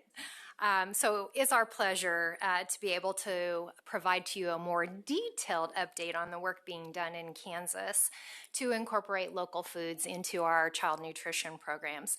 So as you all know, October is Farm to School Month, or as we refer to it in Kansas, Farm to Plate, because we operate all 3 federal child nutrition programs. We love to celebrate Farm to School Month or Farm to Plate Month by competing in the Mountain Plains Crunch Off. And don't worry, we have, of course, got that Crunch Off. We're going to do that right afterwards. So perfect. We heard from the little ones, right, about how apples grow. So you'll have an opportunity to enjoy an apple. And it's also important to note as well that this week, October is a really busy month, but this week is Farm to CACFP week. So we're really excited that Janet could join us from JC Family Homes, and our team is out and about doing visits with child care centers and at daycare homes. But it's also National School Lunch Week. And so I just wanted to say thank you to all of the board members that have already visited or have plans to visit visit at least one, if not more, of our child nutrition program operators. So, Dennis, I'm thrilled you were able to join our team in Mays for the farm tour. So that's fantastic. So, but before we hear from our 4 child nutrition program operators that we've invited to join us today, Erin and I would just like to set the stage, or rather sow the seeds, for the work being done across Kansas to incorporate local foods into child nutrition programs. And our child nutrition programs serve our youngest Kansans, from children participating in the child and adult care food program to our high school students participating in school nutrition programs. And leading the world in the success of each student begins in early childhood, which is the ideal time to establish healthy eating habits. And studies have shown that childcare and school gardens encourage preference and consumption of fruits and vegetables, increase parental support and involvement, and improve children's teamwork skills and self-awareness. For school-age children, the benefits include improvements in grades and test scores, along with improved life skills and self-esteem. The benefits of farm-to-plate programs that incorporate agricultural education extend beyond the physical nourishment of growing bodies. School and child care gardens and ag education programs can help students develop social skills, increase cognitive ability, increase resilience and self-efficacy, and in many cases strengthen muscles. And those of you who have gardens or who have raised livestock know that growing food is very hard work. So I'm going to turn it over to Erin, and she's going to give you an update on some of the specific work that our team is doing with the program operators here in Kansas. Good afternoon again. I'm going to be talking about the work that, as Kelly said, our team is doing with Farm to Plate and a little bit of things going on around the state. So first we'll start off about the benefits of local foods, and there are many.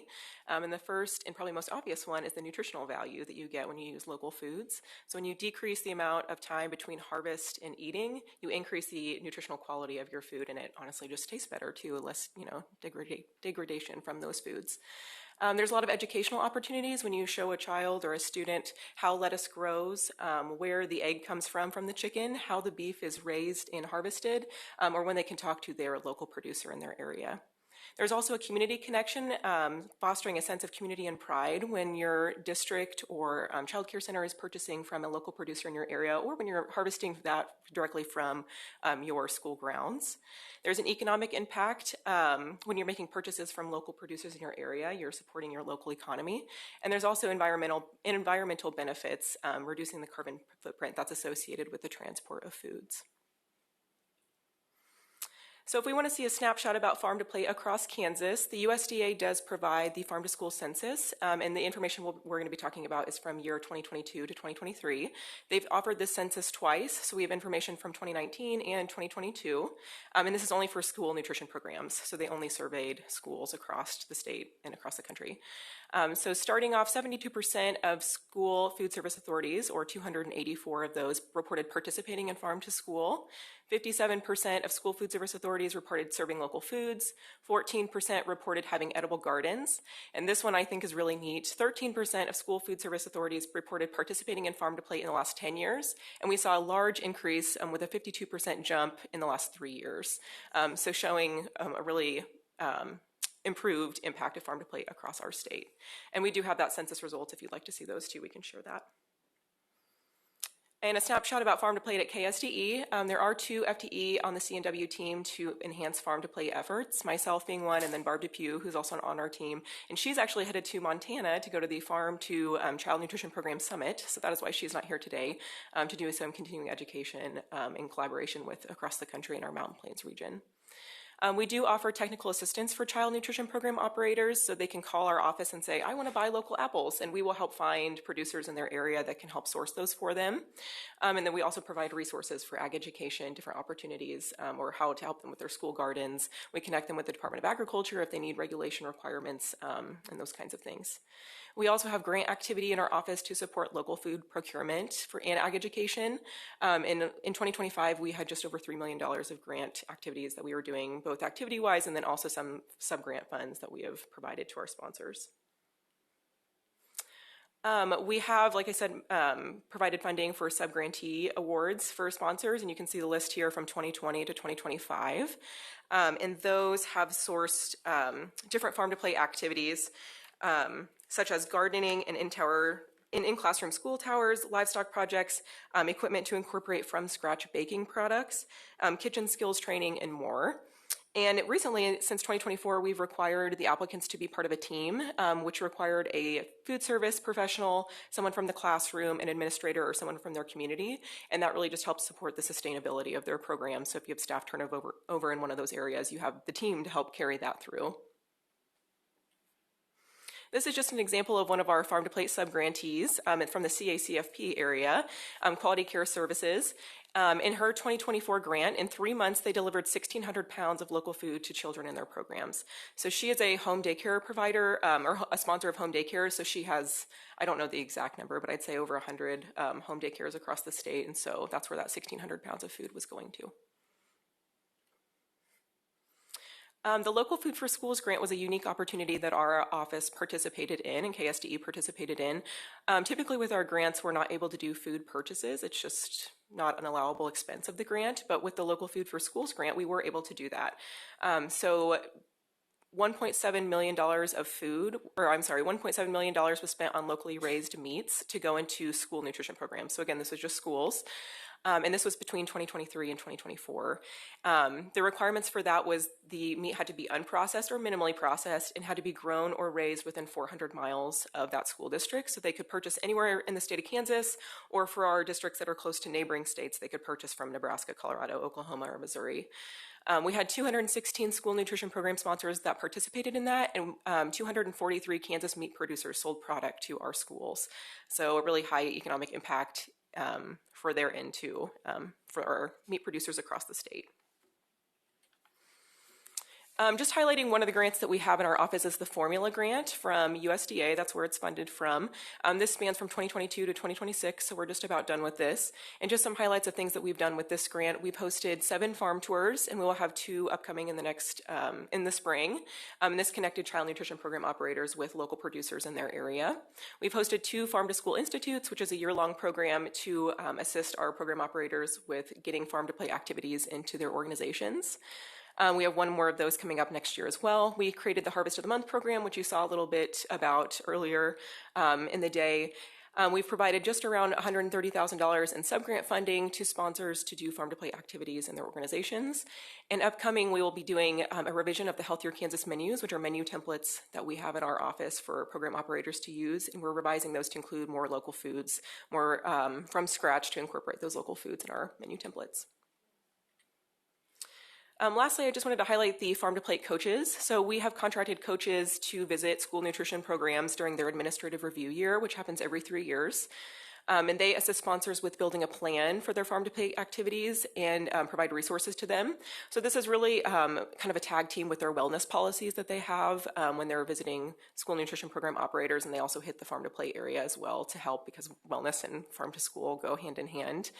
And in the last 2 years, the Farm to Plate coaches have been available. They have made 157 visits to schools across the state to assist with that.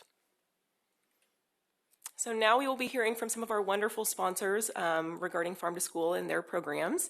And first we have Julie Henry with USD 497 Lawrence Public Schools.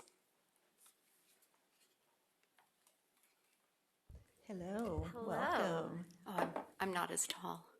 There we go. Really quickly, I have flyers.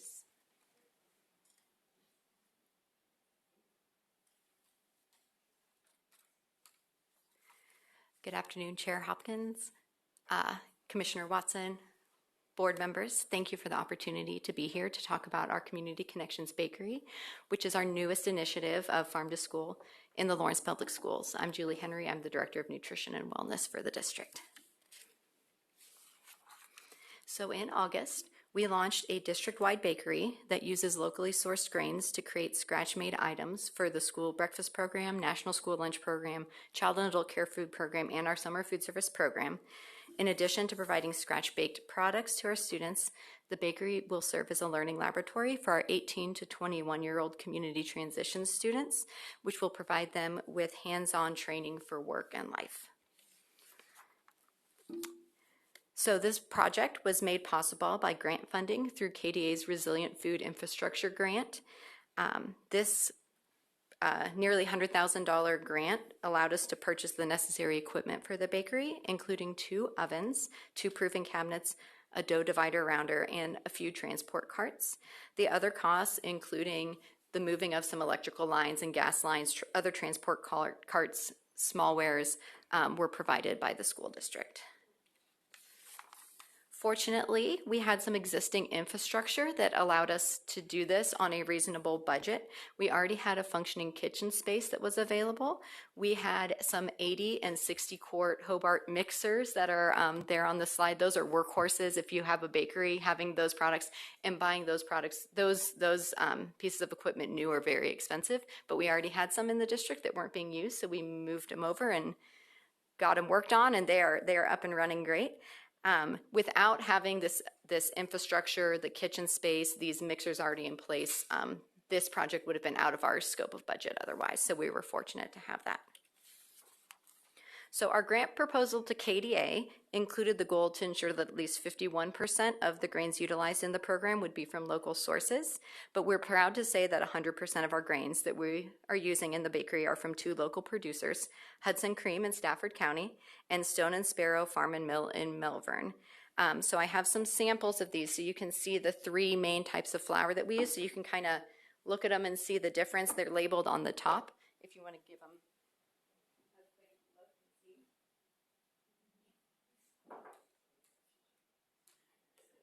So one of those is an all-purpose baking flour, but it is from Stafford County, from Hudson, Kansas. One is a white whole wheat flour, so it bakes really well, but does have the nutrient properties of a whole wheat flour. And the other one is a Roux de Bordeaux, which is a hard red wheat, and it has a higher protein content, and it makes really, really good breads. So we use that for our breadsticks and our dinner rolls. And once we got that product in and started using it, night and day delicious. I mean, our breadsticks and rolls were good, and this is like amazing. Great, makes great breadsticks and rolls. So having an in-house bakery allows us to control the portion size depending on our nutritional needs for our meal pattern. So we can craft a 2-ounce dinner roll for our older students, but our littlest learners, our preschoolers, they love having a little 1-ounce dinner roll. It fits really nicely in their hands, and it meets their nutritional needs better than a large dinner roll. We can tweak recipes using applesauce to replace oil, reduce sugar content so that we can meet Smart Snack standards with our brownies and our scones and the sweet treats that we all love, but we can tweak them to make sure they're still a little bit more nutritional than what you would buy off the shelf. One of the greatest aspects of baking in-house is since they're freshly baked and sent to schools the same or next day, there's no need for the preservatives and additives that are often found in commercial products that you buy and ship in. So on this slide, you can see the ingredients of the dinner rolls and scones that we used last year versus the ingredients from our scratch-made products. And you can just see the difference in the ingredient list there. So we're really proud that the products we're serving are more wholesome and have less additives, preservatives, things that our kids don't need in their meals. Words that we don't know what they are. Right? Exactly, exactly. So in order to create these delicious products, it does take additional staff. But even accounting for the additional staff labor costs, there's a net savings per product. We feel like this is a huge win because we're providing higher quality products, supporting the local economy, and saving our food service budget at the end of the day. So you can see a comparison of what a product cost us before and including labor, what a product is costing us after, and the savings per item. We're a fairly large district, so you multiply that out over thousands and thousands of servings per day, per month, per year, and it more than pays for itself, which we're thrilled about. So the Community Connections Bakery has been in operation for about just 2 months, and these 2 bakers on the screen, these are our 2 bakers. They've produced over 42,000 baked goods for our students. They are just getting their feet under them and just getting started. They are phenomenal. Our current lunch cycle our current menu cycle has each student having a breakfast and a lunch item from the bakery per week. We hope to amp that up. We wanted to, when menuing for this fall, brand new, we didn't want to overcommit and stress our bakers out too much. So now that they've got their feet under us, we can really start ramping up production. So looking towards the future, we have a couple of additional grants that we are excited about. One, we've been awarded a grant, a USDA Business Builder grant that will pay for a box truck so that we can deliver. So these are all baked centrally in what used to be Pinckney Elementary School in the center of Lawrence, and then shipped out to all of the different schools. Right now we have an old district box truck that we're using it's on its last leg, but we're using it because it's what we got. But we did get a $50,000 grant to buy a new box truck that will be dedicated to the delivery of the baked goods. And then in the spring, the $50,000 Blue Cross Blue Shield's Pathway grant will be utilized to help support the bakery moving the bakery towards that learning laboratory for our community training. From there, we hope our students might branch out and begin catering. We'd love to invite in our culinary students to get some experiences in there. Really, this is just the beginning for us, and we're really looking forward to the next steps. We think they're going to be delicious. They're going to be educational, and they're going to be locally sourced. And so I appreciate your time to kind of share about what we're doing in Lawrence. Thank you. That is so powerful.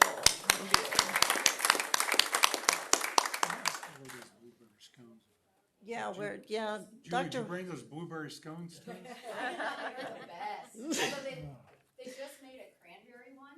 Oh. And it's my new favorite. We may have to make a field trip. You're supposed to bring them so we can decide if. Thank you. Thank you, Dennis. Julie. I gotta ask, since you bake from scratch, do you put red beets in your chocolate cake? They do not. That's a really neat recipe if you want to try something different and fool the kids. Right. Get them some extra nutrition that they don't know is there. Michelle, did you have a comment? Just a comment. Yeah, I just want to say my mom worked for the food school service for 30 years and retired from there, and she made all the turnovers. She made all the buns for all the school. It was a town of 30,000, but she made for all the elementary and the junior highs, and so she was constantly baking, but everything was fresh. Yes. It didn't have to be, it was going right to the students to pretty much eat that day, or if anything, just the next day. So I know I can appreciate all that. Yeah, Done locally. It's exciting to see. It's such a huge thing, and I thank you. This was truly. And the Roche de Bordeaux, whatever flour, where did you get that? What mill? It is from Stone and Sparrow in Melbourne, Kansas. Okay, because I was like on Amazon, can't find it. So. Right I here use in Kansas. einkorn, right and I here. make the lousiest bread ever. So It's wonderful. Thank you. Oh, I'm sorry. Connie had a comment real quick. Yes, if you get a chance, you need to go to a picnic school where it is. It's amazing what they're doing there. The baked goods, you can just smell them when you walk through the door, and they are delicious. Oh, that's they gave me a awesome. sample. Yes, she came and visited, so if you come, we'll give you a sample. That's right. Good job. Rock chalk, Mr. Lawrence. Thank you, Julie. Next, we have Janet Dozier with JC Family Home Association.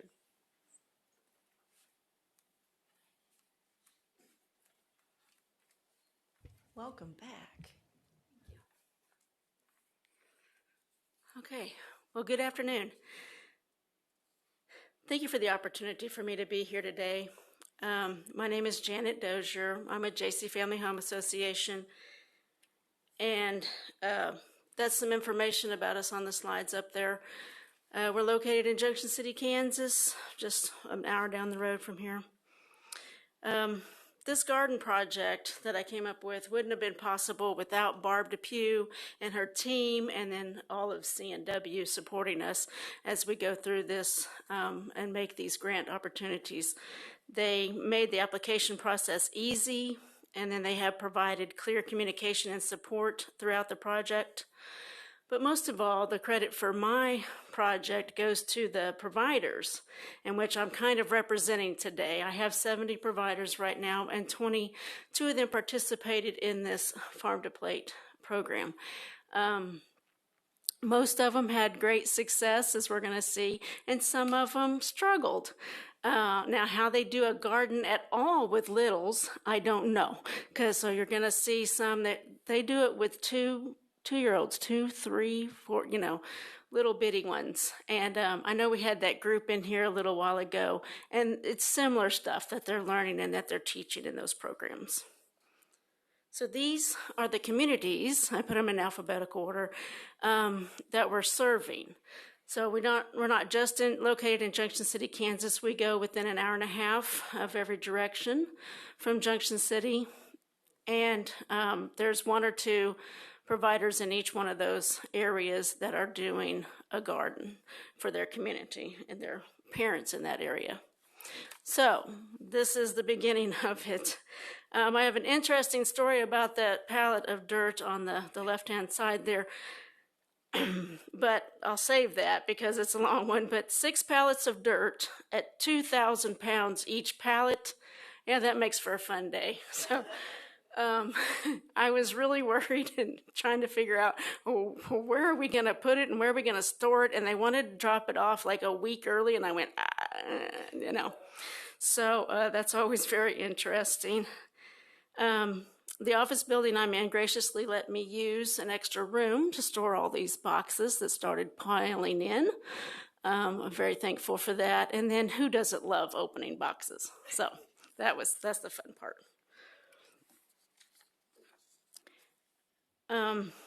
So I apologize, I didn't take pictures of distribution day.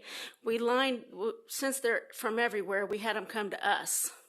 And we had 2 weekends in March where they came to us, and we gave them all the stuff.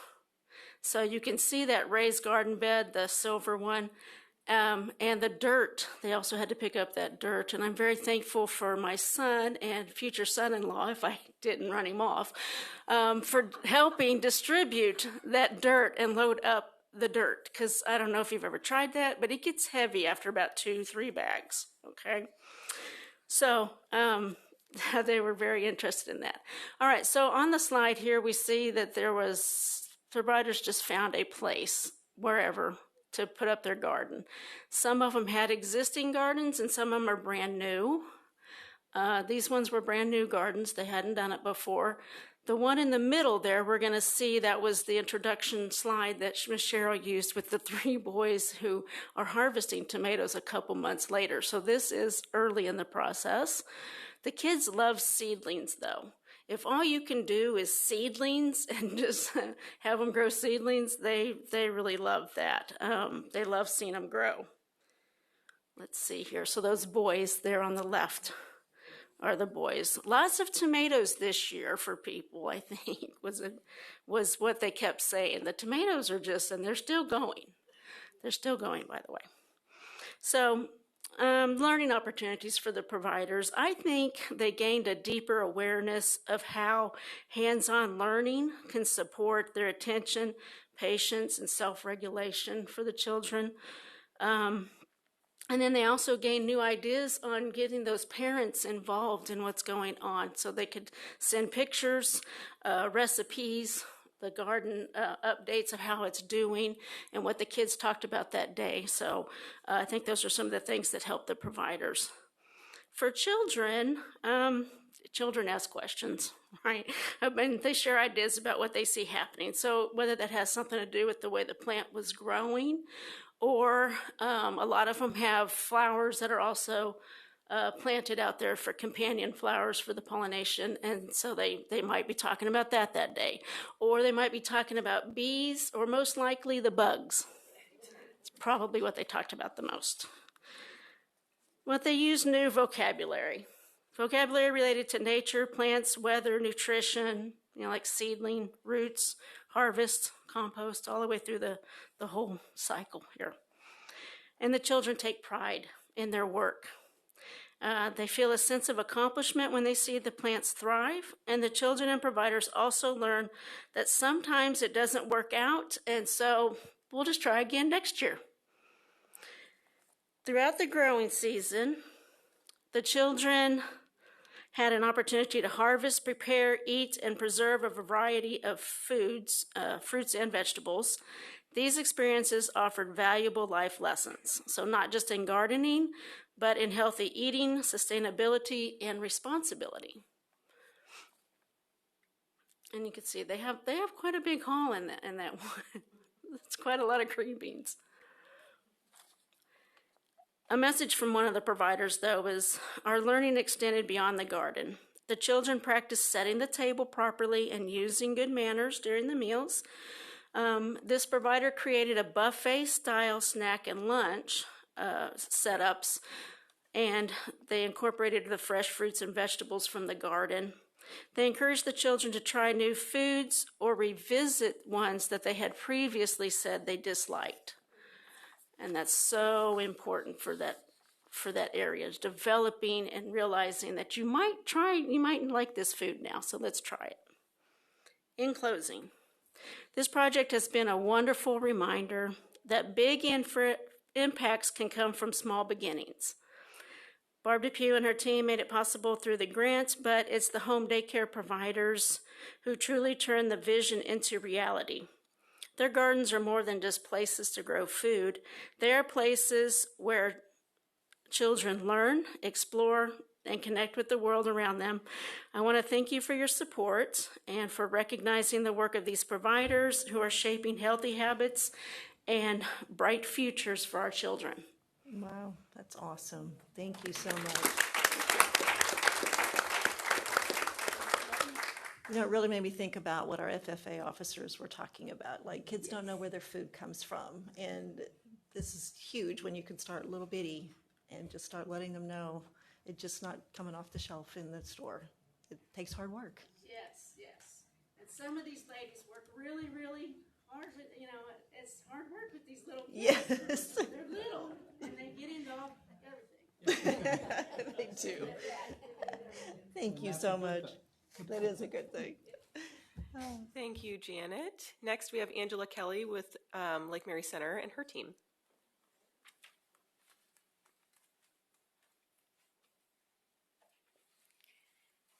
Hello.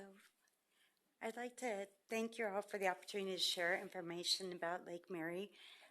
Also would like to thank the Child Nutrition and Wellness team because I have learned a lot of information from the consultants that visit us for the past year. Thank you. So pardon me, I do have notes because I tend to get wordy if I don't. So Lake Mary has been operating for 50 years. We were founded by Ursuline nuns back in 1969. We have our license for 65 residents that live on campus, and then we tend to average about 19 to 20 students that come and attend school at our facility every day. We could have up to 30, but typically 19 to 20.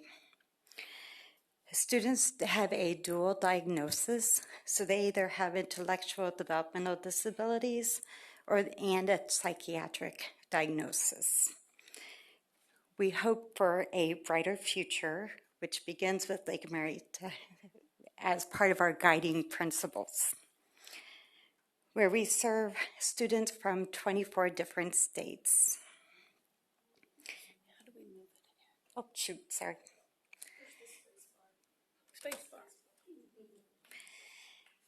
We serve over 55,000 breakfast and lunch meals a year, but we also serve supper, 2 p.m., 7 p.m. snacks, and we offer fruit and vegetables anytime to our students because many of them love to eat.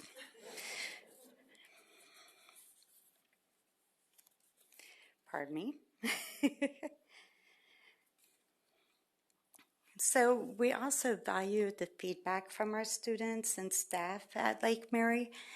They are able to communicate with us through a comment box. They are able to, we have a food committee where our staff communicates with us monthly to see how things are going. We also have participated and received a sub-grant, so we were able to purchase local beef from one of the farmers that was within, I think, about 3 to 4 miles. I went to go visit their farm and had a great opportunity doing that. But also, thank you to Patricia and the staff at Ranch and Matt and the facilities team. We're able to work together collaboratively. Some of the things that the kitchen does with the ranch is we'll contribute some of our waste, our vegetable waste, to the compost bins, where she can tell you more about the composting that happens with the students. Also can help provide some of that to the animals to help supplement their nutritional rations. And Patricia has a story or two to share.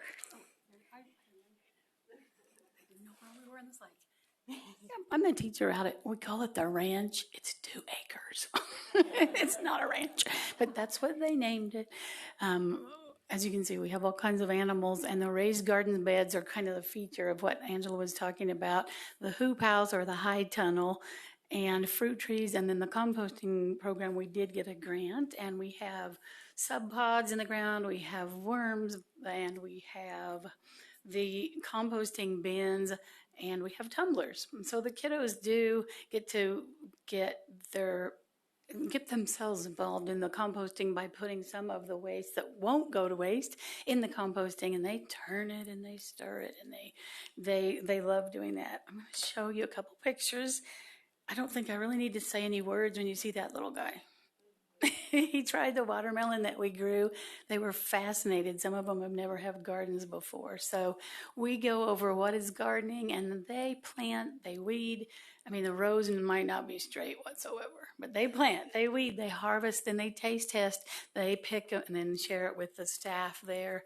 And of course, they get to taste it too. We talk about how plants grow, where your food comes from, and how important it is for healthy eating. And what do we grow in Kansas? Do we grow oranges in Kansas? But we might taste them, but they don't grow here. So that's just a really quick version of what we do. The chickens, the gardens, and I'm going to show you just a couple pictures and tell you 2 quick stories. One of the kiddos had been waiting all year, for all summer, I should say, for the carrots, and we had planted those little tiny seeds, and he kept going, can we pick them now? Can we pick them now? Every week, can we pick them now? Can we pick them now? Finally, we said next week it's going to be ready. And come to find out, he and his family lived in Olathe. This isn't like remote, but he got all his food mainly from the convenience store. Not even a Price Chopper or a grocery store. So he'd been waiting. Then we finally, okay, pick a carrot, pull it up. And he goes, it almost looks like a real one. You need a new teacher. But I thought we'd gone over that. But then he was the one that said, is it safe to eat? He just wasn't sure. He'd never, ever seen something right out of the ground.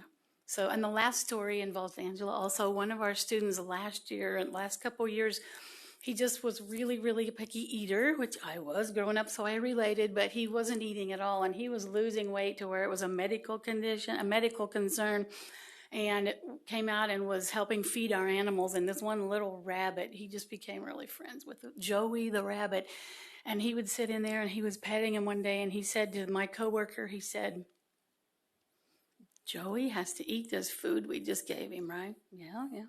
Has to drink his water. Yeah. Well, if he doesn't eat his hay, he won't grow. No. Well, will he get sick if he doesn't eat anything? Yes. And over the weeks, he began, they made a plan for him, a dietary plan, snacks that he liked better, healthy foods. And because of this little rabbit, it helped him to start tasting more things. And he would come out and talk about if Joey was being healthy, Joey the rabbit, and then he began to eat more things, and it worked out pretty well. So, yeah, thank you for having us today. Come and visit us if you're ever in Paola. I love to show off the animals, the gardens, and I'm sure we'd love to have you if anybody can ever come. Thank you.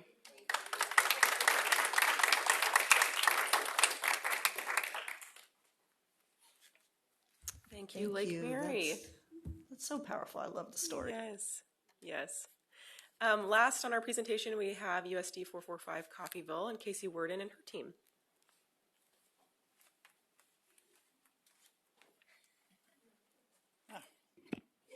Good afternoon. No.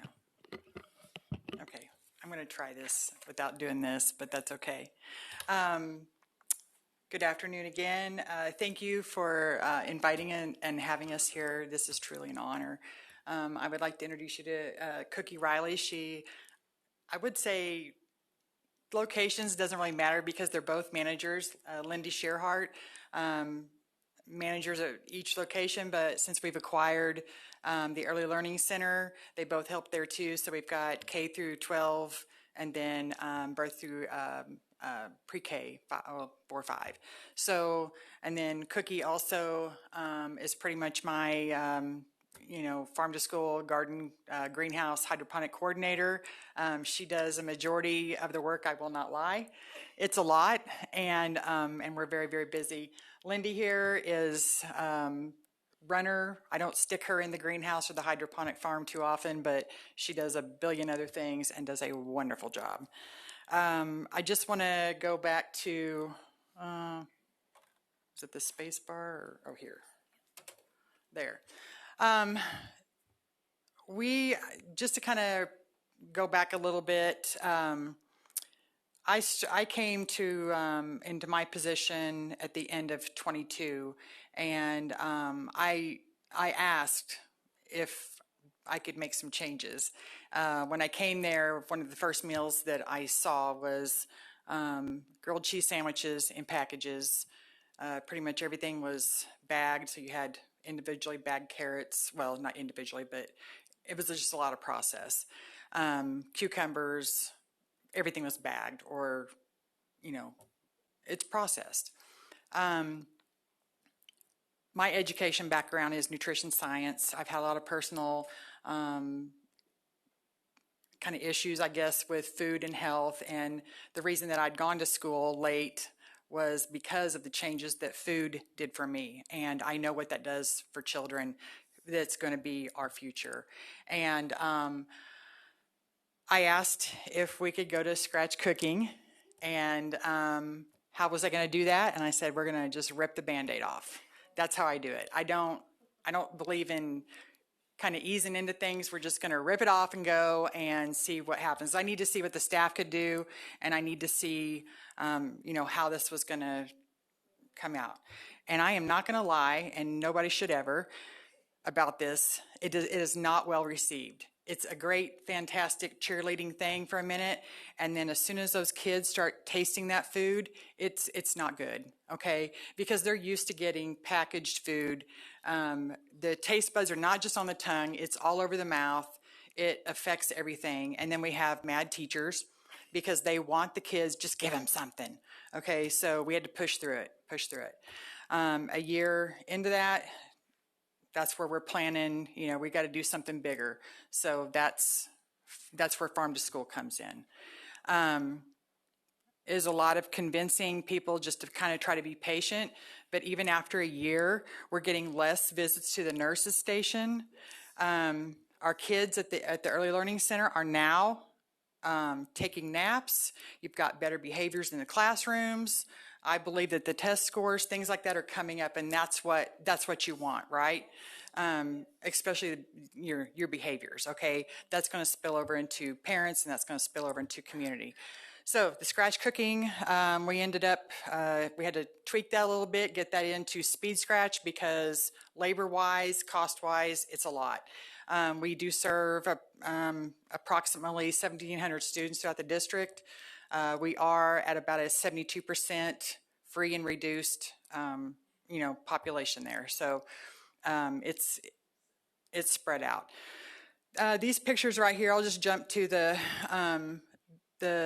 these are the hydroponic garden or farm. It's a 40-foot shipping container, totally climate controlled. And then we also had the greenhouse. The greenhouse was not being utilized, and I just asked, and I rarely get told no. And thank you, Mr. Spear. And the idea is to have that as a production greenhouse. We can still grow and supplement what's going on the salad bars. We are an offer versus serve, and we have the most wonderful salad bars. The kids can pick what they want. So what we do is I was emailing ag teachers at the time, and they would send the ag leadership students. So 30 minutes a day, I don't care, we get something. And they were coming in, and we were able to have just conversation about how these are grown. looking at the root systems. You don't have to have the curriculum part of it is not really super. I mean, yes, it's important, don't get me wrong, but whenever we struggle with getting that piece into the classroom, we have to do what we want. So the other picture is one of my cooks. She's working with the students, and she's just talking about, we're just talking about how this starts and where this, what happens here, and getting that kind of teamwork involved. And then the next, kiddo there is from Boys and Girls Club, and over the summer, and you get that's rough. I mean, we got to have extra people with, some of those kids because they are a little extra, okay? I'm not gonna lie. What we've harvested, we started doing I got the hydroponic farm through a KDA grant, and it was a specialty crop block grant. And it only paid for a portion of it, and then the rest of it we were going to have to fundraise. But then Community Green Farms comes in and says, hey, I got a surprise, and he had done an extra grant, so the thing was fully funded. It did take us a year to get the farm in place, but it came in December, and me and her hit the ground running. They suggested we not, but we don't care, we don't listen, and we did it anyway. And because we'd been waiting a long time, and we do have quite a bit of background in gardening anyway. But yes, it's hydroponic, and it wasn't that hard, to learn. And to date, we have harvested just a little over 1,000 pounds in leafy greens. That's romaine, different kinds of leaf lettuce. So we've had basil, Swiss chard, some cilantro growing in there, yeah. And just random students coming in, but the great thing is that it's the conversation that you get to have, teaching them where the food comes from, even if it's not out of the ground. It's STEM, so you've got every single kind of subject you could imagine that you can employ in this, right here. So that's the greenhouse after we had it filled up with everything, flowers, peppers, tomatoes. We didn't care if it grew. The kids just, they get to see the process. And if it doesn't, that's fine too, because that's something that you learn that, failure is an option sometimes, and you just get back up and you keep moving. Back to the scratch cooking, that box of green beans that we had got from a vendor. This was kind of like when we first started, and this was like one of my favorite stories. I had a little girl out in the cafeteria, and my staff did not snap the green beans. We just took the ends off if needed, and they were just, steamed. And I had a little girl out there, and she did not believe that was a green bean. That is not a green bean. Green beans look like this. And but they were doing Brussels sprouts. The kids were trying them. We were giving them stickers to get them to do it. I was told, please don't give them stickers because the custodians were tired of peeling them off the floor. But the important part is we got the kids to try the food. And one thing that I keep telling them is I need you to, teachers, I need you to model, because that's how they learn. So even if you don't like the food, I don't particularly like some foods, but we've got to keep a happy face and pretend like you like it. And we got to keep exposing them, because the more you expose them, the better the chances are that, they're going to eat. And I'm just glad that we get to do that starting at birth now, because that's where, that's where it really counts. The other two pictures are harvest out of our greenhouse just over the summer. And we've got a fantastic summer. Our summer program was blown up this year. So, yeah. And this is one of our littles. I believe she's kindergarten, but that's what she picked. She's able to pick what she wants to eat, and I think that's so important. And so many of our little students are, they're picking the vegetables and they're eating the things that you'd never think that they would pick off a salad bar. I mean, we've got okra. The girls are making different kinds of salads. They're experimenting. They're learning to cook. They're learning to make and be creative. So. The future of this whole thing is, yes, we want to expand our procurement with our local producers. I've got great community partners with Blue Cross Blue Shield, Community Action Foundation, Coffeyville, Farm Bureau. Everybody's kind of, stepping in to help Coffeyville so that we can get, yes, I mean, like I said, it's a partnership. Hopefully we can get more teacher involvement so I can get those students, in there. So then next it's parents and community, so we can broaden that scope. And then, of course, we would like to secure some more grants to get our kitchens renovated because they need some help. Anyway, did I miss anything? No. Okay, thank you.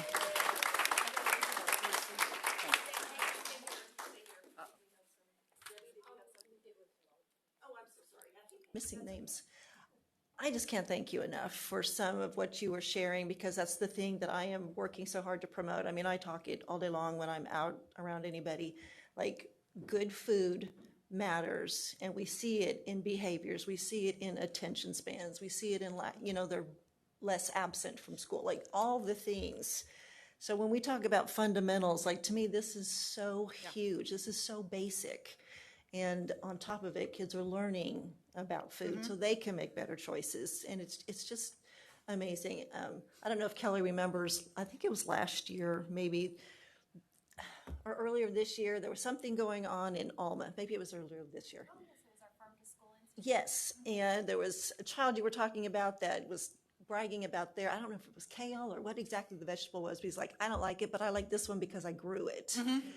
So it matters because they do it with their own hands, or they see it and they're a part of it, and suddenly it tastes good to them. Because it's a part makes of a what they're doing. difference. It does. So thank you so much. This is my heart.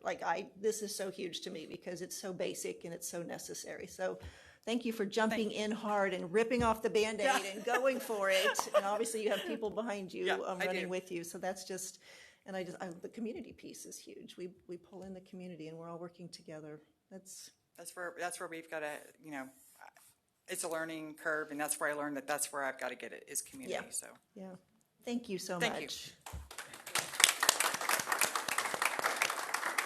Madam Chair, I did remember what I was going to say, and I can just follow up. It actually had to do with everybody.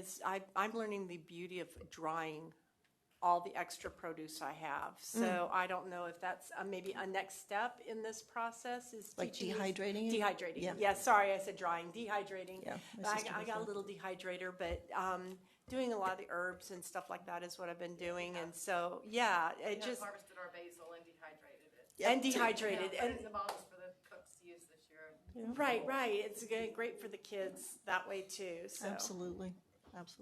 Awesome. I was just going to add to that. I'm so glad you brought that up, because that is one of the new trainings that we are going to be developing on our team and working with Casey and one of our local producers, how to extend the growing season. So how do you vacuum seal? How do you dehydrate, right? So yes. Oh my gosh. Thank you. That was perfect, Debbie. Thank you. Good job. Actually, USD 367 Osawatomie Schools also has a vacuum sealer that they got as a part of a grant for them to save the summer produce for their program. So they're working on that as well. Just throwing that out there. Isn't that amazing? Oh, it's so amazing. I love it. Farm to school is really the coolest. And we have some really amazing people in Kansas. Amazing people here today, but there's just as more amazing people across the state. So if you have any questions, please reach out to our office and we'll find a district or child care program for you to go visit, because there's plenty more stories like this across the state. And they're just all really amazing. Yes. Would you like us to, we all were encouraged to visit. Yes. Are we going to have a moment for that? Yes. Yeah. I want to make sure she's done. Yeah. Yes. Yeah. And you can reach out at any time to our office and we're happy to connect you with a district or a child care program as well. Yeah. No, I mean, I did get to Yes, visit. you And did. I just wanted to say okay, it was yes. an awesome experience. Yes, who did you And, see? I went to Mays. Oh, They yes, They yeah. had their STEM program at the, like a community outreach STEM, and then the hydroponics, which we laughed because all the kids had little gloves and hair nets for picking their lettuce. And I'm looking, and we're all laughing because we're like, you do know that when they're outside, birds can poop on them, and you're still going to eat them. But, I mean, they're just steps, baby steps. And I got to see my grandson and pinch his cheeks like a good nana. Yeah, very good. We were just in Mays 2 Fridays ago for our farm tour. They hosted us for the farm tour. Dennis went to that. Yeah. Did Oh, anybody very else good, make very it to schools to eat with them? I know I did as well.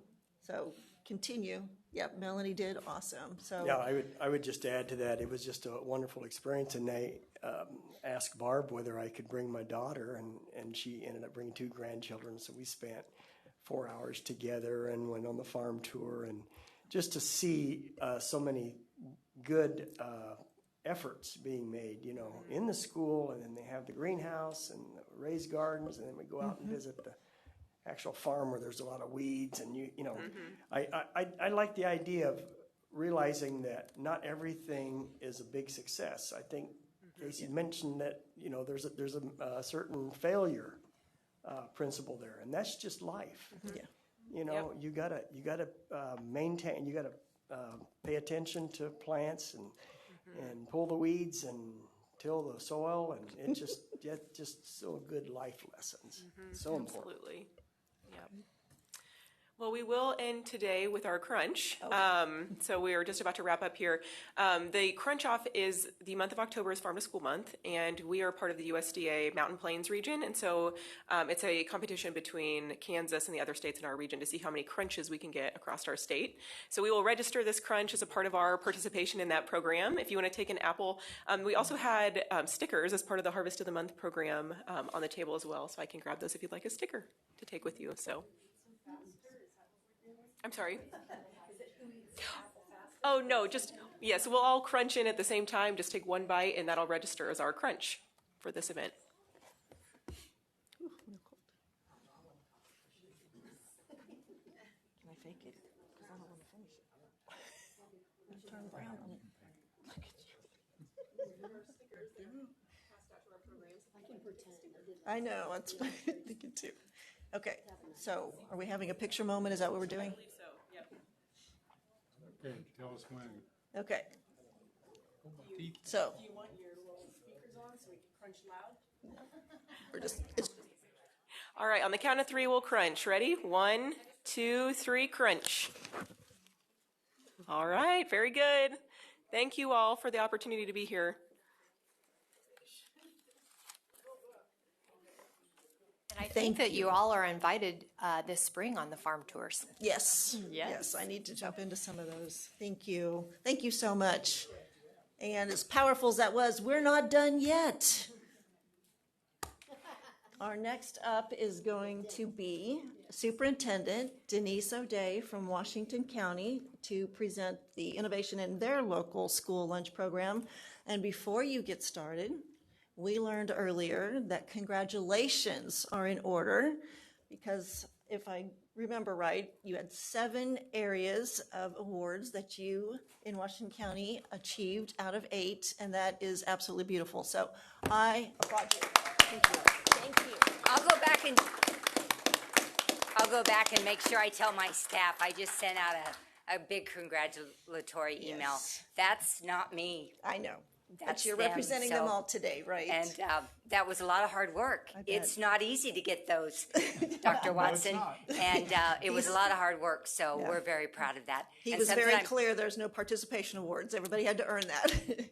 Something I'll also share later in my presentation is my elementary school, my board learned last night at my last night's board meeting is last school year, 0% chronic absenteeism. Oh, come on. Wow. In 2 years, we went from 29% to 0. So Denise, that is powerful. Okay. pretty excited for No them. kidding. So anyway, good afternoon. My name is Denise O'Day. I'm the proud superintendent of USD 108 Washington County Schools. I am a 43-year veteran of public education. I've served students in Kansas since 1983. I taught school. I've been an elementary principal. For the last 29 years, I've been a school superintendent in 3 different districts. I'm currently in my 10th year at Washington County. Washington County is my home county. I didn't go to school there. I went to school at Lynn, which is another town in the county, but it is my home county. I was a 4-H kid. I was not an FFA kid because back when I was in school, the boys took FFA and the girls did FHA, which we don't even have anymore. That was Future Homemakers of America, but I was involved in that. I am married to a cattle rancher. And we live on a century farm. Whoever talked about that earlier. We live in the house that my husband's great-grandpa built, and it's the third generation to have this cattle ranch. So I have proud roots. Washington County has a very strong FFA program. You saw Joe Kern's name up when our FFA kids were talking. Joe Kern is the son of my FFA sponsor, and we're just very proud of John Kern and my FFA program. They're going to go, I've got 2 state winner teams that are going to national FFA in the end of October, that last week in October, and so we expect great things from them. Anyway, I come from it from a totally different avenue. I'm going to talk about our farm to school program, which is what we call it, but we don't have a garden. We didn't start with a grant. When I got to Washington County, first of all, you need to know where we come from, so you know where we are and where we got to. And these are just some facts about Washington County. We are a consolidated district. We're a 108. So in 2006, North Central 221 and Washington 222 became 108. We're only about 370 kids. We have 90% white students, 10% Hispanic. That's grown considerably in my 10 years there. We might even be up to about 12% this year. I'll have to check. We were recently back up to 2A. We fluctuate. We're either the largest 1A or the smallest 2A, and we're going to be 2A now for this next year. I have about 84 staff, including everybody. We are 389 square miles. So we have 370 kids for 389 square miles. We are spread out, and so we do have 5 bus routes. We have an assessed valuation of $66 million. That's all farmland. That's what we have. We are very proud. We're Tigers. We're very proud to be Tiger Strong. We believe bigger is not always better. We're very proud of our rural and farming roots. We believe that small rural schools matter. Great kids and future community members come from rural schools. We know our kids. We can personalize their learning. I believe that zip codes should not dictate what kind of education my kids get. Just because I'm in 66968 doesn't mean that I should have less, that my kids should have less. So we work hard to make sure they don't. Which brings me to why we did our farm to school program. Obviously, budget is limited. Our best use of funds is always people. So to support 84 staff in a small 2A school district, we have to have the funds. But when you have, 86. I had cataract surgery last week, and my eyes still aren't settled down. That's what they keep telling me. They haven't settled down. So I fluctuate between can I read it or can I not. So if I have to put these on, bear with me. Anyway, obviously costs keep increasing in all kinds of ways. So when I first went, these are the programs you're going to find at Washington County. When I first went to Washington County, we were transferring $80,000 from general fund to food service because food service can't end the school year in the red. So you have to bring it back up to snuff. $80,000. 10 years ago, that was 2 teachers. It's not anymore, but 10 years ago, that was 2 teachers. And I was going, we got to do something about that. We can't continue to transfer $80,000 to food service every month. So one of my goals was to make food service self-supporting. I went to Washington County in June of 2016. Right before that, they had transferred $80,000 to food service. In June of 17, we had to transfer $50,000, so we weren't quite there yet. In June of 18, I had to transfer $30,000. June of 19 and beyond, our food service program is self-supporting. I transfer no money from general fund or LOB. We've done several things to help with that, but our main one is our farm to school program. In 2019-20, we entered the farm to school program, which is what we call it. You know, it's a program designed to have local partners provide items for school districts that we can use to help make school meals. What we do is we focus on animals. So since the 1920 school year, my district has received a total of 11 hogs, 16 beef, and 1,527 pounds of hamburger.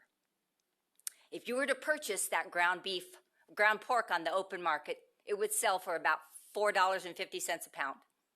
We've received about $8,600 in pork, but we've received $81,000 in beef because it sells on the open market for $6.34 a pound, and we've received 11,200 pounds of beef in addition to plus 1,527 pounds of hamburger. That goes a long way to feed 370 kids. So when we put out our lunch menu on a monthly basis, if you'll notice the days that has the little tiger in the corner, that's how we tell the community that that menu is using locally grown beef or pork. And we do that every month. We have about 25 farmers that donate animals to us. Some donate every year, some every 3 or 4 years, but we have about 25 farmers that do donate animals to us. So that's how we tell our community we're using locally grown pork or beef. In addition, a couple years ago, our science class and our facts class got grants, and we hydroponically grow lettuce and tomatoes that we use in our salad bar. And of course, it tastes so much better because our kids grew it, and they know that they grew it, so they stock up on the lettuce and tomatoes that are from our science lab is where it's from. But this is the neat thing. You were talking earlier. I strongly believe that good nutrition leads to healthy kids, leads to healthy test scores. These are what our test scores have done in the last 5 years. This is FastBridge, which is our locally generated testing. Our early reading is our K first, and then our A reading is our 2nd through 6th grade. Looking in spring of 2021, we had 72% of our kids at high risk or some risk. In the spring of 25, we have 32%. I have to get close to see. 32%. That was in kindergarten and 1st grade. Similarly, in grades 2nd through 6th, we went from 43% to 24%. That's reading. This is what we've done in math on our FastBridge. So if you're in the red, obviously you're below. But if you're in the blue or the light blue, you're at low risk or on target. Then that's that's our SABRS testing. Sorry, our SABRS testing. This is our social emotional testing. Our parents either allow us to submit this or not, or administer this or not. You know, we have to get permission, but our counselors submit this. And so in the fall of 21, we had 25% of our kids at high risk or some risk, and we have decreased that to 13%.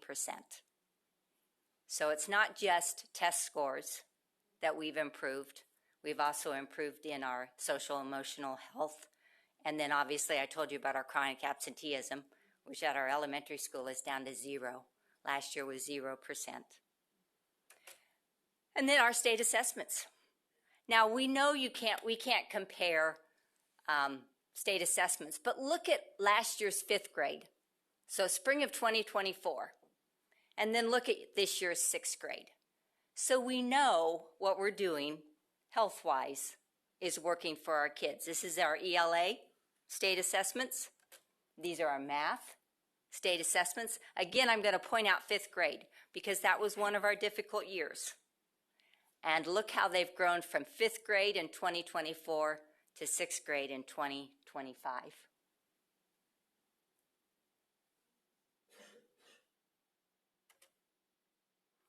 So, I stand for questions. I appreciate and am honored that you asked me to be here today. Do you have any questions?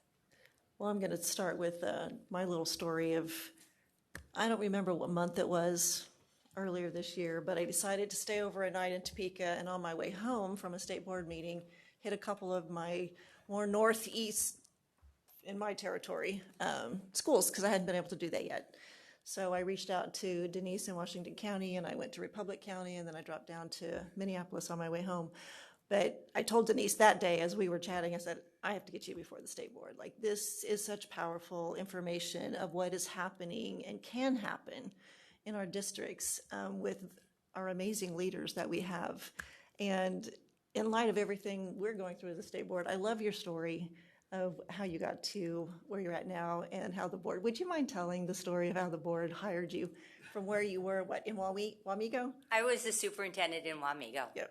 And I had just finished my first, remember, I grew up in Washington County, and I just finished my first year in Wamego, and I'm standing at a football game. Wamego is playing Rock Creek, and I didn't know that if you didn't take your own chair, you had to stand because Rock Creek didn't have any visitor bleachers. So I'm standing, my husband's going to be so embarrassed. I'm standing at the fence, and this man walks up to me, and he says, well, Denise Savage. Going, I haven't been a Savage for 35 years. I said, yes. And he said, you don't know me, do you? I said, no. So anyway, it turns out to be my husband. So we date, and then we get married. And when the superintendent job opened up in Washington County, I thought, do I try for that? Or do I just continue to be married to my husband and live in Wamego, and do we drive back and forth? Not like that's ever been done, right, Randy? Anyway, I apply, and they interview me. And before the school board offers me the job, they go to Wamego, and they walk up and down the street of Wamego, Main Street, and they go in all the stores, and they said, tell me about your superintendent. And so after they did that, they came to my office, and they said, we want to offer you the job. We want you to do in Washington County what the people in Wamego say. So I think that's just super powerful, and I know you're a big part of helping other superintendents that are all the things that we've talked about with leadership, and I so appreciate your leadership in the midst of all of that. And I think we should chain her to Washington County so she cannot retire, because I know she has to be thinking about it. I'm like, please don't go, please don't go. Well, every day I get more news that other friends have retired. So I love what I do. Yeah. I love my job. I love what I do, and I always have. And that's probably what keeps me chained there. I don't know. I think so. Hopefully And the you know, staff. 29 years as a superintendent, I've never addressed the state board before. So this is an honor that Well, I it's finally not get so to you do can that. leave honor, okay? So you understand. It's not a bucket list. Now I can keep it. No. And I would invite any of you to come to Washington County. We love our schools. We love what we do there. We're proud of them, and we'd love to show them off. So feel free to come by. Randy's been there a couple times since I've been there. Kathy's been there twice now since I've been there. So I would welcome any of you to come. Dennis, did you have a comment? Yes, thank you, Madam Chair.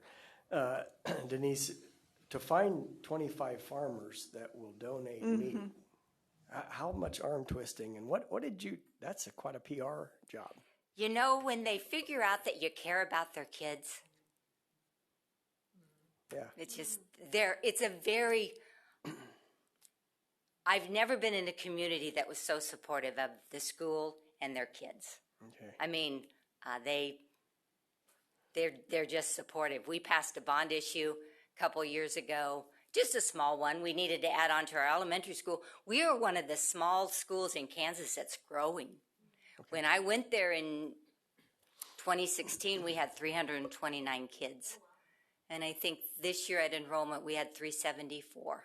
So we're one that's growing. And we had to add on to our elementary school, which had just been built in 2020.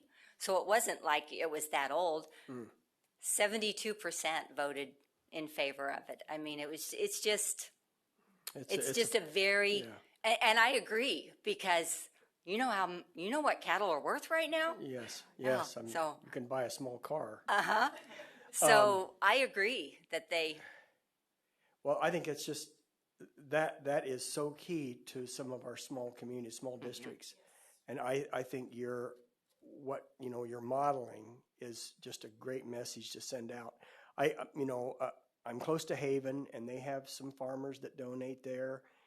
South Barber, they have a kill shop that I think processes the meat, for the district. Just things like that are just so good and works for everybody. Yeah. So, Yeah. anyway.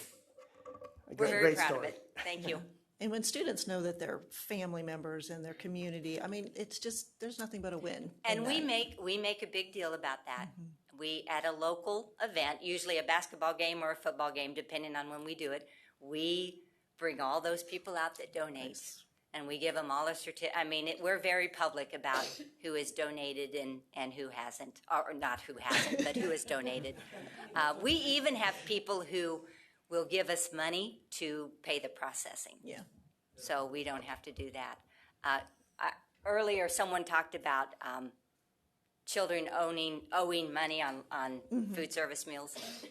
I have a couple of angels, and they call themselves angels in my community, that every December they come in and they pay off every lunch account. I've heard that several times in different, our smaller communities. So, that they have people like that. It's a beautiful They, thing. again, a supportive community is the best thing for a school district that you can have. Absolutely. Absolutely. So, thank you so much for I coming. hope this was what you were wanting. It was perfect. Okay. And you are amazing, and I really appreciate it. Well, thank and you. I know when the awards things happen, hopefully nothing gets in the way, so I can be there to celebrate with you, because that's amazing. I'm only as good as the people I work with. Yep. So we'll get to celebrate them all that day. That'll be awesome. Okay. Thank you so Thank much. you. Thank you. Could I say one thing, please? This is about Denise. She's a Renaissance person. Before she was at Wamego, she was at Wellsville. And I went to a music contest, and there she was accompanying students. So she can do anything. So. Not quite anything, but yes. And she plays better than I do. But he accompanied students at Frontenac, right? Fredonia, and I accompanied students at Wellsville, and we were both 3A. So that was even before I knew Jim. And so we met at a music contest because he was there playing the piano, as was I. So anyway, thank you.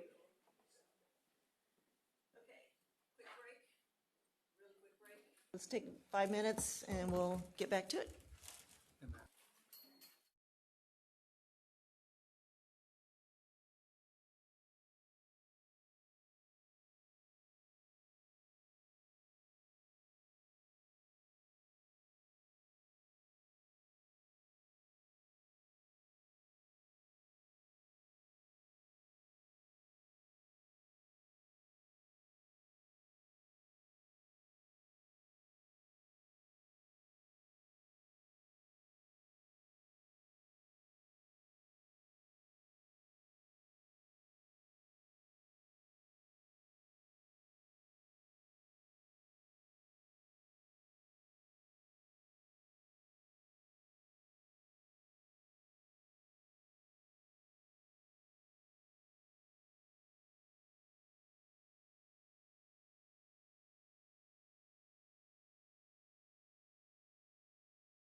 Okay, we're going to move on.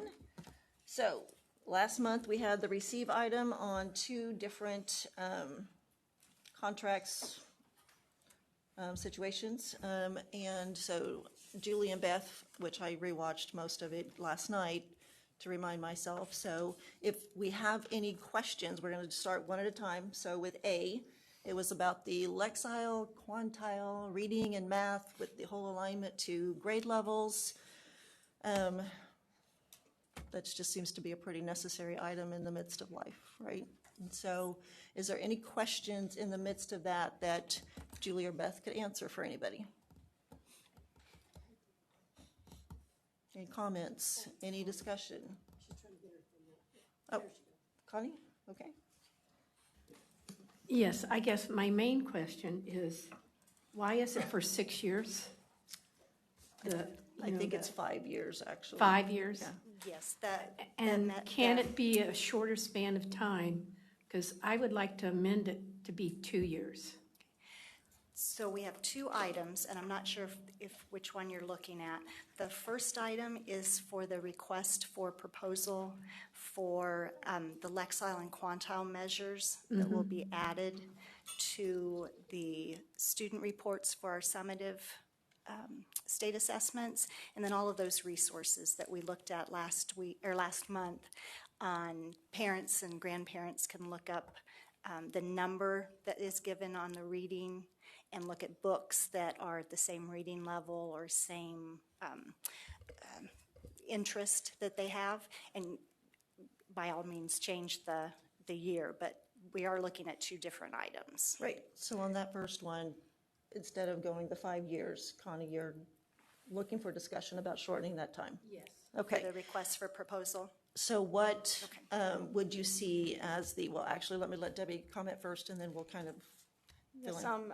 well, Dr. Watson and I had spoken about a number of these things over one of the breaks, and to Connie's point, I think, and maybe Dr. Watson can speak for himself, but I got the understanding that either both of these could be reduced to a year period of time so that we have some opportunity to address some of we've had a lot of changes happening really fast, and especially the new cut scores and all that kind of new tests and everything like that.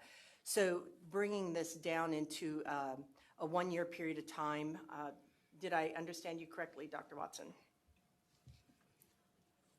You did, but Debbie, I think in looking at it, certainly the Part B, which we haven't gotten to, think that would be appropriate. You may want to think about a little bit longer than that, just because the RFP process and the national company, that only one company does this, is going to, the cumbersome of it, you want to maybe think about 2 or 3, because the cost of doing that's almost going to offset.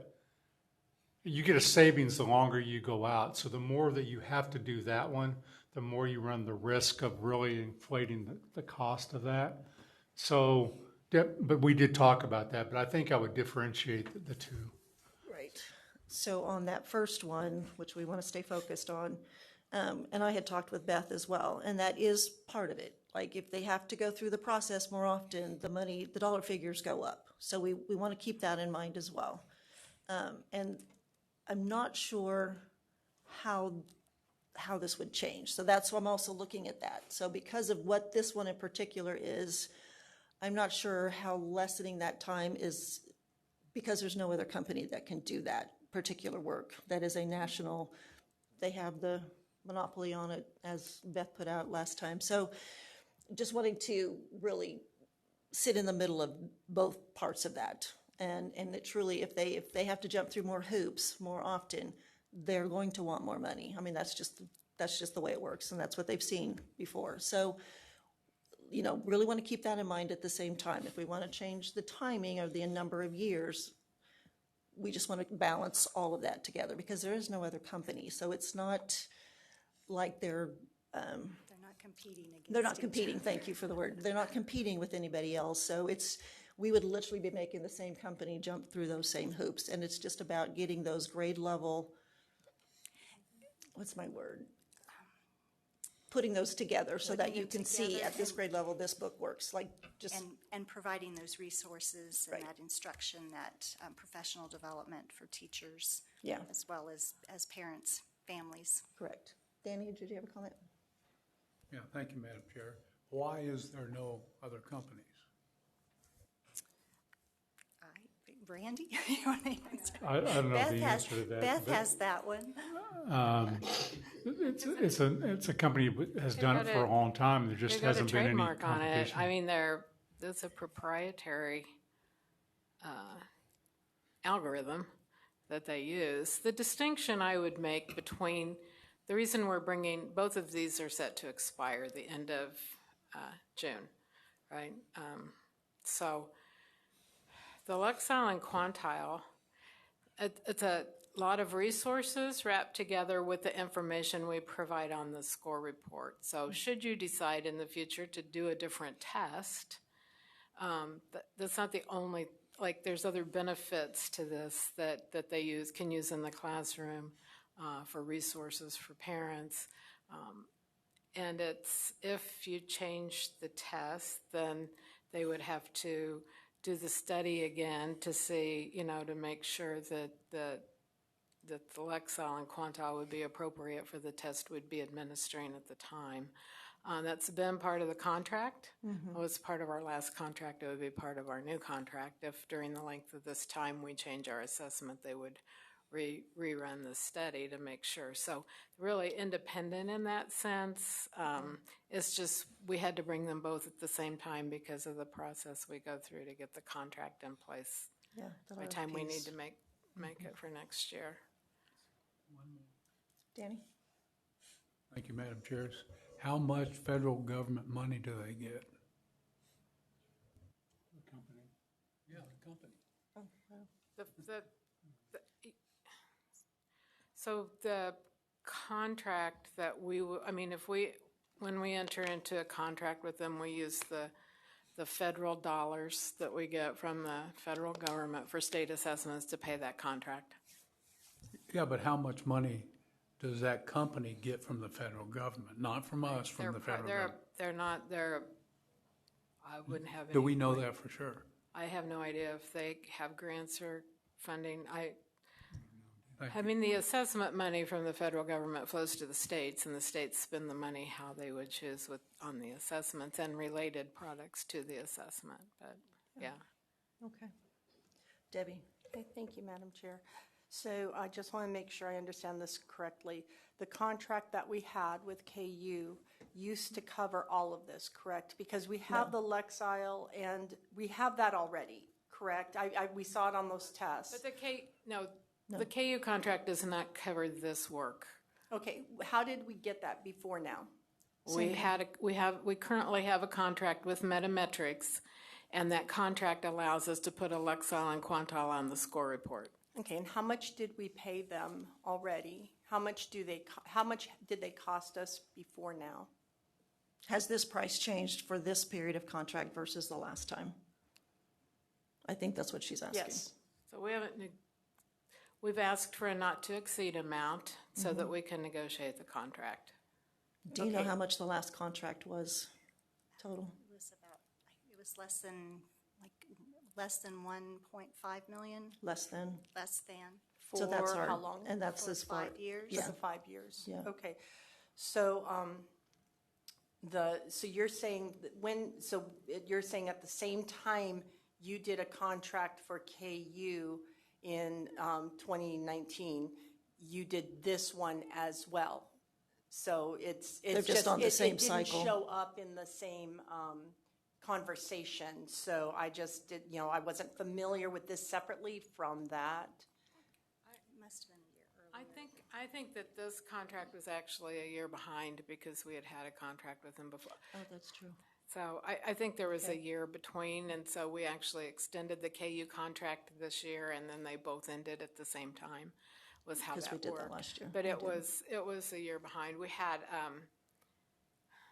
which is why we're starting early. So 5 years ago, we had that. We have had this contract with Metametrics for a very long time. And we did an annual contract with them, and then the Department of Administration, much to your question, said, we believe other people out there can provide the same service, and they made us bid the contract. Okay, and no one else bid. We ended up paying more for the contract because we had to go through the whole process than if they had just let us negotiate the price up front and have a contract with them. That's just the way life worked, and that's what it was, and we had to do that. We inquired this time, since there are still no competitors to this product. John Hess had reached out to Department of Administration for us and inquired, since there are no other people that will be bidding on this contract, could we go back to how it was prior to all this? And they're like, no, because that was a publicly bid contract, and there might be someone out there that knows that contract's ready to expire and they'd like to bid. So yes, you have to bid it. So if we didn't have to bid the contract, we could, it would be feasible to negotiate and just renew every year.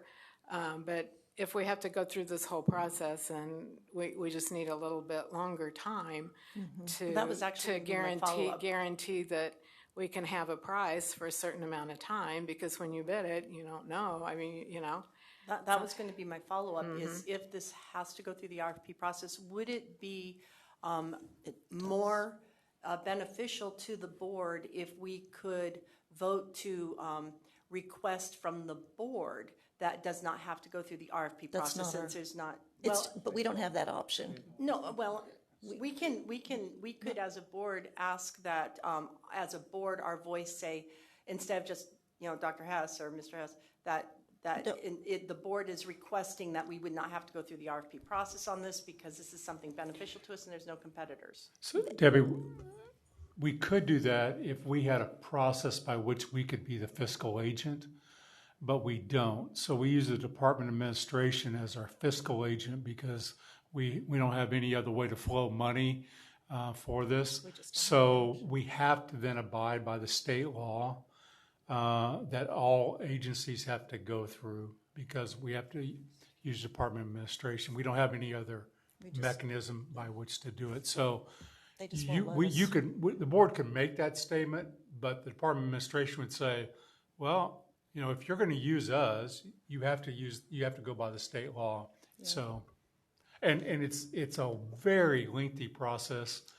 You're going through that right now with a RFP for the search for the next commissioner, and you're just going to find, as Beth said, we had a lower price negotiated before, and in previous administrations, sometimes you could do sole source, but it's not allowed. Yeah. Connie? I just want to make sure I heard you right, that if, say like 2 years from now, we decide to change the test, they won't charge us any more or any different price to go back and do all that again, right? Thank you. That makes me feel better. Melanie? I think I'm good. The commissioner and Beth have both covered. I mean, this is a long-standing situation. This is a way to save money. That's all I need. Thank you.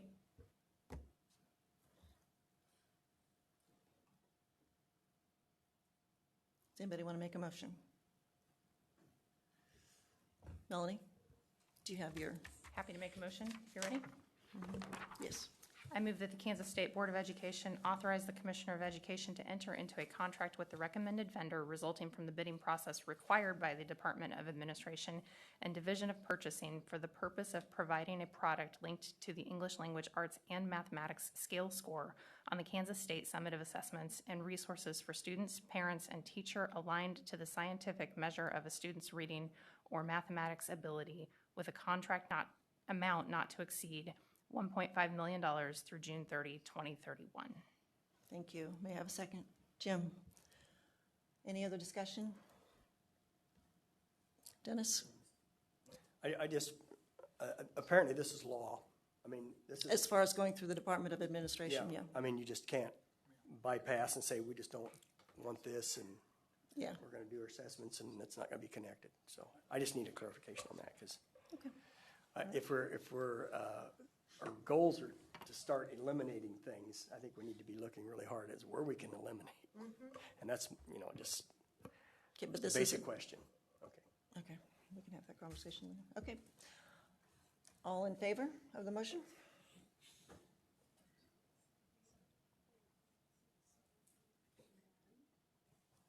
Betty is on. Okay. All opposed? Present, not voting. Okay. Thank you so much for that one. And then the next. The next one is to continue the work with the University of Kansas on our CAP assessments and to keep that work moving forward. And that's not just the summative test, just to remind you, it's all of the work that we've done with the interims, mini tests that we've been talking about, and our Kansas English Language Proficiency Assessment for English learners, our second grade reading assessment, and then also in this work is putting our items, our summative items into Braille for those non-visual students. That is always a cost as well, and then any other accommodations that we need for students. So that's all included in this continuing work with the University of Kansas. Okay, thank you for that. Any comments, questions? Debbie? Before I even got my name up there, there it goes.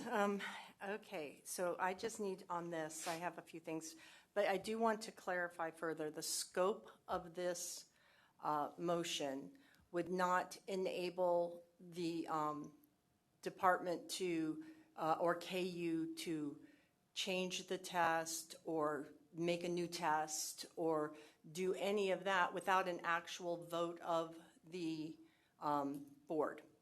I wanted to make sure that that scope is not in this. No, it is not to, we do not plan to make a new test this year. No, I'm talking in the For scope this, of, in this contract. For this scope of work, no.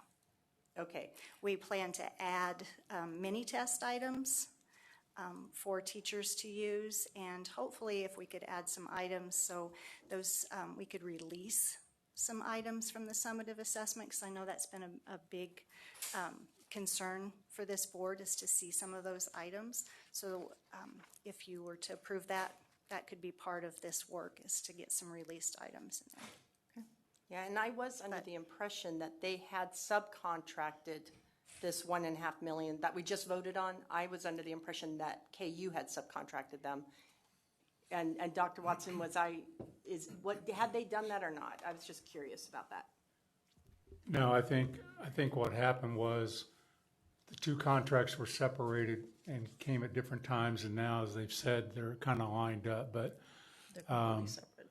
we've been doing it for so long that no, it was two separate. Debbie. It was two separate. Yeah. Okay, and then the third, if you don't mind, I don't see any other names. Okay, so then I was going through the last contract and ownership. One of the things that, even when I was sitting out there crocheting, that I was hearing feedback from board members was that they weren't allowed to see the test. It was proprietary, all this kind of stuff. And that never sat well with me. I don't think it sat well with a number of board members that were talking to me at the time.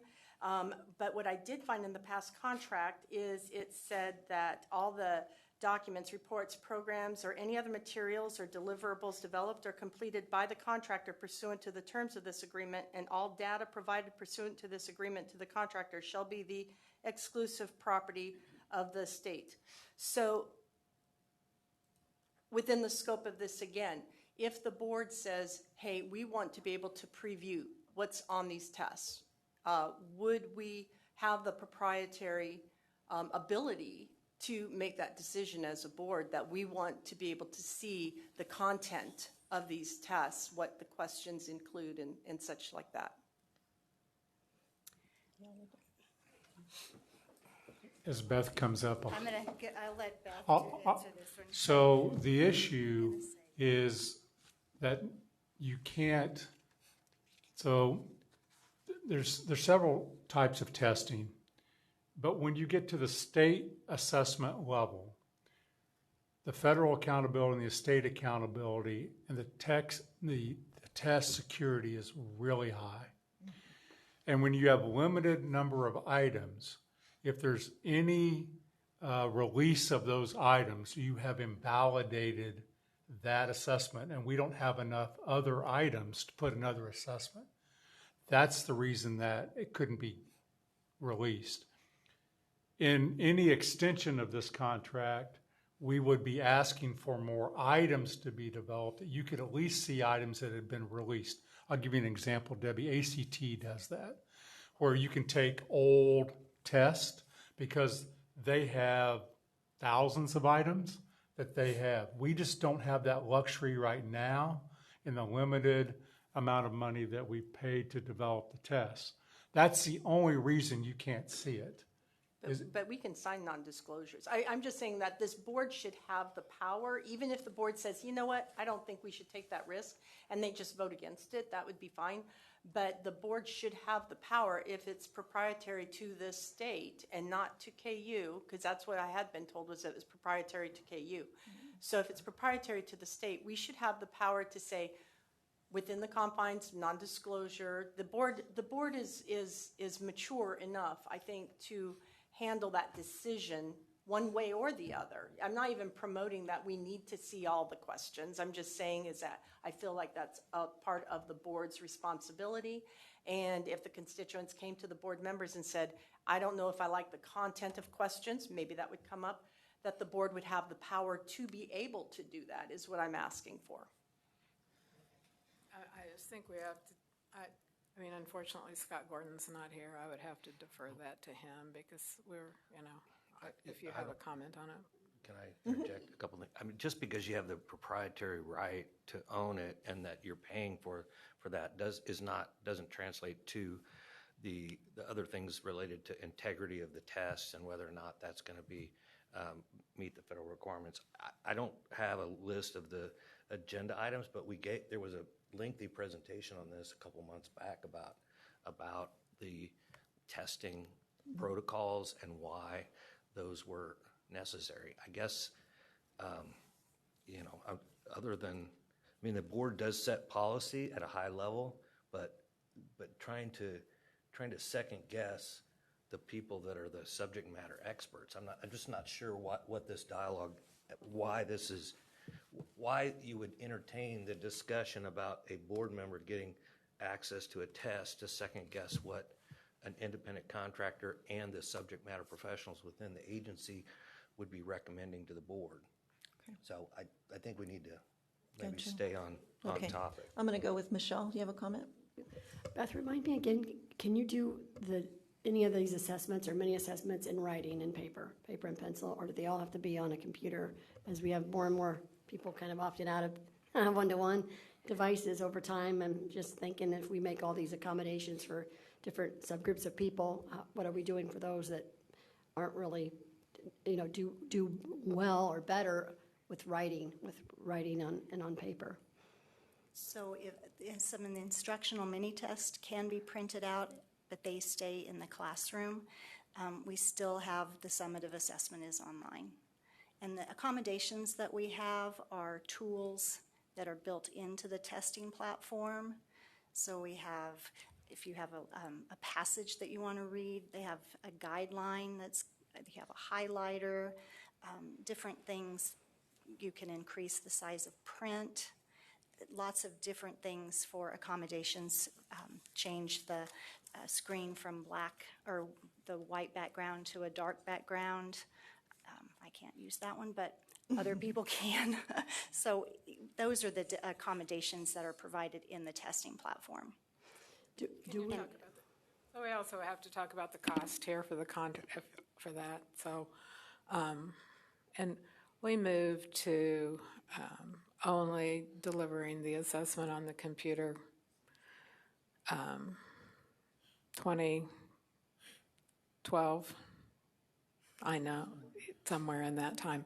So if you deliver an assessment on paper pencil, and ACT is really trying hard to move away from it, and we do have, I've just been reading some back and forth on ACT even that they really want everyone to move to taking the test on the computer too, because the logistics not only of printing, of securing the shipment, of getting people to administer the test, get it all packaged back up, sending it back, getting it scored, and then having your score reports in the timely manner that you want.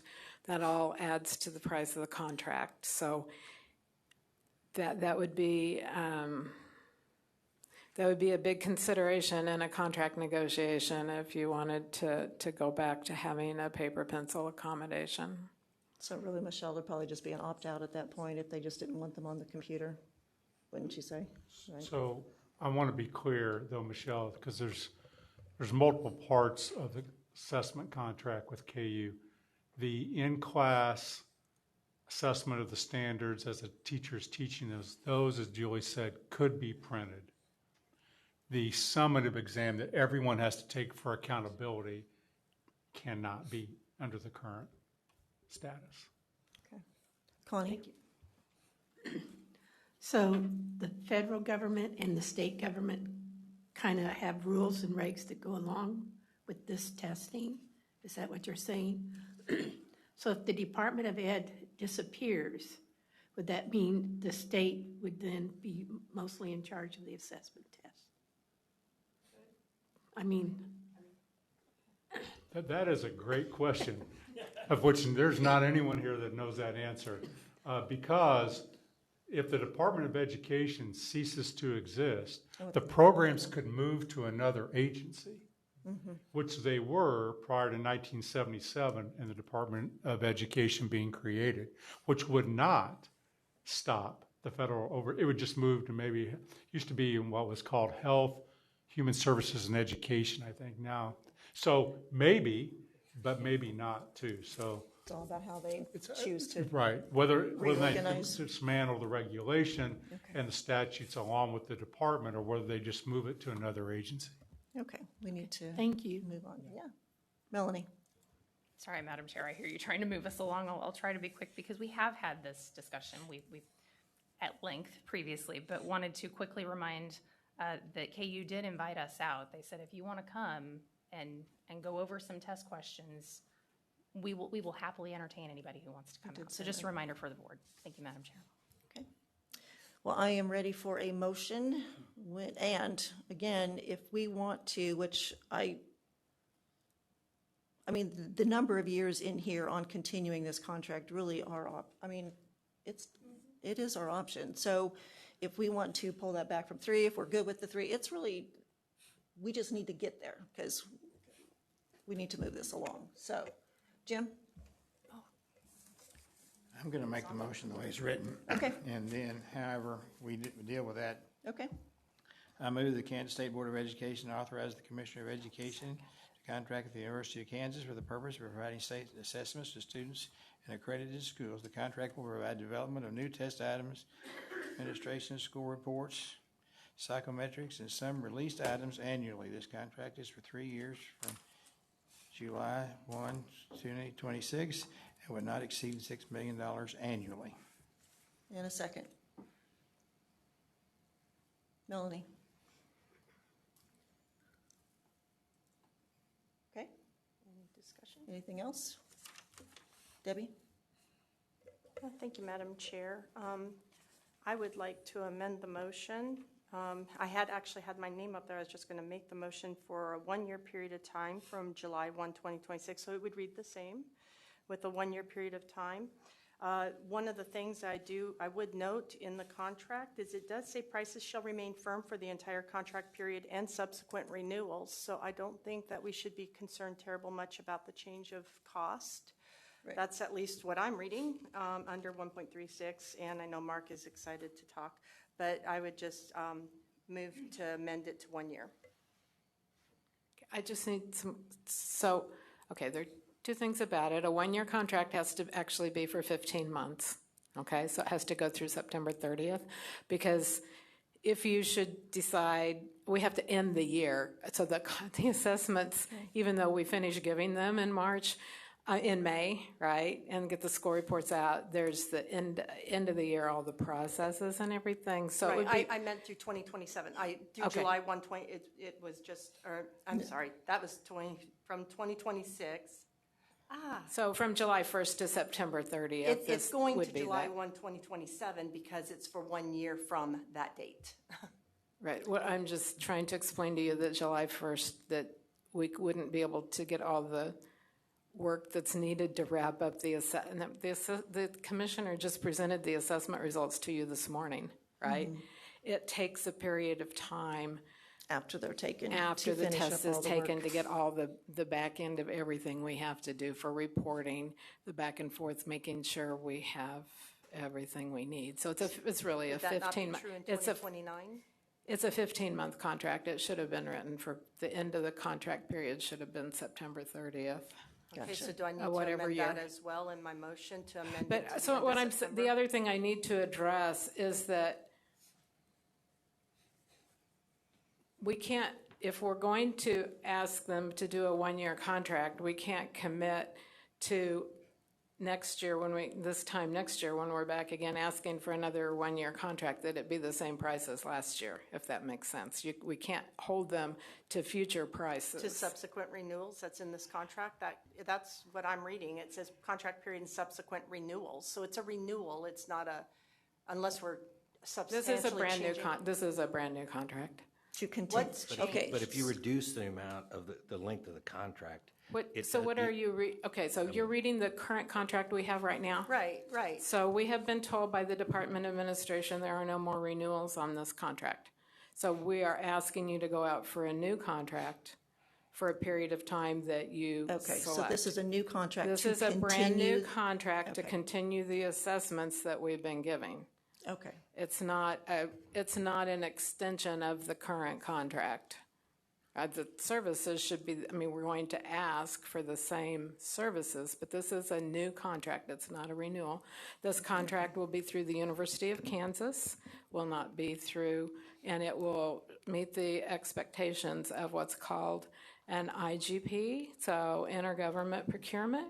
So that means one state agency can go to another state agency to procure a contract and not have to do the RFP process that Metametrics has to go through because they're a private company. Okay, so that's the difference. Again, I'll defer to the attorney to explain the difference on that, but it will be a brand new contract for whatever period of time we ask for with the specifications for the contract. Dr. Watson had told me he was going to even suggest a year, so I'm really confused. I'm getting two different If you want a year things. contract, what I'm saying is through the IGP, we can negotiate the 1-year contract or a 2-year contract or. Okay, so I think the part that got me was the continuation word, but it's the continuation of work, not the continuation of the previous contract. So I apologize because I misunderstood that as well. So we are needing a new contract to start July 1st, but it's a continuation of the work they've done, which makes sense because we've been working with them. Okay, so, but you're also saying a contract should not be ending in July, because we've been having July 1 endings. So is that? If it's a 1-year contract. Okay, but if we it's do a the 3, one-year contract, we need it to be. Okay. The current contract goes through. Did you check the current contract? It goes through September 30th. Okay. Those always on those end dates, they have to roll over just so we can finish up So then we our really summer. need this to say through September anyway, just because we're voting how long you'll be in contract with them. Either way, it just needs to be. Okay, so we do need to amend to it's 3 years from September. Oh, July 1st. There's an overlap of contract time. It would be Okay. from July 1st, 2026 until September then. So there's always an overlap on this contract, right? Okay. At the end of the if you're doing a 1-year contract, you're always overlapping 3 months because you have to start the new work for the new test in July so that you're ready to deliver it. You have to wrap up the old test that takes beyond June 30th to do it. So you have this overlap time. Does it really take 3 months? They just prefer we stay with the quarters. I can't answer that otherwise, other than Okay. that's just their preference. But Debbie, do you want to amend your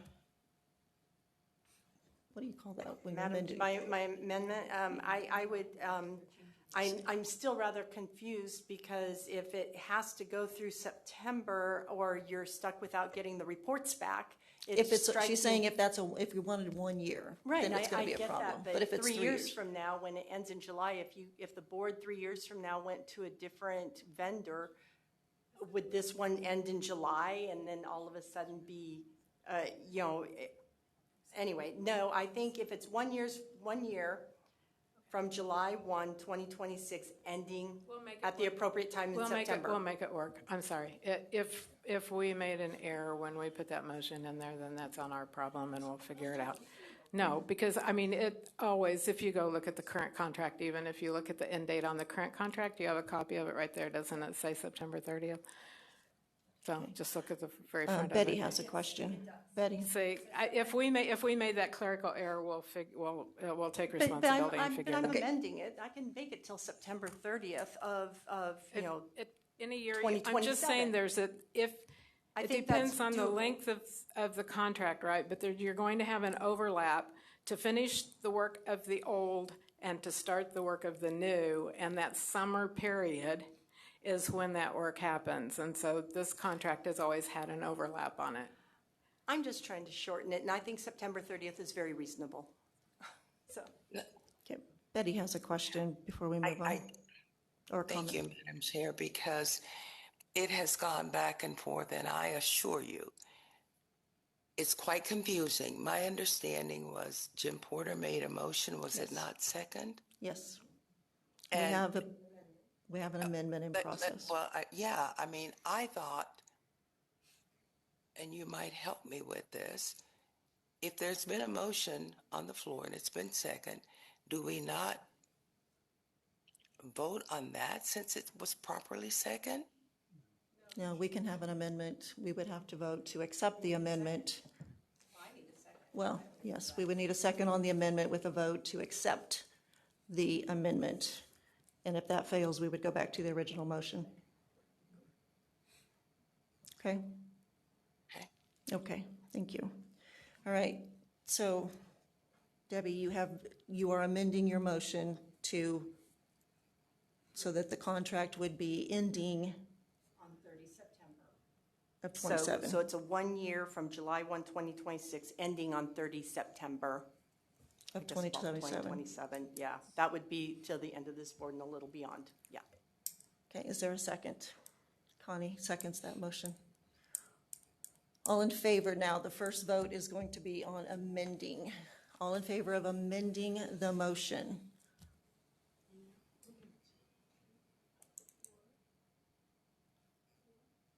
Okay, all opposed?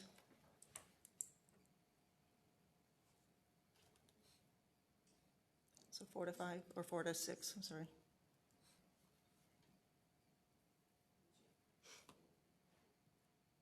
Okay. So that fails, so we will go back to the original motion, which is as written for the 3 years. Okay, all in favor?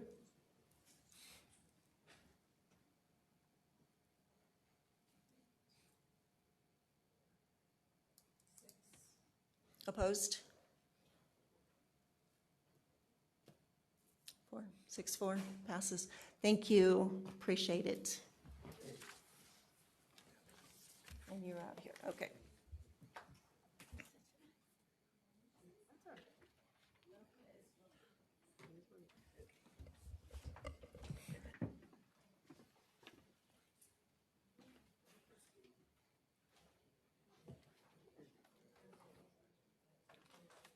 Thank you. Okay, we are going to move into our next agenda item, which is our annual report from the Kansas State High School Athletic Association. Activities Association. Activities, it's on here wrong, no worries. Okay, Activity Association, because it is more than athletic. Thank you, sir. So, Bill Faflick, thank you, sir, for being here. Well, thank you Welcome. so much for the opportunity, Madam Chair, Commissioner Watson, and members of the board. What a privilege it is to come before you. I'm not sure whether I should say thank you to the group before me or say maybe we need to do some calisthenics. I'm a math teacher.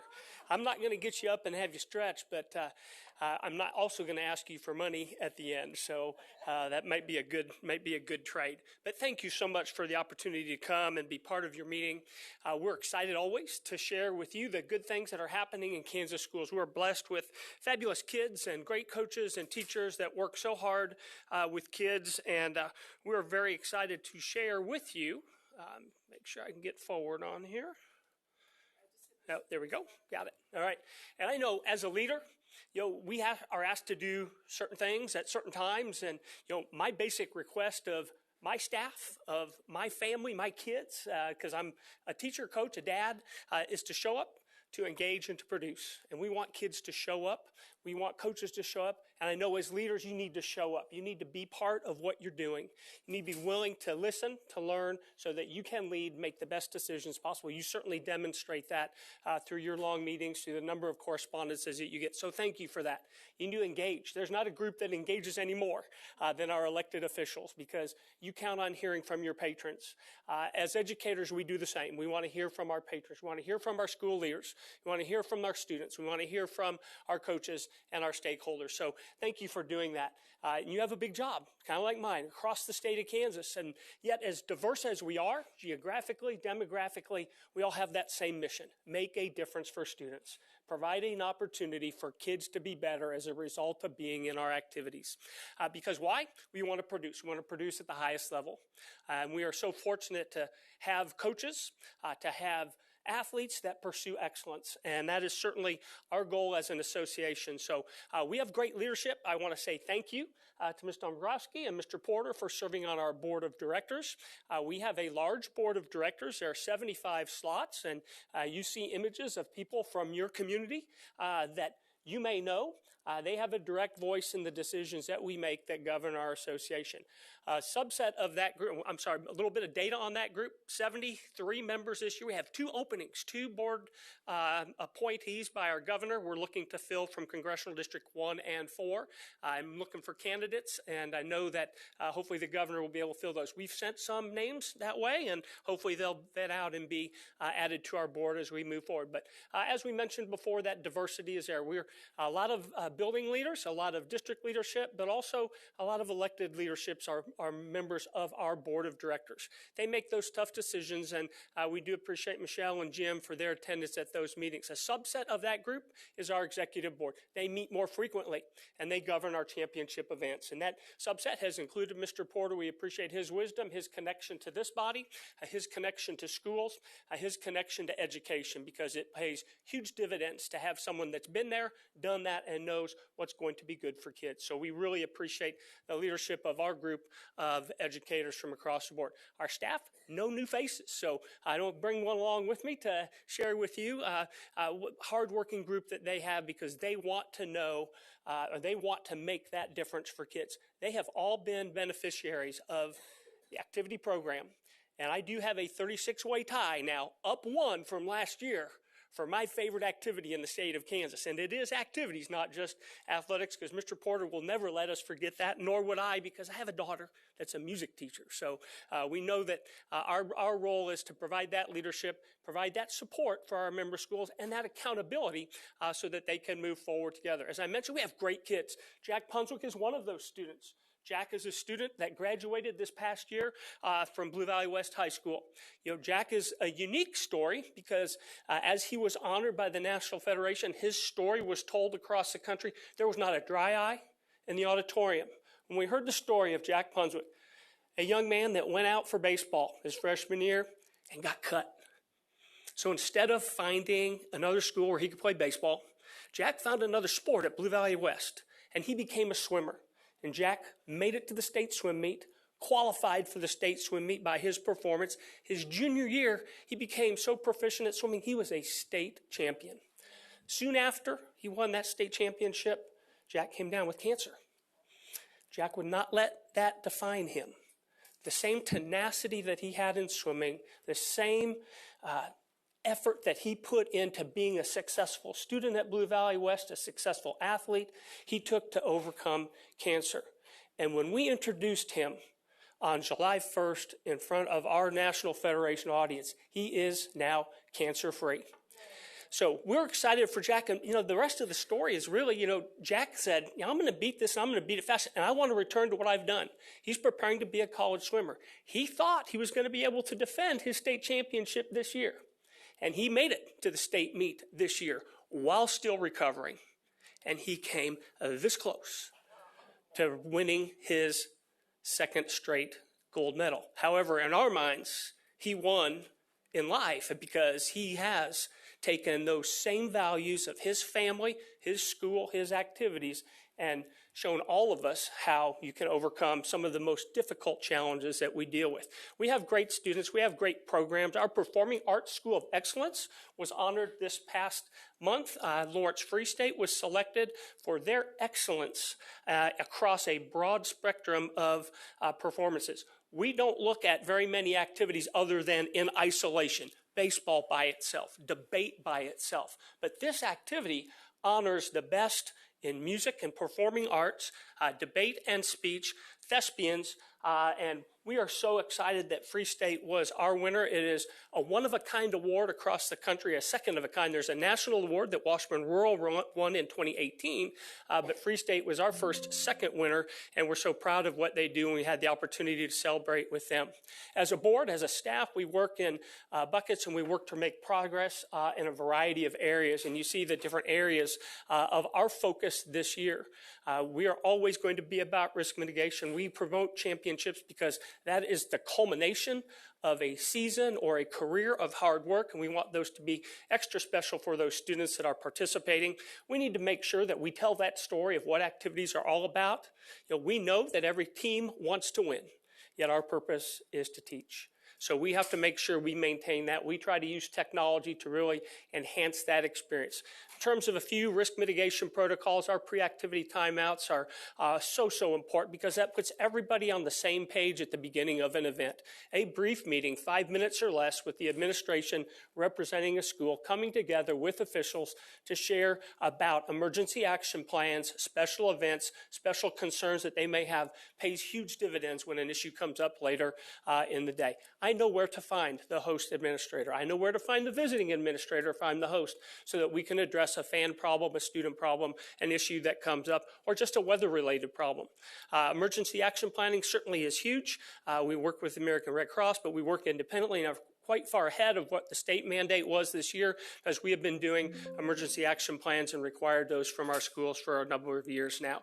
CPR and AED required of all of our teachers, all of our coaches and sponsors for activities, and then we have some heat acclimatization, some progression through that high heat of August and the beginning of the year that we start. Just a few images of those things that are so important. We all know what an AED looks like, but if you want to know about the wet bulb globe thermometer, that's that orange cell phone looking thing on the right. That allows us as schools to measure the atmospheric conditions prior to the start of practice at the location where schools are practicing. The association has provided those to every high school in the state of Kansas in our membership. And now we're working through our middle schools. So the last 4 years, we've provided 50 to 60 of those to our middle schools, those that are disconnected from their high schools, so that they can have that same access to that. Then we have another way to go around that process so that they can get that access if they don't have that wet bulb globe thermometer. But it is the most accurate and the best way for us to move forward. Our rehearsals, I mentioned before, we schedule those on our master calendar so that schools know. Let's get those emergency action plans not just written, but practiced. So when it comes time to execute them, it is just like the fire drill that they take that takes place every month. They do those once a season at the beginning of each season. We've paid significant attention this year to exertional heat stroke and a study that came out from the medical leaders across the country. And we know that since 1998, 97% of all fatal exertional heat stroke deaths were with linemen, okay? And we know that 100% of those occurred at practice. So it is so important to our schools to know that, so that when they build practice plans, they build those practice plans that are specific to position, specific to the work that that student's going to do. Because linemen don't need to do the same thing as our running backs. They're going to perform different skills and different functions on game night. Therefore, and in practices, they need to train separately. So certainly important reading for all of our schools, and we try to make that front and center at the beginning of all of our meetings this past year, and we'll continue to do that as we move forward. Using that wet bulb globe thermometer, I've shared a little bit about that already, but we do have the process that's there so that best practice can be followed by our member schools. Again, in August, it is a process. It's hot, and kids may not be in shape, so they need to be able to go through that process of being put in shape before they compete. So a minimum number of days and then a progression in football in terms of equipment that they can wear certainly is important. We started a campaign at the end of August this past year called Less is More, because we have seen on the mental health side of things, kids torn and kids being pulled in many different directions. It seems weird that this association that promotes activities is saying less is more. Well, we're having kids do so much. They get pulled in so many different ways. They have anxiety, they have depression if they don't perform well, and we've tried to equip our schools to have this type of conversation with their coaching staff, because summer is a very busy time for kids, and we want to make sure that they're not going to suffer burnout. They're going to continue to enjoy the sports that they're playing. So social media is the way that we access students and the word that we want to get out. So a couple posts that we put out, we're doing one a week right now, and certainly those have been well received by our membership. When we have students take the lead in that, like our student advisory team has done, it's even more powerful and resonates at a higher level for our schools. When things don't go well, we do provide a catastrophic insurance policy for our students. There is a high deductible of $25,000, which is owned by the family, but after that, we have a $5 million lifetime benefit for our students that unfortunately comes into play on a number of occasions each year. We don't get to that $5 million, but we want to make sure we have that buffer should we get there. That covers every practice and every game for all 36 of our activities. And it is in practice, competition, and in travel to and from those games and practices if they're in a school vehicle. If they're on their own, and that's a family issue. But for what we're doing, this has worked very, very well. A couple of updates on rules for you so that you're aware. We did change a rule just this past September at our Board of Directors meeting, so this is new news. We provided one more exception to students who transfer from non-member schools. A non-member school is not a member of the association. We have 743 member schools. A few more middle schools and high schools, but we say that a student who transfers from a non-member school is non-varsity eligible in all activities for 18 weeks at the middle school level, 1 semester, or 1 year at the high school level. Our board said, let's change that and say, if you're actually in your home district and you're enrolling in your home district from a non-member school, no restrictions, fully eligible.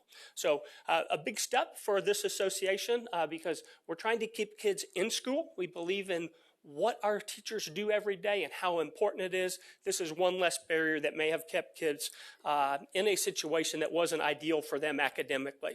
So we do provide that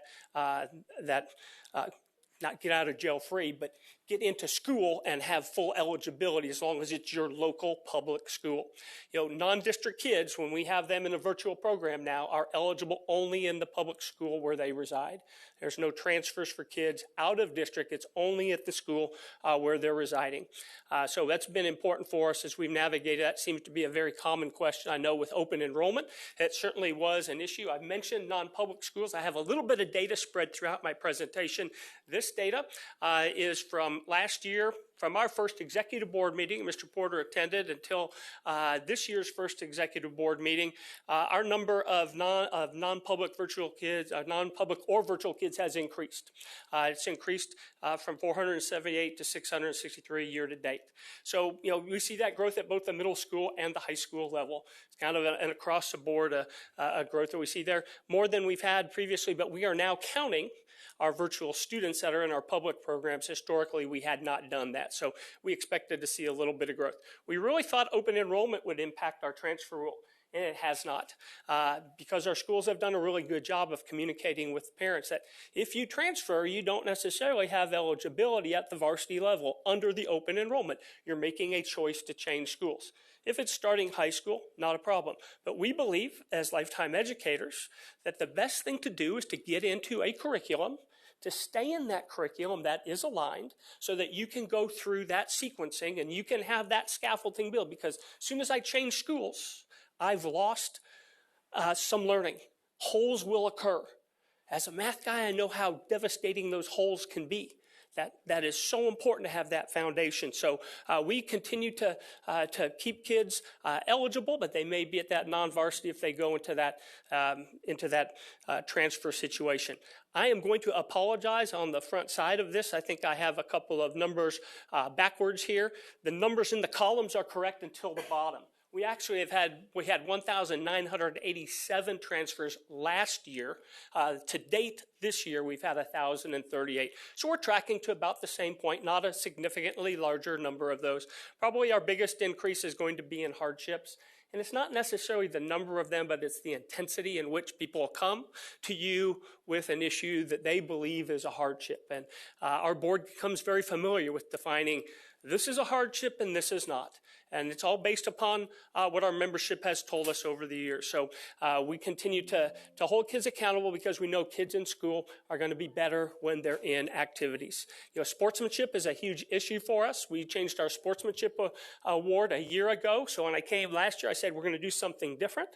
This year, every high school in the state of Kansas was eligible to win the state championship sportsmanship award in their respective leagues. We didn't say it was a league award. We just simply said this is a state championship award and gave them a state championship trophy for that. The schools voted on their peers in their league. Historically, only the 8 schools in every class that qualified for the state tournament could win that award. Now everyone has the opportunity to do that. It's been well received. We'd like to take that to our other activities, and we need to because our data is not great right now. 96 football ejections is about where we were a year ago, but what's new, we've had a couple of teams that we put on the bench, and that number doesn't reflect that.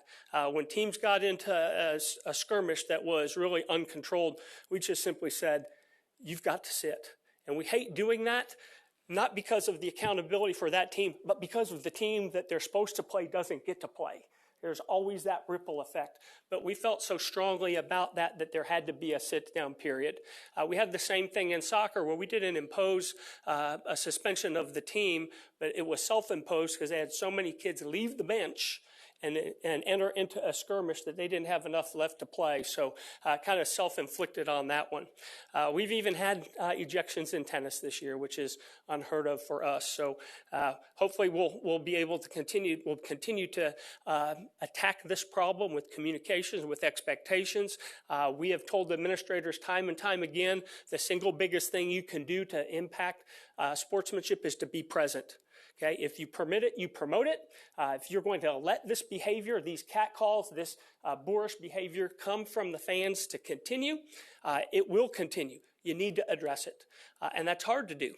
But it's necessary to do because we want our activities to be different than what our folks see on television, what they see even at local universities, because there's not that accountability at those levels. We do have some league rules that may even be more strict than ours, but we do have an automatic suspension anytime there's an ejection, and I think that's gone well. So we continue and also had some great lift from some sportsmanship summits that are league-based and really enjoy the opportunity to work with them, those leagues in those respective areas of the state. We have a tremendous team that nobody ever sees in person because they're spread out over the state. There are writers that tell the story. 5 years ago, when the newspaper business stopped covering high school sports, we said, we need to tell this story. And we were very fortunate to get a partner called Capital Federal. And Capital Federal said, we want you to be able to tell that story. So they provided a partnership with us where we've hired 4 writers that work full-time on doing nothing but telling the story of high school sports. We have 1 new member of that team, Andy Brown. In addition to that, part of this partnership allows us to give 36 scholarships to kids, one in every activity that we administer for $2,000. So a kid that applies for baseball can get a $2,000 scholarship if they're the one selected from across the state. When we started this, we thought we would not get enough applications. Well, we read a lot of applications, 700 plus the last couple of years. So we're excited to do that, and it just reinforces the fabulous kids that we have in Kansas schools and the great things they do. I hope you know somebody from this, but we literally have awards from north, south, east, and west, from our smallest schools to our largest schools. They are all winning these. And we really appreciate Capital Federal and the True Blue Scholarship Program that we have. And when you have time and want to read a few applications, we would certainly invite you to join our grading team. Okay? We provide all that's necessary for that to happen. We like to celebrate the adults as well, and we had a tremendous class for our Hall of Fame. One athlete this year, 3 coaches, and 1 official. Our first ever soccer official and soccer person was put into the Hall of Fame, and that was Klaus Kolmai for his work down in Wichita. Staff have nothing to do with this. We facilitate the process, but all nominated and selected by our small committee. We have a great student advisory team. When you hear from kids, you know what's going on. We have 1 student from every class, 1 male, 1 female, so 2 across each classification, 12 total. 4 of those went to the National Federation Summit this summer, came back and said, you know what? We want to do our own summit here in Kansas. So we're preparing on November 13th for Acacia 101 with students. We'll have about 100 in our office on that day to come and talk about what the Kansas State High School Activities Association is, not from the perspective of Bill Faflick, not from the perspective of any of our staff, but from the perspective of our students. And I'm really excited that they are leading it, and they're going to be teaching it, and we're going to be supporting them in that effort. We had another summit that I've been wanting to do for a number of years, and this was a youth sports summit. This youth sports summit was an opportunity for me to invite, and the association to invite, those leaders in recreation sports, club sports, non-school activities at the youth level to come in. And my days in Wichita taught me about vertical alignment and how important it was to have a smooth transition from elementary school to middle school, from middle school to high school. We need the same for our students. We need the same for our parents to understand expectations of being on a school team. So we had a youth sports summit in our office and had a number of folks come from across the state, and a commitment from them that they want to do this again. And it wasn't the great free lunch that they got. It was the discussion they have. And we only focused in 3 areas. We morphed into a 4th, but the 3 areas were risk mitigation. Number 1 in my heart, always going to be. Number 2 was dealing with officials. We all need officials, okay? And number 3 was behavior.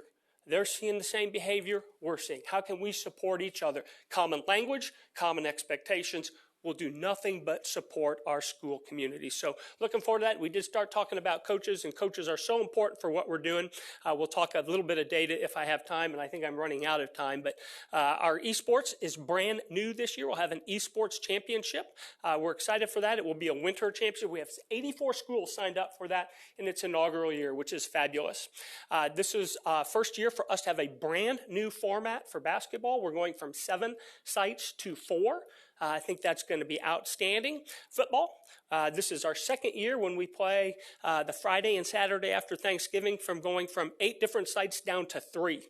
Soccer, we've gone from 3 different sites down to 1 site. So we're trying to condense those, make those experiences outstanding for the kids. They get to see their peers across other classes. One of our most famous events is the state track and field meet, where we do 12 championship meets in 2 days at Wichita State. It's only getting better because of our 19 championship events, we've had 8 lanes in which to compete. This year, with a new track, we'll have 9 lanes. So that's 2 more kids in every single event. Our 3,800 students that participate in that will far exceed 4,000 this year, and we're really excited to see that happen. Volleyball has a slightly different format because we've been finishing so late at night. We're trying to get those kids to bed so they can get up and compete for that championship on day 2. And wrestling continues to grow as our fastest growing sport, existing sport, with girls just going crazy in terms of coming out for wrestling, and we have 4 different sites that do a great job hosting both a boys and girls championships. First state in the country to have the same number of girls championships as boys, and we're proud of that because we want to support all students that are interested. We'll have a vote in April about flag football for our girls. So I'm excited to see what our board does with that. Unfortunately, this is our final year for gymnastics. The number of kids participating in gymnastics has continued to dwindle. When we got word from 2 leagues that had the majority of schools, all but 2 of the schools, that they were going to be done, we really had no other option other than to say this will be our sunset year as well. This will also be our sunset year for Sand Greens Golf. The only state in the country that has Sand Greens Golf will be its final championship this year. A little about esports. Our titles, Super Smash Brothers, Rocket League, and Mario Kart. Do not ask me to play you because I would get smoked by anybody because I am not good at that stuff, but our kids are. We had a calendar task force meet over the past year to look at when we start, when we end, and how can we eliminate some of the conflicts that exist.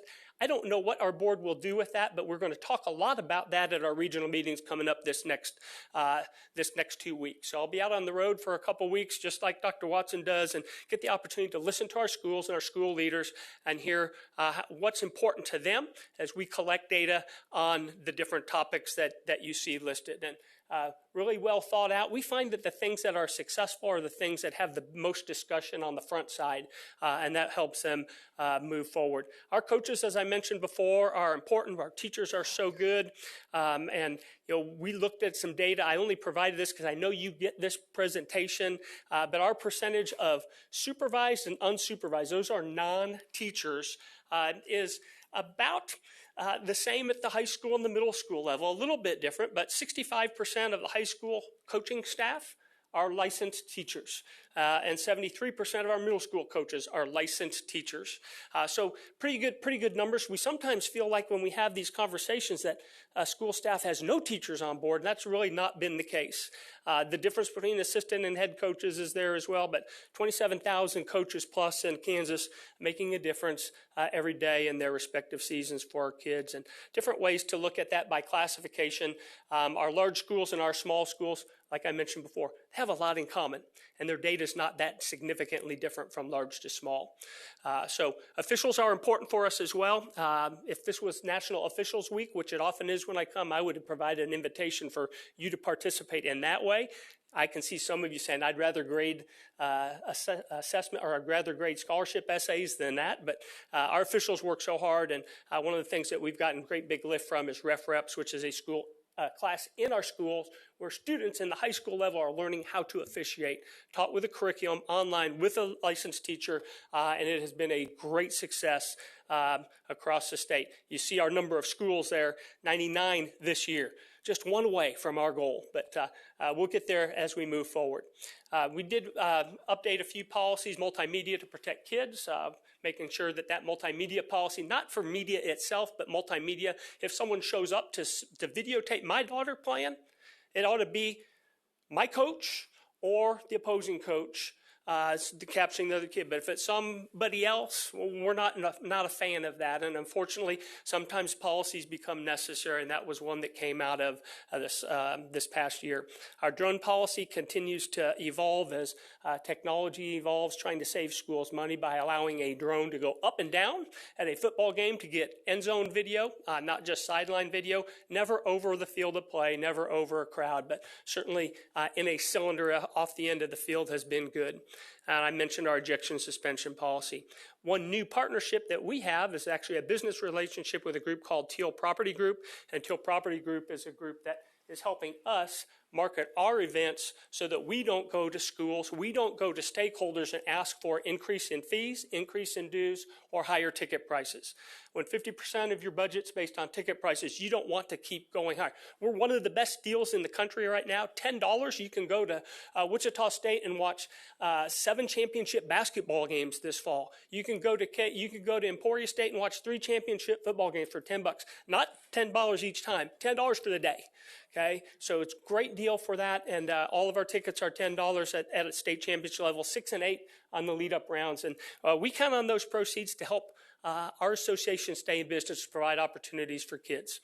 We do a lot with our membership in the spring relative to legislation. We've had some pretty significant impacts on our world in terms of legislation, and we also know that creep is important to recognize, because sometimes the initial version ends up being tagged on with something else, and we need to always be prepared with that. So we're all about championships. We're all about winning, right, at all costs, and I invite you to come to any of our championships. You should receive an envelope, except for Michelle and Jim, who already got theirs, that invites you to our championships. And if you want to come and be part of those, we'd love to have you.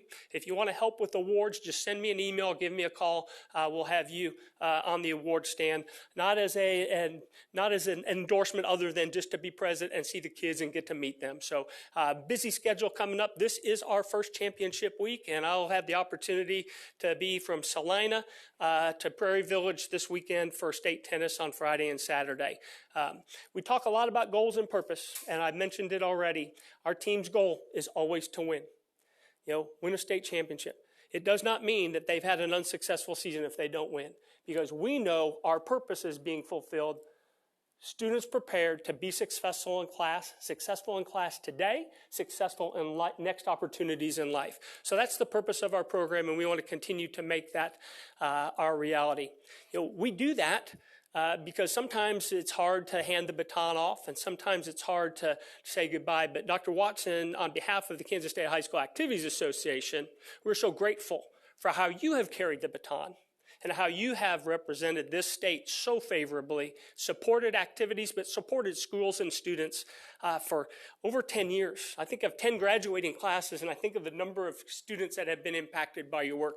And that's just the tip of the iceberg, because before that, for another 30 plus years, you're making that difference wherever you are serving. So thank you for that, and thank you for the opportunity that we've had to be part of your work and to benefit from your expertise. We think about legacy, and we think about next.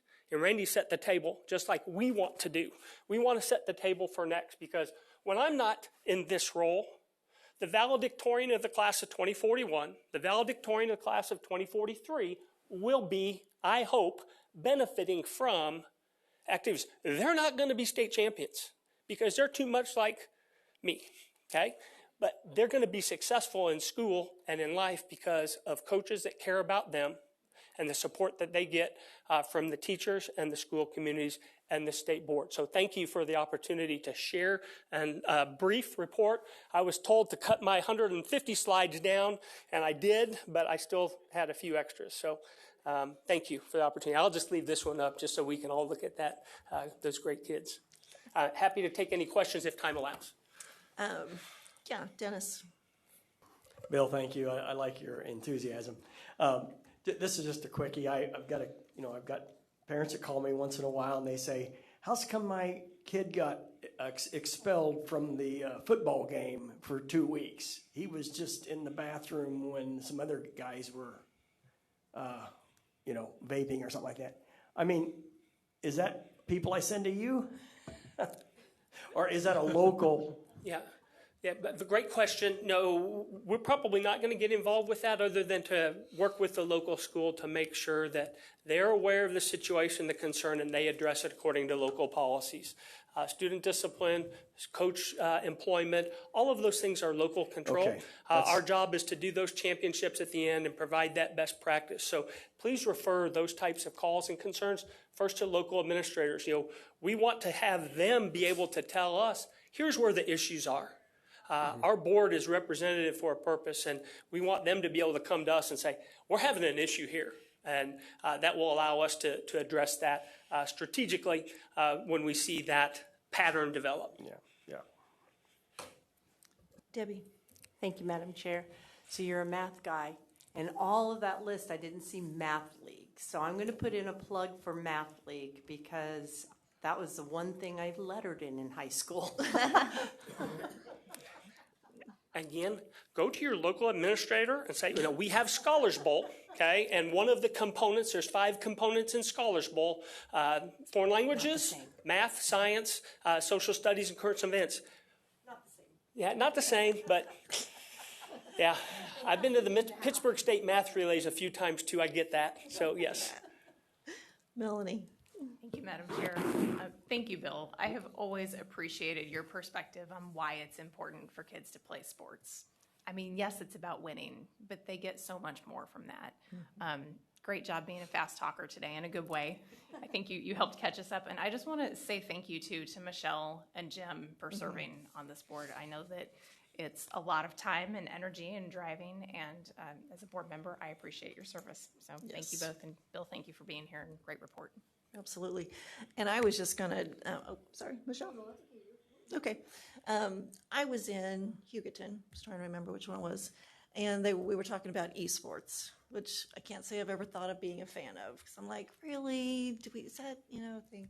But I tell you what, that administrator, wasn't the superintendent, but his second, really talked to me. Well, I stepped into a classroom, and the teacher wasn't talking about esports. He was talking about showing up for work and just showing up, period. Like, there was a lot more going on.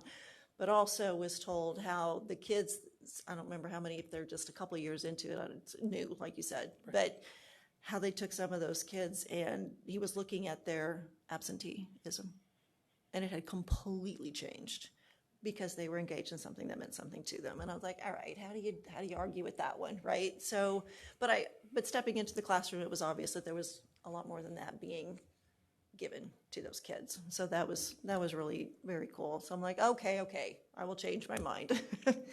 Michelle. I just wanted to add about participation in the fans, and then the most importantly, the students. I've seen over the last 5 to 7 years, and I think that's taken a leadership role of maybe upperclassmen. They have little pep rallies within, and then they have the freshmen and the sophomore and juniors. They compete against each other, who's the loudest. They've kind of taught kids, they have a spirit week. This Friday we're, red, white, and blue. Next week we're, it's a pink, it's a pink out. Or I think just giving kids something to dress up for, and it's a spirit week all week, and then the upperclassmen kind of lead that, because kids want to be loud and they want to take out their frustration at their teams. So they want that, but they also need to be led on how to cheer, like respectfully. Kind of, it's still, you're still loud and you're still, maybe hitting on the things, but kids want to be cheer, but they just always aren't sure how to do it. And this way they kind of practice this in pep rallies, and I've seen it at least in football games and basketball games across our area. It just seems like it's more fun-spirited. Kids are really engaged and involved in this. The stands are full of kids, and I think it's just that it's fostering that.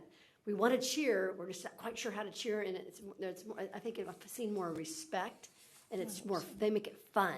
I'm surprised at how many ejections and things like that, but I'm not seeing that in certain areas. I'm seeing more kids just having fun, and they're participating, and they're showing up for those, Friday night to support their other peers in their sports. So I just wanted to add that. I think more and more of that, if they foster more of that, I think that would, because I think it promotes just a positive atmosphere. And if there's awards going out, that might be why they're doing it.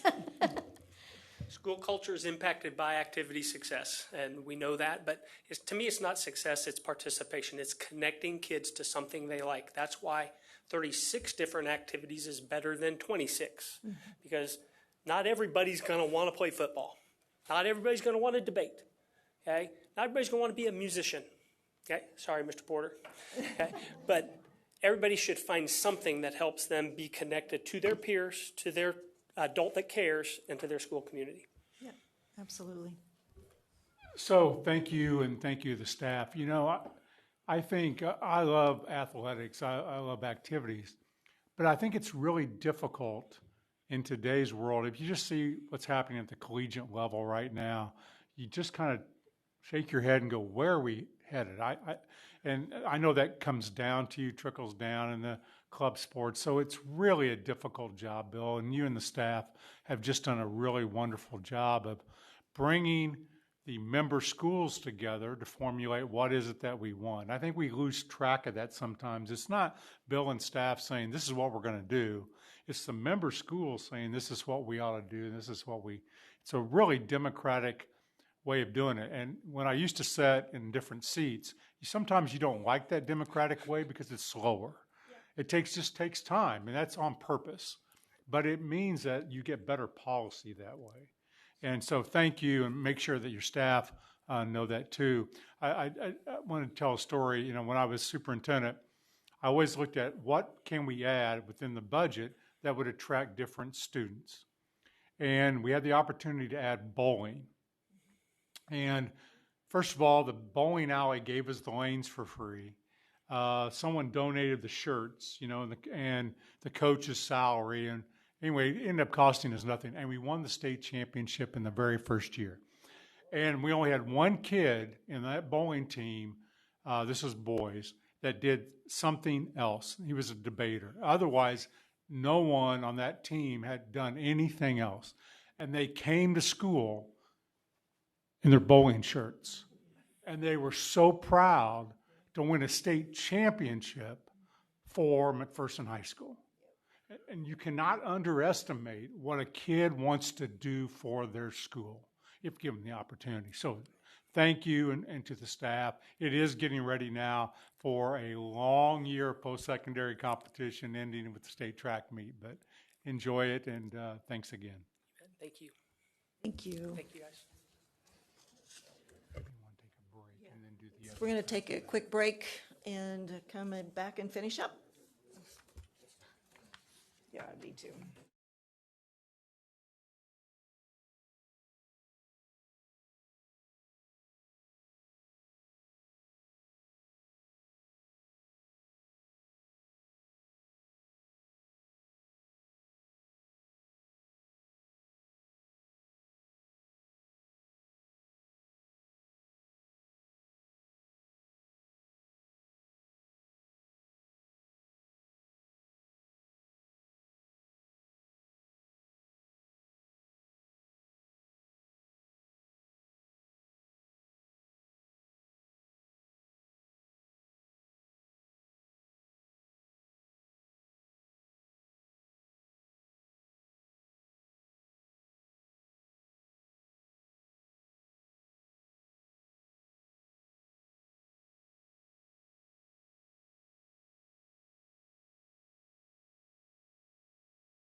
Okay, our final two here.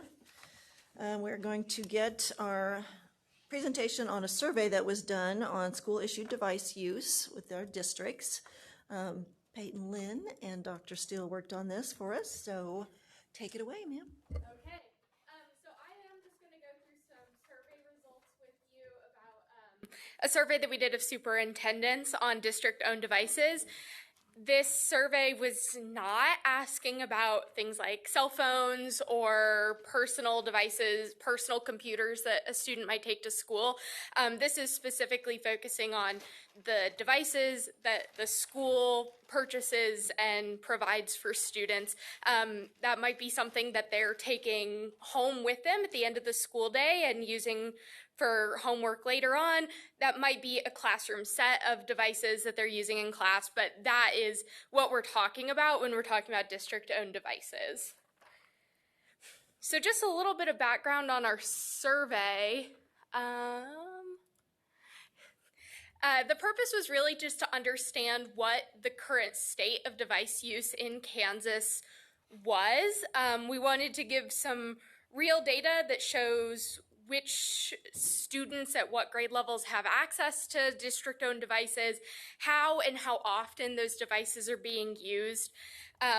This data is going to hopefully show us what is happening in most schools to most students most of the time. So, just kind of a broad overview. But like I said the last time I was here, it only tells us what it tells us, and it does not tell us what it doesn't tell us. And so just as kind of a preface here, we can take the data at its face value, but there is a lot of context that it might be missing. And so we even heard that back from some of the superintendents when we gave this survey, that there's a lot of things that we might be doing that you're not able to capture with just this information, which we totally understand.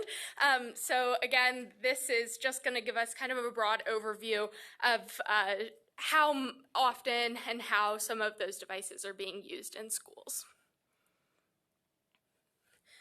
So based on our responses, we had about 95% of districts respond.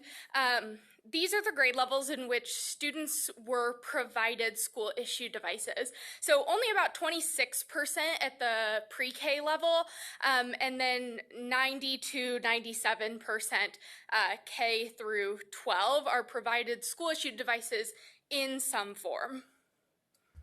One of the things, if I may, that I kind of thought as I was going through this over the weekend was, when we say percentage, remember that it's a percentage of districts, not percentage of kids, correct? Yes, and it is a percentage of the districts that responded, Correct. not percentage of overall districts. So, try to keep that in mind. So we're talking about a district says this, so 26% of districts are responding to this, but that doesn't give you the number of students impacted.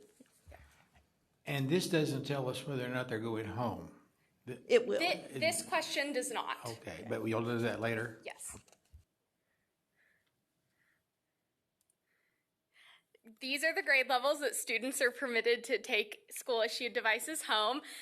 So at the pre-K through 5 level, 6% or less districts allow devices to go home. We see that increase to about 67% in the middle school range, and then about 95%. So most high schools allow their district devices to go home with the students. We asked about the instructional time that these devices are being used per grade band. So you can see pre-K on the far left that about 45% say there's no instructional time being spent on devices in pre-K, and then that shifts a little bit as the students get older. So the highest point there for K through 2 is about 30 to 60 minutes. 70% of students K through 2 are using them for 60 minutes or less per day. And then you see that again increase a little bit as students get older, with the highest bar being 36% of 3 through 5 students using them for 1 to 2 hours per day.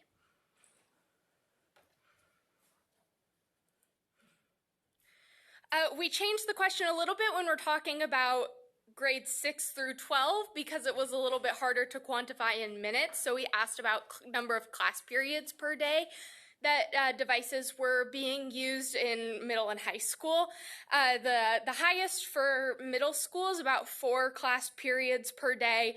The highest percentage for high school is about 5 class periods per day.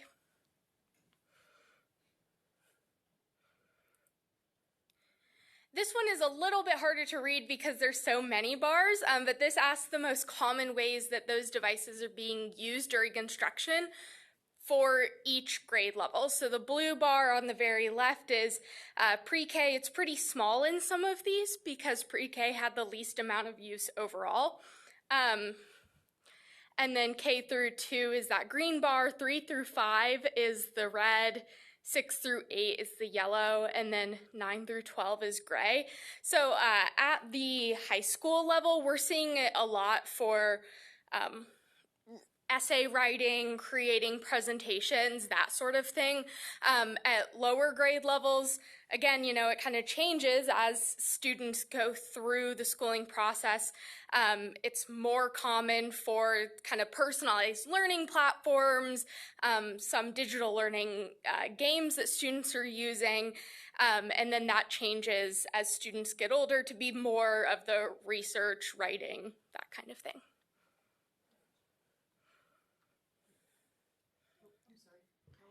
Can I ask a quick question since we're right here? I'm just wondering how this question was asked. Was this a multiple choice? I can tick several boxes. Yes. Okay. Okay. Thank you.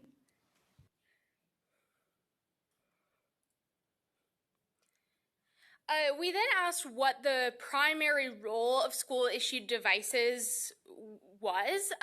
So are these being used primarily for core instruction, more for tier 2 or tier 3 supports, assessment, or it doesn't play a role?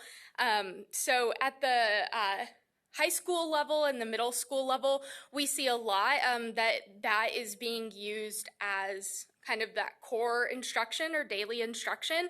But at the elementary school level, a lot more often it is being used as kind of a supplemental support in the tier 2 or tier 3 space.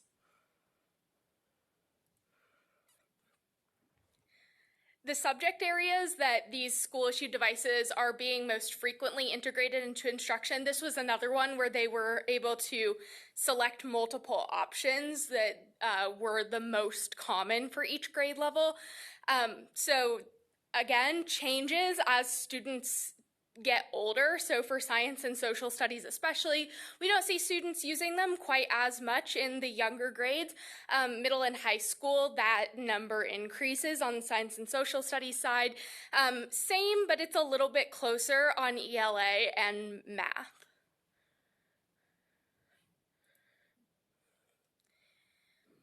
On the flip side of that, we asked about how devices are used during non-instructional time. So when is the most common time that isn't for instruction that students are using their district-owned devices? A lot of that shows that they're using it kind of during independent work time, the second most common one being during study halls and advisory periods.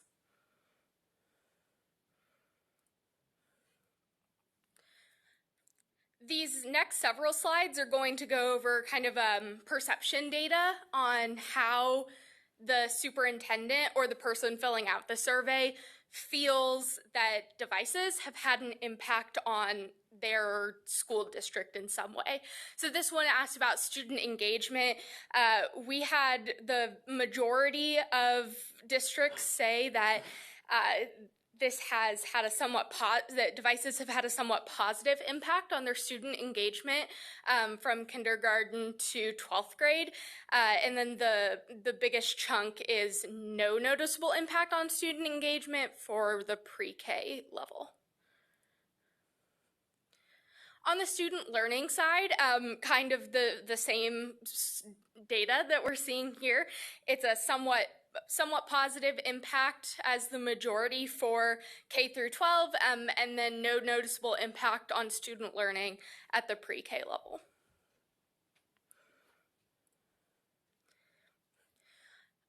We asked about how they perceive the impact on attention span.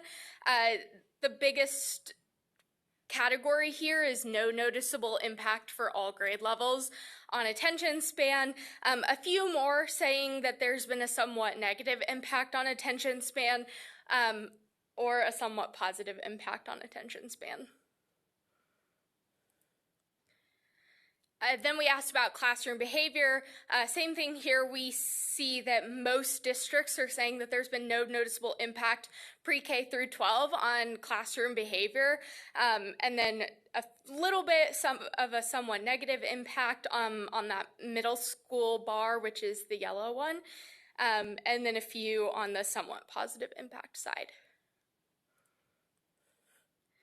Impact on school climate. We see most of them having no noticeable impact on school climate, with a few more on the somewhat positive impact on school climate. So just to go over a few brief next steps, I don't know if I mentioned this at the very beginning, but this was just kind of a snapshot of the survey data that we collected. There were a few more questions that would have made this presentation really long, so we can get that sent out to you digitally so that you have all of the data, and then I'll give you the count numbers as well as the percentages with that. The other next steps that we had is that we're just going to kind of dig into this with our research and evaluation team to look at some next steps and then bring back some recommendations to the board here in the future. Okay. Melanie? Thank you, Madam Chair. I just have one more question about how the questions were asked. So several of those last slides talked about impact. Mm-hmm. How did you frame that question? Was it so you're asking them impact compared to when? Impact compared to what was the impact this year over last year, or this year over before we had one-to-one? Because we have teachers in schools right now who don't know life as a teacher without one-to-one. So how do you explain that question? Yeah, so we didn't specifically explain it in any of those ways. We had just what is the extent to which school-issued devices for instruction have impacted school climate? So that was how the question was framed, and they took that however they were going to take that. Okay. Betty's got her hand up. Thank you. Yeah, I'm going to go to Betty before I go to you, Beryl. I'll be right back. Betty? Thank you, Madam Chair. I'm kind of curious because we've had presentations where certain information has been presented. Young kids being able to access websites that they really shouldn't be on school devices. Did you ask any kind of question about any firewalls, or is this possible? I mean, I'd like to have some information to know if concerns that have been brought to the board are valid or not, or if they vary. We didn't ask any questions about the types of software that districts have or don't have, or the firewalls or protections that they have or don't have. A lot of this was focused very specifically on teaching and learning, how they are using it for instruction in the classroom, and some of those kind of other topics that are a little bit disconnected from the actual teaching and learning that the educators are doing, we didn't focus on in this survey. Okay, and then the other thing that I was kind of wondering about, did you, and I know you said that there were some things that you weren't able to present, Mm-hmm. which is why I was asking the question. In terms of how it's actually used in the classroom, you did touch on, I guess, the independent part of it, but there were times that some presenters almost thought it was being used in lieu of the teacher doing their job. Did you have anything that addressed that in your questionnaire that you were omitting because of time for your presentation? I think the slide that probably best answers that question is the one that I have pulled up now, which asks the most common ways that school issue devices are being used during instruction. So that would probably get the closest to what you're asking, is how is the teacher using these during classroom time? Yeah. It really would be nice to even, and I may be looking for something that doesn't even exist, but if there was a way to show the impact on student learning, do we see an increase as a result of access to the devices, or do we see a decline? And I don't know if there's even a measurement for that. It's just me kind of thinking, if I were wanting to make a decision, I'd like to know if devices actually help in the learning process. And I'm not sure there's a way that that kind of question could even be worded. But thank you so much for information. Yeah, I will say based on what we asked our superintendents, they, based on the perception that they have on how these devices have impacted student learning, they reported that it has had a positive impact. So if that gives just any more context there, there's that information as well. Beryl? Thank you, Madam Chair. Thank you for presenting this information. You said 95% of the superintendents who were given this survey responded, which is an unbelievably high response rate. So I guess that would lend to the validity of the results you got. But maybe I'm missing something in the process, but maybe not, because when you mentioned just now that superintendents were the ones who responded, did you drill down at all to the point where you were getting responses from classroom teachers? Because I would just have to wonder, with the superintendent's role and inability to always know what's going on in every classroom, what type of perspective they might have that would make us say these results are dependable, authentic, or... We didn't send it down to classroom teachers specifically. What we did when we sent the survey out was send it to all the superintendents, but said, if you don't feel like you're the best person in your district to be able to answer these questions accurately, please pass this to someone else who could answer those questions more accurately. So not all of this would necessarily be the responses from superintendents. I think that some of them passed it on to like a curriculum director, a technology director, who might have a better perspective of the day-to-day. Michelle? Peyton, as far as the home question, the computer going home, was that geared, I can't remember, was that worded towards instruction, or, because if you're a sophomore and you're coming back, they know you're coming back next year, a lot of those students kept that computer and they never got on it all summer long. So I'm just wondering if they meant like, we do instruction time and then they're taking the computer home and they're doing their homework at home on their computer. So I was just curious, I'd like to drill down as far as they're talking about, yeah, they just take it home and then they have it all summer, but they never open it up. Just curious as far as if they're doing instruction and then they're going home, because a lot of kids will go home, write those papers on that. They'll do a lot of stuff at home and they're still on screen time. It's still kind of, it's instruction, but it's the child doing the work. And then the instruction, I would be curious if the instruction in the classroom is actually like them just, talking in the class, more interaction, people asking questions, and then they're going home and doing the work. Yeah. It'd be interesting to know. Yeah, I don't think the questions that we ask probably get to that level of specificity. Okay. Anything else on this particular one? And we'll be curious to hear what, as you continue to play with the data and whatever it is you do with data. and what you, as you work with the research team, like you were talking about, and what you guys kind of come up with that you can bring back.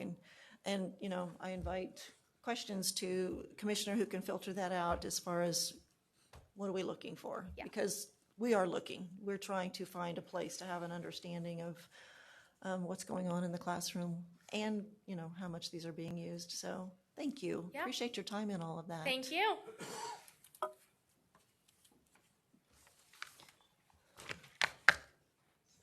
Dr. Steele, how are you today? I'm well. How are you? I'm good, thank you. So we're going to have presentation number 2 on AI and education. The commissioner told me no one's driving home tonight, whether that's true or not, so he said we could have really boring conversations about data to help put you to sleep, so you're welcome. We care about your health. All right, not great at jokes, but I hope to be better at this. Thank you. We were scheduled for 15 minutes with this, so we will try to go quickly. We understand it's a long day, as fun as these are. I would just say Peyton and the research and evaluation team doing a good job at collecting that information. One piece she left out, probably semi-strategically, she brings back things, but one of the questions that was asked was, would you be willing to work with us through conversations to ask deeper questions? So perhaps we're hearing from some of the board members there's a few more deeper questions we should ask in some of these consultant groups. We're just very aware of we cannot burden the superintendent too much, and you know this, right? But like it's just so exciting to ask questions, and we want to ask and ask and ask. So that'll come next time. I know that Peyton will share that. All right, so I'm going to try to go really quick on this recap. So we're talking about artificial intelligence. I asked you last time to think of it as a spectrum, if you remember this. I will say I read some AI articles over the weekend that I would just reiterate. I don't think we're always in one spot on the spectrum. I'm coming today in a completely different spot than I was last time, is how much I feel like it's changing and how much our views change. Maybe you don't share that, but the idea again was I'm not trying to sell anything, but we are trying to rent the ideas and take a perspective that is not naturally ours as we try to think through this. We talked about 4 principles here. The first one was this idea of instruction first. As a reminder, I think this topic, and with all technology, is large enough and into our lives enough. If we do not carve out the lane it is to be in our lives, then we will spend a ton of time talking about it, but we'll make no progress. So I'm encouraging us to think, let's talk about artificial intelligence focusing on high quality instruction and how do we have better instruction in our classrooms. There are other conversations to be had, and there will be a time for that. Use the purpose-built tools for the job. We talked about a general hatchet for every job will not get the job done. We have to start becoming very clear of what do we want this to do and then hiring it for that. The framework was a little bit built on this one-to-one device of when those came in, we kind of let 1,000 flowers bloom, and I think a lot of us are looking back now and ask, is it working? We have a better opportunity here to bring it on through a framework so we don't just say laissez-faire, let's just see what happens, especially on youth and children. And the last one is AI at its core is a pattern recognition system. As a reminder, we can, in my opinion, control this. And if we can't, we'll just turn it off, right? So that's just a reminder, like let's stay in control and think about what is this and how do we want it to intersect in the lives of our teachers and students. So why are we here today? Part of the reason we're not jumping straight into any of these building guidance or anything is because learning about AI helps people make better decisions about how AI works. And so that is part of this whole thing here. So this beautiful picture generated by AI, you're welcome. What we see is what we're going to do today is we're going to look at national data of how Gen Z is saying they view artificial intelligence. That's about as time we have today. Like what do they think? So who is Gen Z? If any of you don't remember, Gen Z is 1997 to 2012. So about the kids turning 13 this year to age 28 this year. This is the Gen Z group. Generally speaking is how people refer to that. We're going to look at a couple surveys that were given. This is the first one. It's an international survey done. It's 5,200 respondents. 55% of Gen Zers are saying that they learn about AI in social media, with only 15% saying they're learning it from an educator. Obviously, you can tell in my tone I have an opinion there. I'm trying not to, right? Like that's, I meant to just say that. Although in good news, 35 got it from the news, so at least kids are reading news this day. That makes me happy. But you can see a little bit of the breakdown of where are we learning about artificial intelligence. We're going to look at a report done, and I should have had a better cover page for this.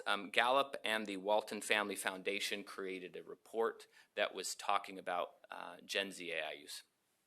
And here are some of the questions. It's very disaggregated. I'm actually going to aggregate up a level to just try to get the who or the fors and against and a little bit like that because we have all this data. So it's saying in your daily life, how often, if at all, have you used it? 79% of youth are saying, I have used artificial intelligence. 47% are using it at least weekly, and then 60% are using it at least monthly. So that's where we are with Gen Z in this national report. Sorry, this is different than the international report. This report is a representative sample of the United States. It's taken from all 50 states, including the District of Columbia. So this is an interesting one. It's asking, okay, so if you had the exact same services, would you rather have an AI bot or a human? I'm excited about this, that everyone would rather have a human. So there's a win for humanity there a little bit.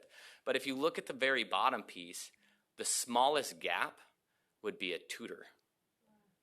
Now, it's still a big gap, but I think it's good to try on. Why would someone say that? Perhaps it's because it's always available. Perhaps it's because we're embarrassed to admit what we don't know. Perhaps it's because it does a better job at moving at our own pace. Those could be some positive reasons, but there is a gap in which some are saying, you know what, I would try a tutor there. So here we go. This is the perceived benefits of artificial intelligence as a tool can. We have 71% believe it's easier to find information now because of artificial intelligence. 66% believe it helps them complete their work faster. And 53% believe it helps them learn faster. In good news, I might have heard something say accuracy. There is the largest group that's saying, about that faster pace, I don't know. But again, as maybe I heard Michelle say, this is a I believe statement, right? I also believe I'm the best cook in my house. There's other data to find out if that is true or not. So let's just remember, this is a perception data. That doesn't mean this is true. And there are other studies that will say we do actually know the impact on how people learn and these kind of things. So think about that, right? It's good to know this is how students feel. That doesn't always necessarily mean that means that is the way that it is. Okay, so this one right here is how much do you think artificial intelligence will help or hurt each in the following aspects of your life? So accurate information, 43% believe that it will help search for accurate information. That means 38% believe it will actually hurt them when they're trying to find accurate information. 42% believe it will help them create new ideas. It's interesting. But 36% believe it'll hurt them trying to come up with new ideas. 22% believe it will help their ability to think about information carefully, while the largest number here is actually 48% believe it will hurt their ability to think about information carefully. I actually think, admittedly, like in showing my hand, that's a little bit of a win because there's some cognitive ability to understand that I actually might not be better off because of this tool. So there's something in that I'm like, hey, we'll talk a little bit later of how I believe that we can get that number to be much larger of we're thinking about the impact this tool is having on our ability to access information, debate it, analyze it, all of those kind of things. All right. So Gen Z's perspective on schools. So we have 51% believe teachers, believe that teachers should be allowed to use it for planning. I feel like I'm a slide off here. Forgive me. Yep, okay. 52% believe that schools should be required to teach students how to use artificial intelligence. So the youth believe, half of them believe that the schools should be required to teach them how to use that.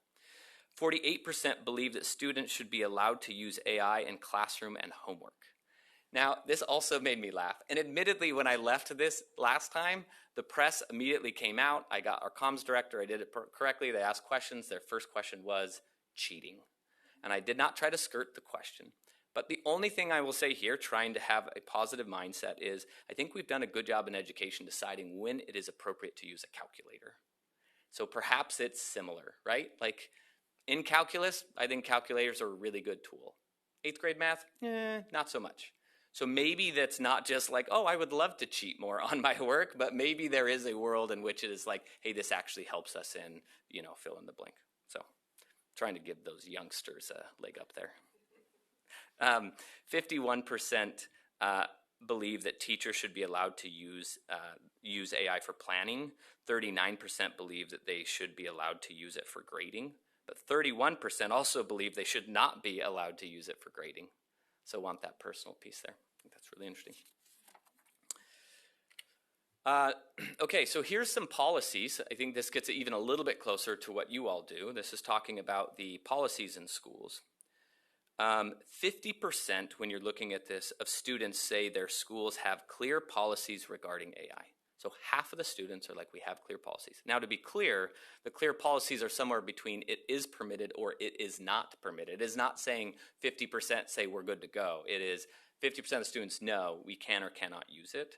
49% of the students are unsure or do not have policies. So, I don't know if there's a policy, or I don't know, or no, we're not allowed to do that.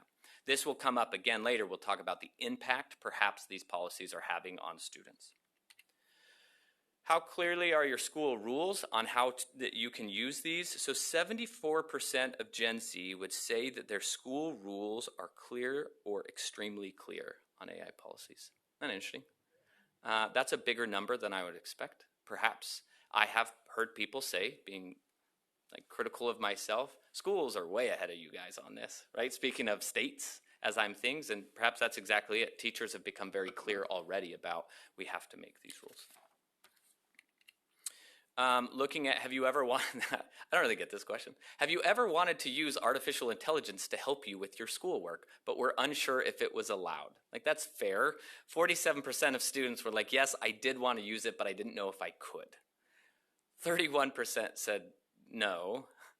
22% said I've never wanted to use AI for my schoolwork. There's just something in that it's interesting information to me.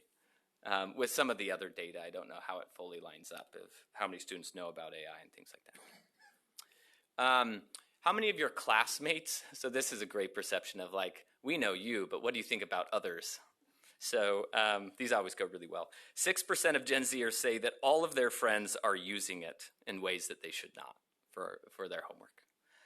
When looking at 25%, most of their friends are using it. 31% said some of their friends are using it. 14 say a few, but this beautiful number, 4% of people believe their friends are not using it at all, and they're like, trust their friends. And I hope that's true. And then you have this great 19% that's like, I don't know what my friends are doing. You'll have to ask them. So this is a little bit of an intake there of how do you feel your classmates, how many of your classmates do you think use artificial intelligence for their schoolwork when they are not supposed to? And those are the answers there. And of course, broken down by middle and high school. This is the impact of school policies on Gen Z post-graduation. So we're getting close to this, like what's happening after school. 56% of students believe they will know how to use AI in their daily life when school allow AI to be used, at least in some circumstances, in the classroom. So if schools allow us to use it, we are more confident that we will be better prepared when we graduate. 13% said even if they allow us to do that, we just disagree with that. 32% of students whose schools do not allow AI believe they'll be ready. So that drops 24%. You see a 24% drop. If our school does not allow us, we are more convinced that we will not be prepared. And I don't know if it's just that because I can't, I assume that there's something's out there. And then lastly, 43% of students will be ready. 43% of students believe they will be ready when the schools don't have an AI policy. So if they even don't even have an AI policy, they feel better prepared than if a school says, we do have a policy and you cannot use it. So the impact of policies of banning it is making students feel they are more unprepared for post-secondary. That's how I read that. This is a question around Gen Z students. If I go to college or take classes after high school, I will need to know how to use artificial intelligence. 47% of youth believe that after high school, they will need AI for their college classes. 45% of students believe that if they go to the workforce, they will need AI for the workforce. So about half of students believe whatever they do next, they will need AI as part of the jobs they will be doing. So, okay, I know we're trying to get out of here, so this is just that data dive. I had another piece that I was going to insert in this, but not update my slides, so I made friends with some of the people. But I'll leave this. There's this. Next time, I want to talk about two areas. One of the areas that I think I keep hearing about and reading about is the idea about chatbots. And I think we just need to bring that in very quickly and just be able to hold it tight and talk about it. Most of the national news, and I'm not trying to make light or make it small, but most of the major problems that I'm seeing is because someone interacted with a chatbot in an inappropriate way. So we will talk about chatbots next time and kind of the concern there. If I can just hit some statements that I think, from my understanding of the state policy on some of these things, KSDE does not endorse or recommend any mental health services to be conducted through bots or platforms implementing AI bots. That is, I talked to our mental health specialists, and that is a true statement. We do recognize the effectiveness of telehealth. But in this circumstance, telehealth is human-to-human interactions facilitated by technology. Just wanted to get out there, right? Those are different things, and we will think about that as we talk about. Common Sense Media put out a great report on youth and chatbots and how they're interacting with them and how many have interacted with a chatbot and what that means. So we'll bring that a little bit into the conversation. Both the survey that we just talked about and this Common Sense survey said, you know what can systems do? And it's this idea of AI literacy. That the best thing we can do right now is help people understand AI and what this means. And so next time I want to bring on what is AI literacy. Just understanding these points with AI literacy. What is AI literacy? Why we need AI literacy frameworks, and then we will look across at some of these different frameworks as this is what is helping our students better understand, to be critical thinkers, to challenge the way these things, and to make sure that they are in control and not being controlled by their technology. So that's where we will go next month. I will say I did promise you this this conversation to have through. It's this. Podcast. I told you we were going to do this podcast. I dropped the ball there, so we'll do it next time. You will have an audio of one of these really boring reports, and we will turn that into, and this will be a good thing for that. So anyway, happy to take any questions or comments. I know we're late, and we might be all a little brain foggy, but do we have any comments? I mean, I certainly believe there has to be some literacy. I mean, I think also that starts at our educator level. So how well do our educators know so they can teach the students? Because I think everything's been so foggy all across the board. Like, I don't know where that's at within school systems. So, but, I mean, how much of a good job have we done at even just teaching kids how to deal with these devices, period, let alone throwing artificial intelligence in it. Melanie, did you have a comment? Since Jake is taking notes, I'll just add to your notes because I appreciate that you are starting this conversation, and I'm going to try not to jump way down the road. I'm going to try to stay with you where you are. The things I was thinking about just now, you mentioned chatbots. I think that a lot of people don't recognize that AI is agreeable. It wants to be your best friend, and it's going to reflect back whatever you feed it. And so I think that that's something that we need to be talking about. And on the teacher front, yes, teaching the teachers, but what do teachers really know about AI right now? Right. As I see them using it right now to modify lessons. I've just been really surprised being in the room with teachers when they just pull it up and use it quickly. Without even any discussion. It's like the way that we would grab a pen and paper, they grab AI. And so that's been really fascinating for me to watch, and I'm just curious who's keeping tabs on that. Awesome. Thank you. I'll send you my list. Thank you. You know, Melanie, Jake and I have had many conversations around AI. So I don't know that he agrees with this. But this is how I think. Sometimes when I'm using AI, I think this is the smartest person I've ever met. And then it's like, no, that was just my first impression, because the longer I'm in this conversation, it becomes really dumb, and it does something really hallucinating that just, no, you just thought you were the smartest person in the room. Because it seems that way right off the bat. You're kind of impressed by, well, how did you know that? And then the deeper you're trying to have it analyze and work with you, sometimes I find it, man, it just hallucinates then at some point. It just doesn't go as deep as I want. And I don't know if Jake, we've had that conversation, I think. And so it's a great tool, but boy, there are real limitations. I think people using it in technical terms find that faster than those who are using it for creative terms. In technical, you can see the errors quicker. Like, that is factually wrong, right? And that is it's easier to find it when it's factually wrong than when you're just exploring. But that hallucination piece, the hallucination is when it makes up a response. And it's. Let's take a simple one. So I had told our morning group who the superintendent of the year was. And Jake's on his phone asking AI, and it said someone else. Because it had actually gone who was listed first of the finalists. And again, had you not fact-checked that, that's just a little thing. It didn't go deep enough because it didn't know that there had been an announcement yet of the superintendent of the year. So it just announced based upon the order. But again, I don't know if a 7th grader knows how to fact check that. Well, very true.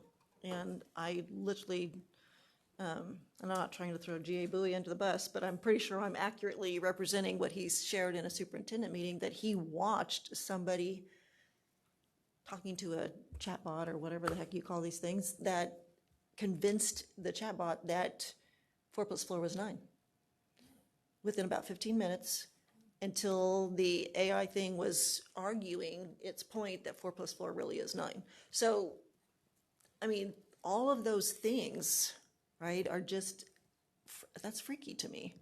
So it's very interesting in the midst of all of that. So there's so much there, obviously. I have to do a little bit of a funny, though. So last week, I was talking with some kids who are in an ag program. And this one kid starts talking about AI. And it took me just a second to realize he was not referring to artificial intelligence. I was in an ag conversation. And in my mind, I was like, oh yeah, that's a whole different subject going on. And I knew it was hilarious, though. That's pretty so good. It was just so. My dad believed in it on the dairy farm, I'm just going to say. Anyways, thank you so much. Thank you. These are so important, and we have to just really dig into this, and I really appreciate you being as factually, without trying to put too much of your own, although I appreciate hearing your opinions in the midst of it, because I simply do not know. And what I don't know, what we tend to not know scares us, right? So I really need that. And in what we heard last month from the detective, AI is obviously being used in very, very nefarious ways against our children. So it is something that we have to understand and know how to teach our kids so they can be safe. That's a very real issue. So, Betty.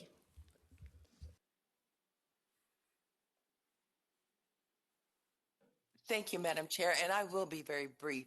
One of the things that I want to point out, I noticed that there are various classes going on that really are preparing students, and I'm just going to use being able to fact check, how to fact check.